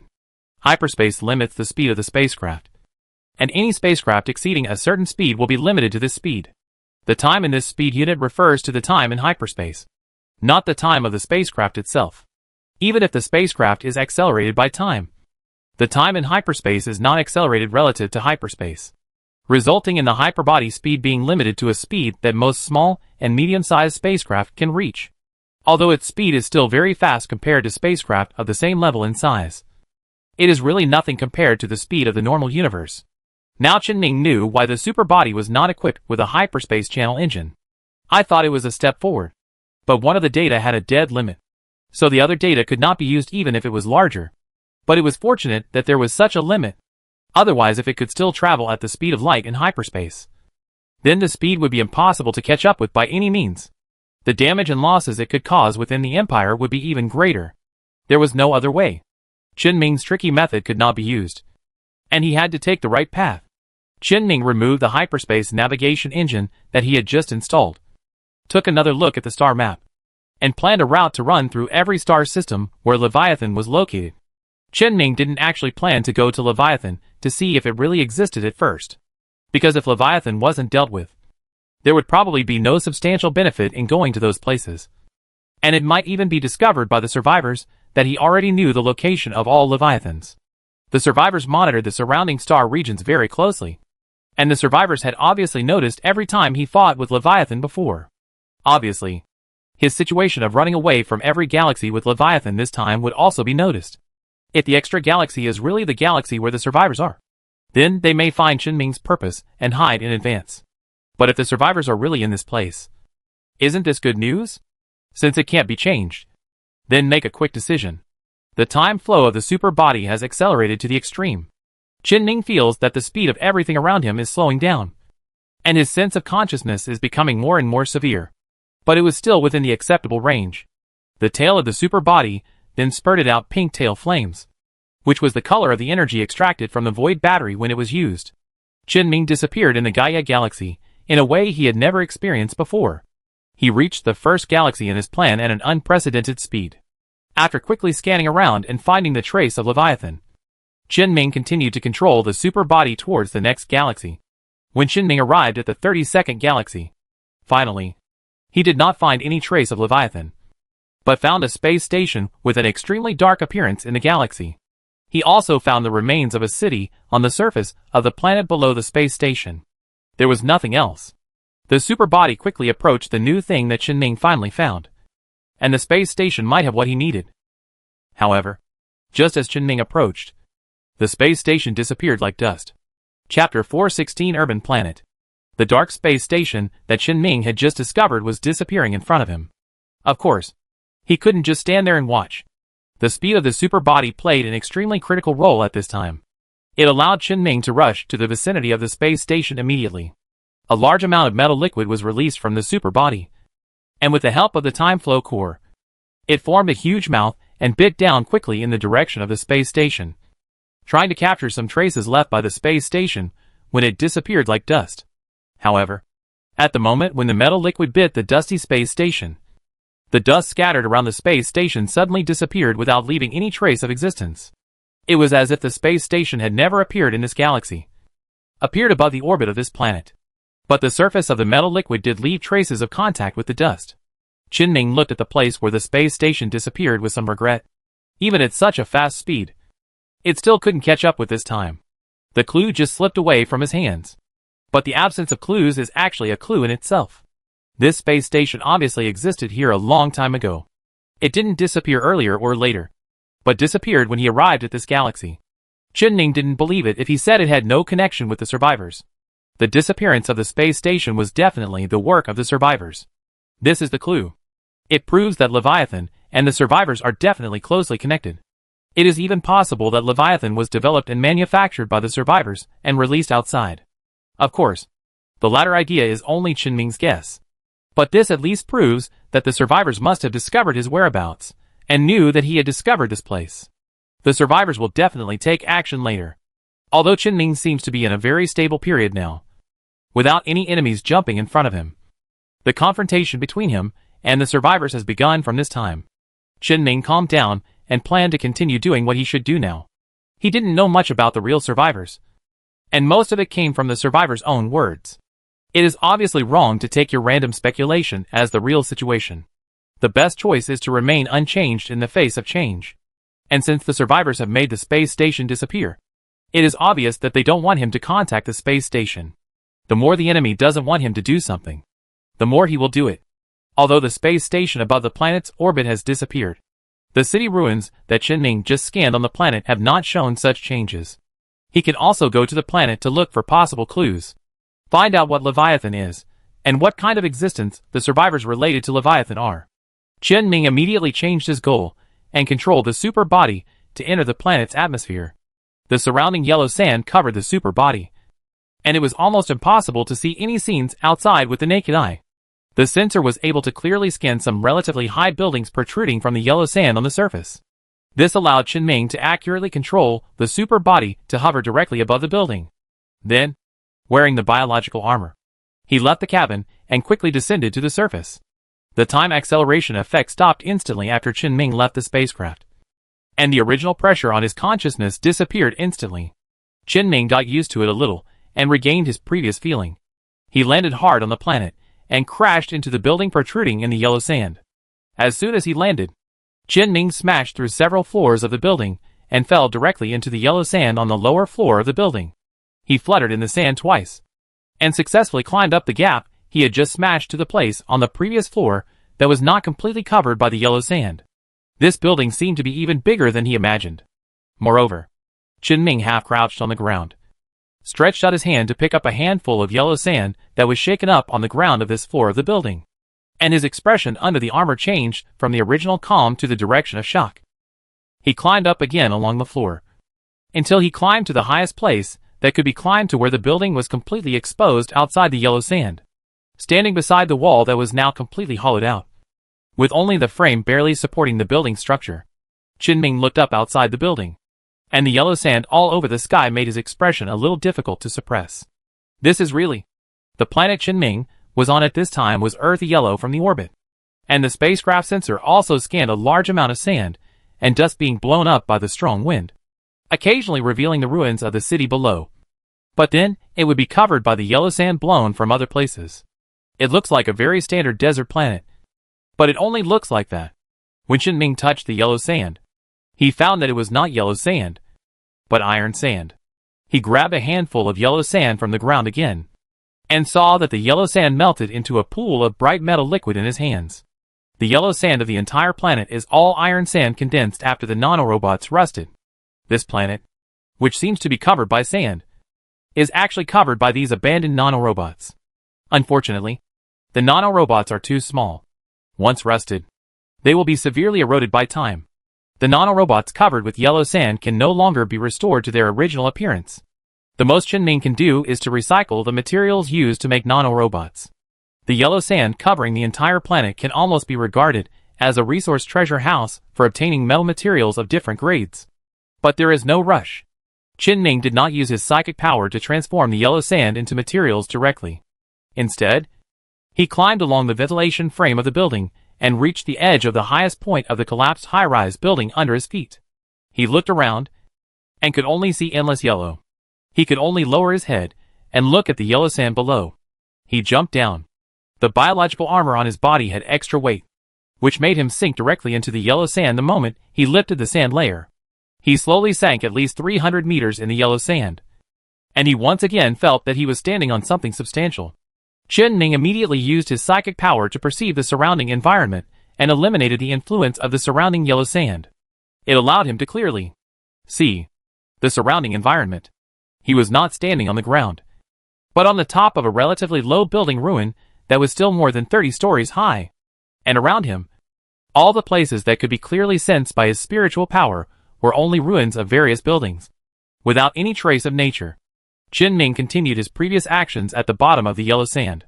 He jumped off the low building under his feet and came to the road between the building ruins that was barely passable, although most of the road has been buried by ruins, and the upper layer of yellow sand continues to cover it.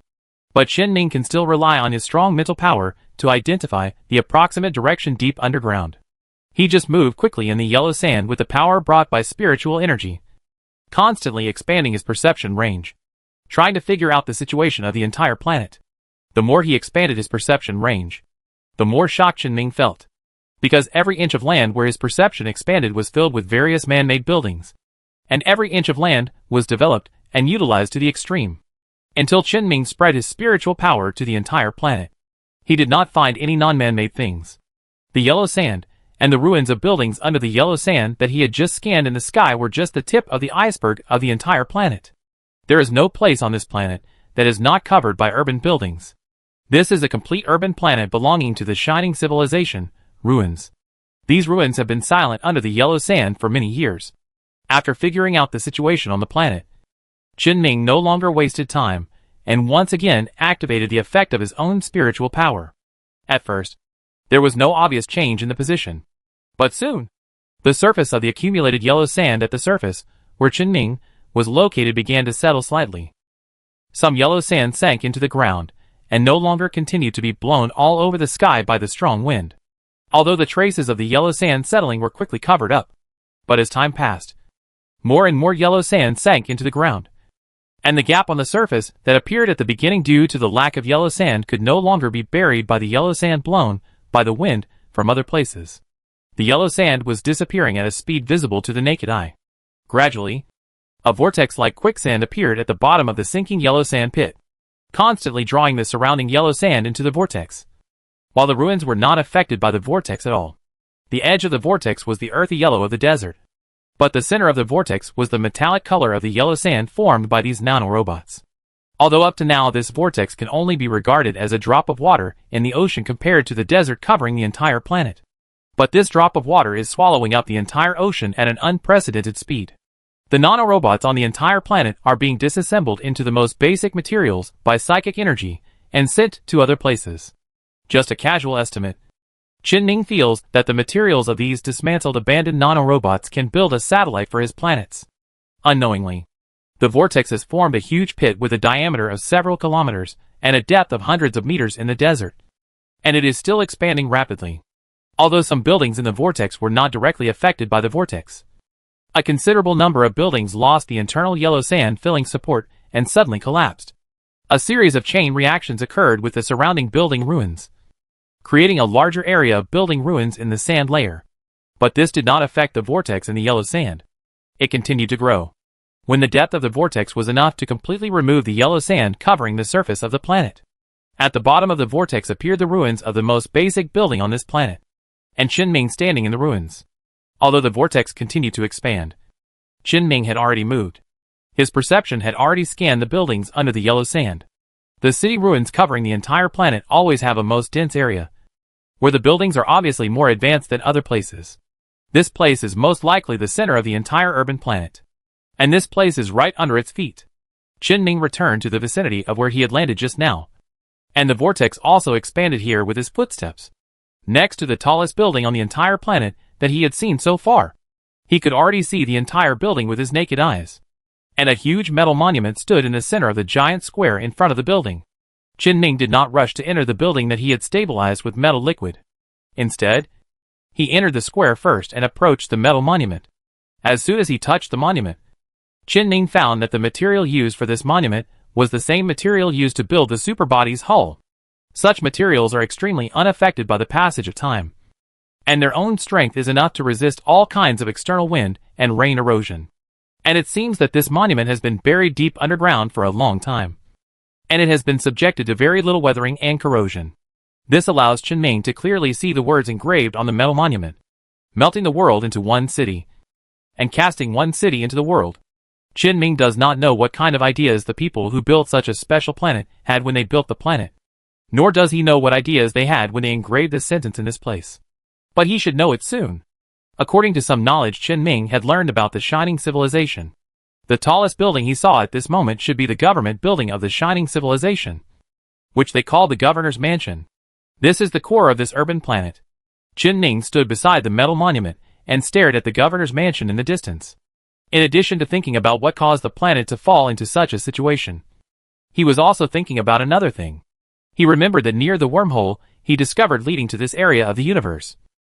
He found the scavenger robot and the large amount of materials it prepared for developing the world behind the wormhole. This shows that the Shining Civilization was just beginning to develop the galaxy behind the wormhole at that time. But the Governor's Mansion here and the planet under his feet clearly show that this place has been highly developed, which conflicts with the situation of the scavenger robot. It conflicts with Qinming's cognition. The reason may have been buried in history. Or, it is in this building. At this moment, the yellow sand around the building has completely faded. The surrounding sky became clear again because of Qinming. And there was no longer the feeling of being unable to breathe under the yellow sand. The light of the stars penetrated the atmosphere and shone on the land.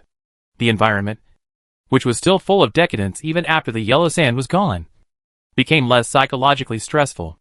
Qinming walked quickly across the square and walked into the governor's mansion. The hall on the first floor was full of collapsed building fragments, and there was no trace of the former prosperity. However, buried in the dense yellow sand, These decays did not affect some special things. For example, a guidance robot fell in the hall.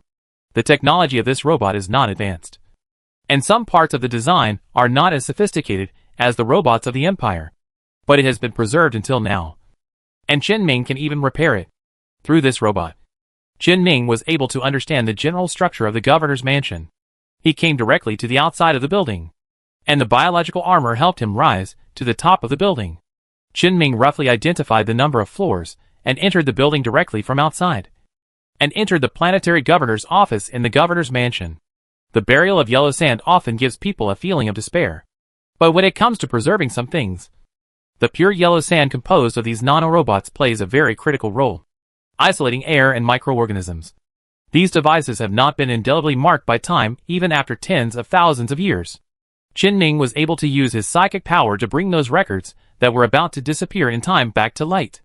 Chen Ming quickly found information about the planet under his feet in a device similar to the Empire's computer in the governor's office. A planetary planning blueprint. This planet was indeed named an urban planet. The entire planet was completely covered by various urban buildings and industrial clusters. As for the specific types of buildings and industrial clusters, Chen Ming took a rough look at the planning blueprint. It can only be said that this is a planet that integrates countless technological crystals of the Shining Civilization. Almost all the technologies belonging to the Shining Civilization have been preserved on this planet. It can almost be said that everything in the entire civilization is on this planet. Countless excellent industrial buildings belonging to the Shining Civilization, countless scientific research centers of the Shining Civilization, can find their own places on the planet. This means that Chen Ming has found the biggest gain of his visit this time. Although the buildings on the planet will definitely be damaged beyond repair, but Chen Ming has found the offices of the corresponding departments in the governor's mansion. And these places also have enough blueprints to rebuild the industrial buildings on the entire urban planet. This is what Chen Ming and the Empire have been looking for. The technology of the Shining Civilization. It just fell into Chen Ming's hands so easily. To be honest, Chen Ming is really worried now whether this may be a trap set by the survivors. But looking at the center of the vortex that is moving away towards the horizon, and these documents and blueprints that can really feel the authenticity of these technologies at a glance, Chen Ming felt that the possibility of this situation should be very small. Chen Ming copied a file from the computer in the governor's office. Whether it was the files that were not damaged after he repaired the computer, or the files that he repaired with psychic power, they all came into his hands. Then Chen Ming divided some metal liquid, and went to different offices on different floors of the governor's office. Repeat the operation he just did. In the computer in the History and Culture office, Chen Ming suddenly noticed a rather special file. A planetary record. It records the development of the planet, but it is encrypted in ciphertext. Chen Ming can't even use psychic power to forcefully decipher this file, and must find a professional cryptographer to decipher the record of this historical document. However, Chen Ming can roughly guess the situation of this urban planet. There is a high probability that the real survivors of the Shining Civilization built such a planet and placed everything that belonged to Shining on this planet. Chen Ming temporarily handed the encrypted file to Yue Wei in his hand to decrypt it. He continued to search these files to see if there was any other valuable information. Soon, he found another file that was not worn out by time. A wanted document. The content of the wanted document was that the governor's office asked the army to eliminate a group of people who resisted their rule. This group of people called themselves the survivors. Resisting the rule? Chen Ming frowned and continued to look at the document himself. After all, this was quite different from the survivors he knew. In his opinion, the political system of this planet was not the imperial system that the Shining Civilization had continued. It was a centralized parliamentary system. Although it was just like that, it was obviously more flexible and more democratic than the imperial system. Are the survivors rebelling against such a rule to restore the monarchy? Or are they a group of people who know a more advanced social system, so they are suppressed by the ruling class? Chen Ming thought about the previous conversation with the survivors. The attitude they showed was probably the former. Chen Ming took out this document and saved it separately. Maybe it would be useful later. Then he continued to find what he had been looking for in the docking office between the governor's office and the military. The Leviathan Plan proposal. However, Chen Ming did not go directly to the Leviathan Plan document, because he suddenly found traces of a group of survivors of the Shining Civilization in other search databases through psychic repair. This is a deleted letter. The content of the letter is not the communication between the group of survivors and the survivors of the shining civilization on this planet. It is a farewell letter between the group of survivors and the planet under Chenming's feet. These people are determined to leave here and sent the last letter. And this letter, judging by the system time, was deleted just after it was received. More and more mysteries shroud the history of the shining civilization. But Chenming did not find any valuable information in this regard. He could only temporarily put aside the pursuit of the shining history. First, complete another purpose of his coming here. Chenming rode the super body to the orbit of the planet and looked at the planet, which has now changed from khaki to bright gray. Only a few places still have yellow areas that are gradually being erased. This entire urbanized and mechanized planet has a very high value. No matter what, Chenming didn't want to give up any part. Just right. Chenming's psychic power has a special chain effect. When controlling the complete equipment, he can use the effect of psychic power to control the surrounding things. For example, a fixed device is installed in a factory. Chenming's psychic power can only control the mechanical equipment itself. However, he can use the derivative effect of psychic power to control the factory building where the mechanical equipment is installed.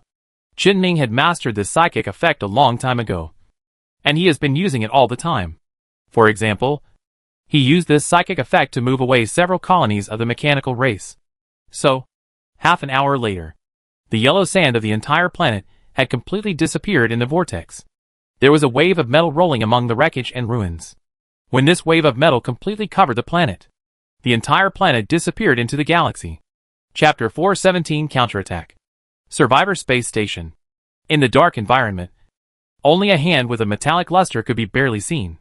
The voice of the survivor named Nano, who was responsible for communicating with Chenming before, sounded in the darkness.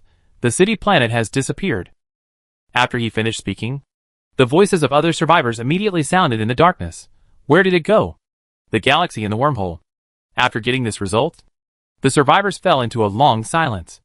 Maybe it was because of pity. Maybe it was because of worry. Or maybe it was because of fear. After a long period of silence, Nano spoke again. That superbody is the result of a project that was not completed before. Now it has been completed and has fallen into Chenming's hands. Humans do not have this technology, and it is impossible to overcome the technical problems of the core of the time flow. It is the mechanical race. No one responded to what he said, and it seemed that all the survivors agreed with his point of view. Nano was not affected by the silence of the space station. He continued to talk about his thoughts. The appearance of the super body shows that the mechanical race has discovered the human empire. The purpose of the super body coming here must be to conduct preliminary reconnaissance of the human empire and confirm the ability of humans. It may also be for testing purposes. The mechanical race will attack the human empire soon. By then, Chenming, as an imperial man, will not be able to sit idly by. That will be a great opportunity for us to attack his galaxy. Different opinions from other survivors came out of the darkness. Why should we take the initiative to attack Chenming? Because this way, we can take back the wormhole in advance and return to our world. The survivor who asked the question did not agree with Nano's idea and said, "We don't need to have a direct conflict with the threat of Chenming at this time. That time point is coming. We just need to wait for the queen to come again. Before that, what we need to do is to hide ourselves and cut off all the clues related to us. We have already done it." Nano took the initiative to give in and said, "As early as the fall of Ideal City, we had completely cleared all the evidence related to us in the database. The above technology, unless Chenming has the ability to go back in time, he will not be able to find the information that has been erased. He can only suspect us at most." But Nano changed the subject and said, "For him, suspicion is enough. As long as he suspects us, he will also regard us as his prey, just like those Leviathans." Another survivor's voice appeared on the space station. "Dal will not give clues out of thin air to let him find us." Nano retorted, "He has already found us. But we left quickly enough. Who would have thought that he would have a super body?" Nano retorted again, "Now I think of it. From our subsequent investigation, every galaxy that this super body passed through is a galaxy where Leviathan exists. He did not find us directly, but found us here in the end through some clues." Another survivor asked Nano, "Where did he find the clues?" "I don't know. He just found us. We thought we had done enough and erased all possible clues. But he found us anyway. Chenming will definitely be the biggest threat to us. Not only his behavior, but his psychic power will have extremely fatal consequences for our goals. There are still survivors who don't understand Nano's radicalism, but his psychic power has certain limits. Otherwise, he should have cleared all the abandoned nanorobots in Ideal City in space. And he is not that threatening to us. No matter how small a threat is, it is still a threat. Can you say that Chen-Ning is a small threat to us? Even if we don't go looking for him, he will definitely come looking for us. And we must return to that galaxy in the future. He took the city planet away and left his detector. Once we come back, he will definitely find us. Nano had just finished speaking when a survivor continued, but it is enough for us to come back on that day. Before that, what we should do is to avoid contact and conflict with him. I didn't suggest contacting him at the beginning. Are you still going to put us in danger now? Although the survivor's words were very serious, as if he was going to have a big fight with Nano. But the tone of everyone present was very calm. It seemed that this was not a quarrel, but a discussion between each other to decide the direction of their future. Even when refuting Nano, the tone was still calm, even if we don't want to conflict with him. Won't he come to conflict with us? He has found all the galaxies of Leviathans. He will never let go of those Leviathans. Don't forget his planet Gaia. He strung all the Leviathans he killed on the orbit of Gaia like trophies for people to watch and study. He definitely came to our galaxy first because he found clues about us. But he will definitely not miss those Leviathans. He will continue to look for us. What should we do then? Are we going to hide and wait for him to take off all the weapons in our hands and finally come to us? The calm tone and intense content made the scene of the survivors' conversation a little weird. But this was not a problem for the survivors themselves. Nano still maintained this look and said, if we want to completely cut off Chen-Ning's clues to track us, then we must first cut off the relationship with Leviathan. Can we cut off these few weapons we have now? Instead of wasting Leviathans and waiting for Chen-Ning to deal with them one by one, it is better to let Leviathans play their role in the end. We all saw Chen-Ning use his psychic power to move an entire planet, and it was moved over such a long distance. The specific amount of his mental power consumption will definitely not be low. We need to seize this opportunity. The other survivors seemed to be convinced by Nano. But one survivor still said, this will lead to our transaction with the human empire. There's no need to continue. This time, Nano interrupted the other survivors' questions and said, all the information given by humans is false. Whether it's the human empire or the psychic, they treat us as fools. And there's no need for us to continue acting with them. When other topics were mentioned, the survivors became excited again and said, even false information has its value. But there's really no need to continue this deal. Since the mechanical race has set its sights on the human empire, we can no longer give them new technology. It will take them longer to develop the technology on the Reverse City planet. Not to mention that before we leave, a glimmer of fluorescence suddenly lit up in the dark space station. A three-dimensional projected star map appeared at the core of the space station, next to the hand that was shining with metallic luster. But it did not illuminate the surrounding environment, but made the surrounding darkness even darker under the highlight of this light. Nano's finger pointed to the star map, and hundreds of light spots lit up on the star map. We don't have to target only Chen-Ning. When facing a powerful individual, it is the right thing to do to attack his weak spot. And we are also in contact with another psychic in the Empire.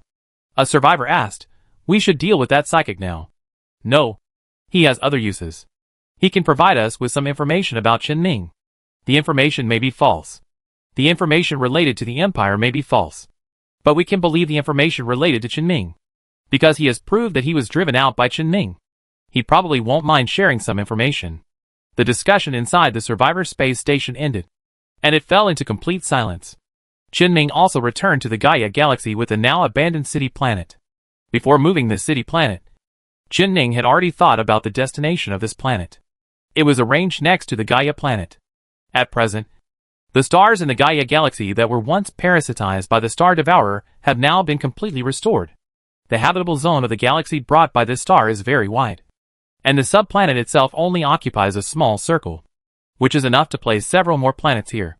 When placing the planets, you need to pay attention to the gravity of the planets when they are close to the intersection in orbit, which will have some impact on the ocean tides of the planets.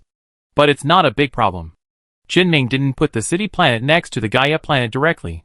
It will take a long time for the two planets to get close to each other in orbit. This period of time was enough for Chen-Ning to inform Gaia of the changes in the cosmic environment and let it adjust the changes in the ocean. To be honest, Chen-Ning really wanted to go to other galaxies and move more planets to his two core galaxies. However, he estimated that he would not have this opportunity in the future. Only the urban planet he just brought, which was almost completely surrounded by various mechanized buildings, could be brought here by his psychic power. Qin did not worry too much about the future.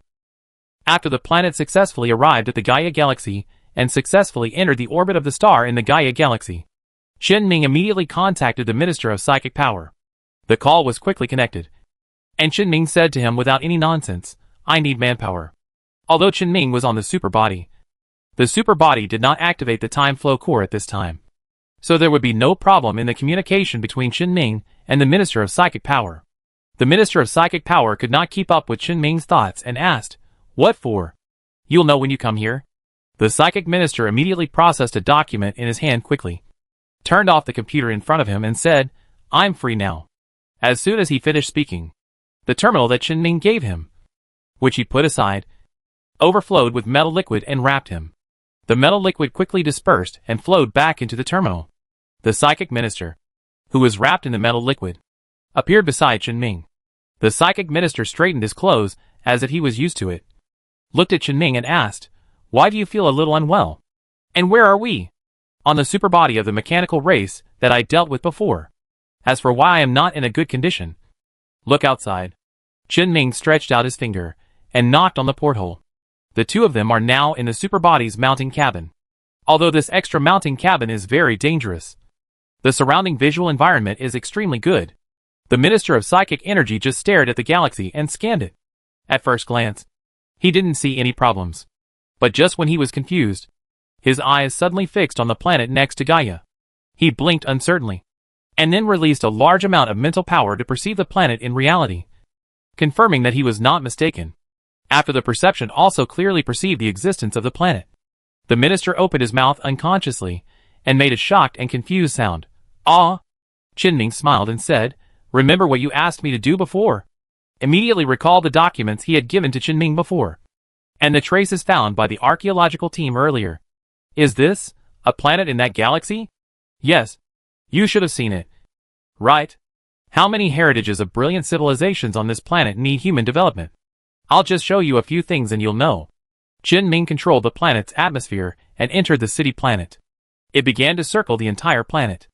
Everywhere visible to the naked eye were ruins of the city. In ruins. But it was precisely because of the ruins of the city that one could imagine the heyday of this planet before its decline. The super body quickly circled the planet and finally hovered in front of the governor's mansion where Qin had arrived earlier.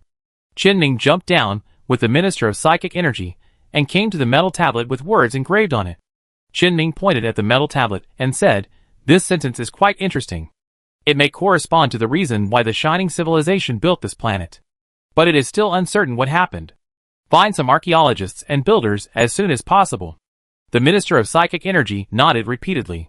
In fact, the terminal in his hand has been making sounds continuously since just now, and it has never stopped. It is easy to agree, but it will definitely take time to find someone.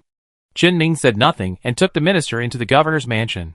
The valuable things on this urban planet are not just the ruins he just took the minister to see. The truly valuable things, of course, are all kinds of technologies. Qin took the minister to the Ship Research and Development Department of the governor's mansion. Although this is just the administrative office of the department, the real work should be done in other places on the planet, or other planets in the original galaxy of the city planet, or even other information. But this does not affect Qin's previous discovery of all the technologies of the complete production line of hundreds of ships of the Shining Civilization. They were all sorted out by Qin. One was saved, and the other was left here as it was. The Minister of Psychic Energy was already in a state of shining eyes when he finished looking at the technologies released by Qin. He responded to whatever Qin said. After all, these technologies really gave the Empire the possibility of breaking through technologies that might have taken decades or even hundreds of years to break through in a short period of time. But there is one thing you need to pay attention to. Qin suddenly rubbed a finished product of a micro-engine with his hands, pointed at it and said, "There is a problem with the design of the fuel transportation pipeline of this engine. It is not visible under normal circumstances. But once it has been jumped several times and operated for a long time, this problem will erupt. Starting the engine after the jump may cause the fuel storage tank of the entire spacecraft to catch fire.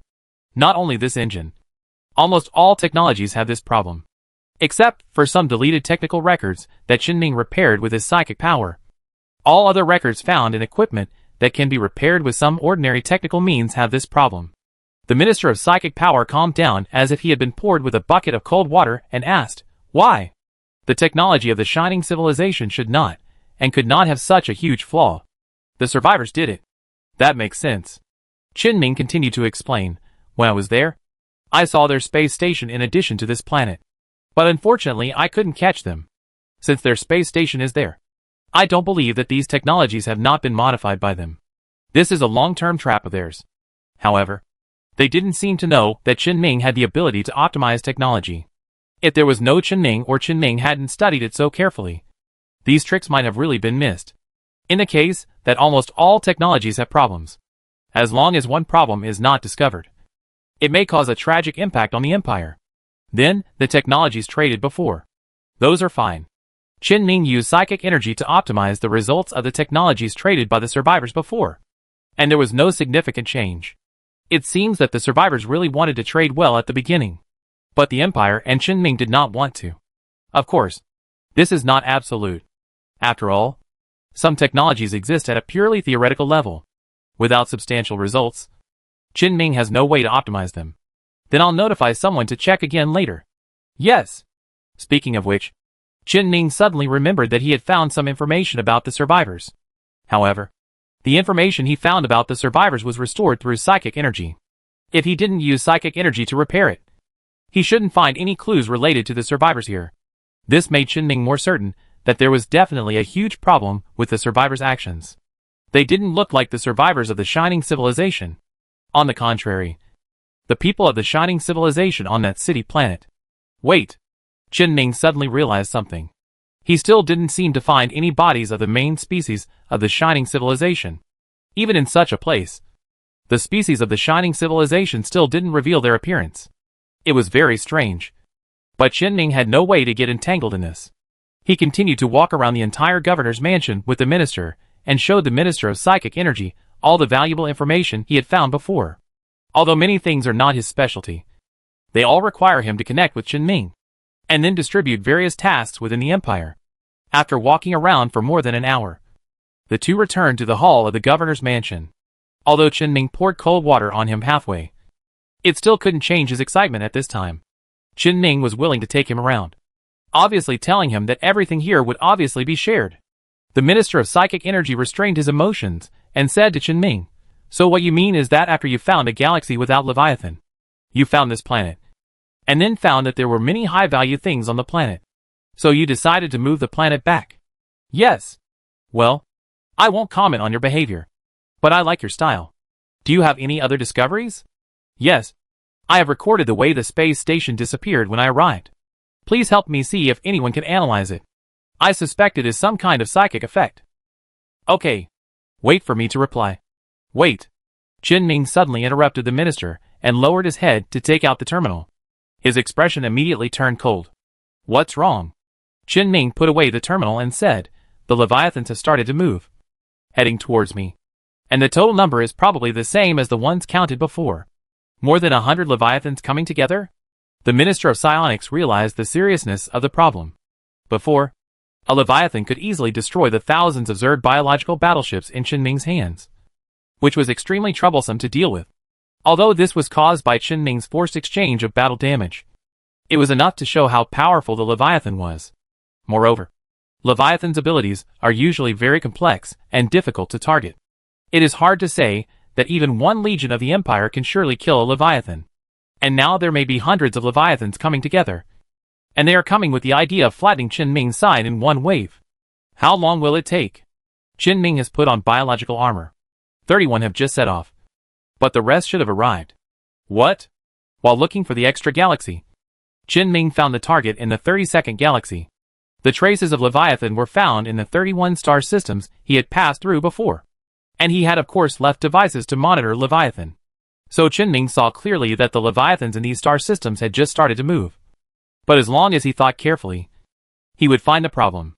The survivors had obviously been closely monitoring his behavior. So since Leviathan was related to them, they would also monitor it. And of course, they would know what Chen Ming had left in those star systems. If the survivors were a little smarter, they would make the Leviathans in the star systems that Chen Ming had not been to move first. Then when these Leviathans have arrived or are about to arrive, let the Leviathans from other galaxies that Chen Ming has been to go out to mislead Chen Ming. There are at least 70 or 80 Leviathans. It seems that Chen Ming has really touched the pain point of the survivors. Do you need help? Your mental state seems to be not good now. No need.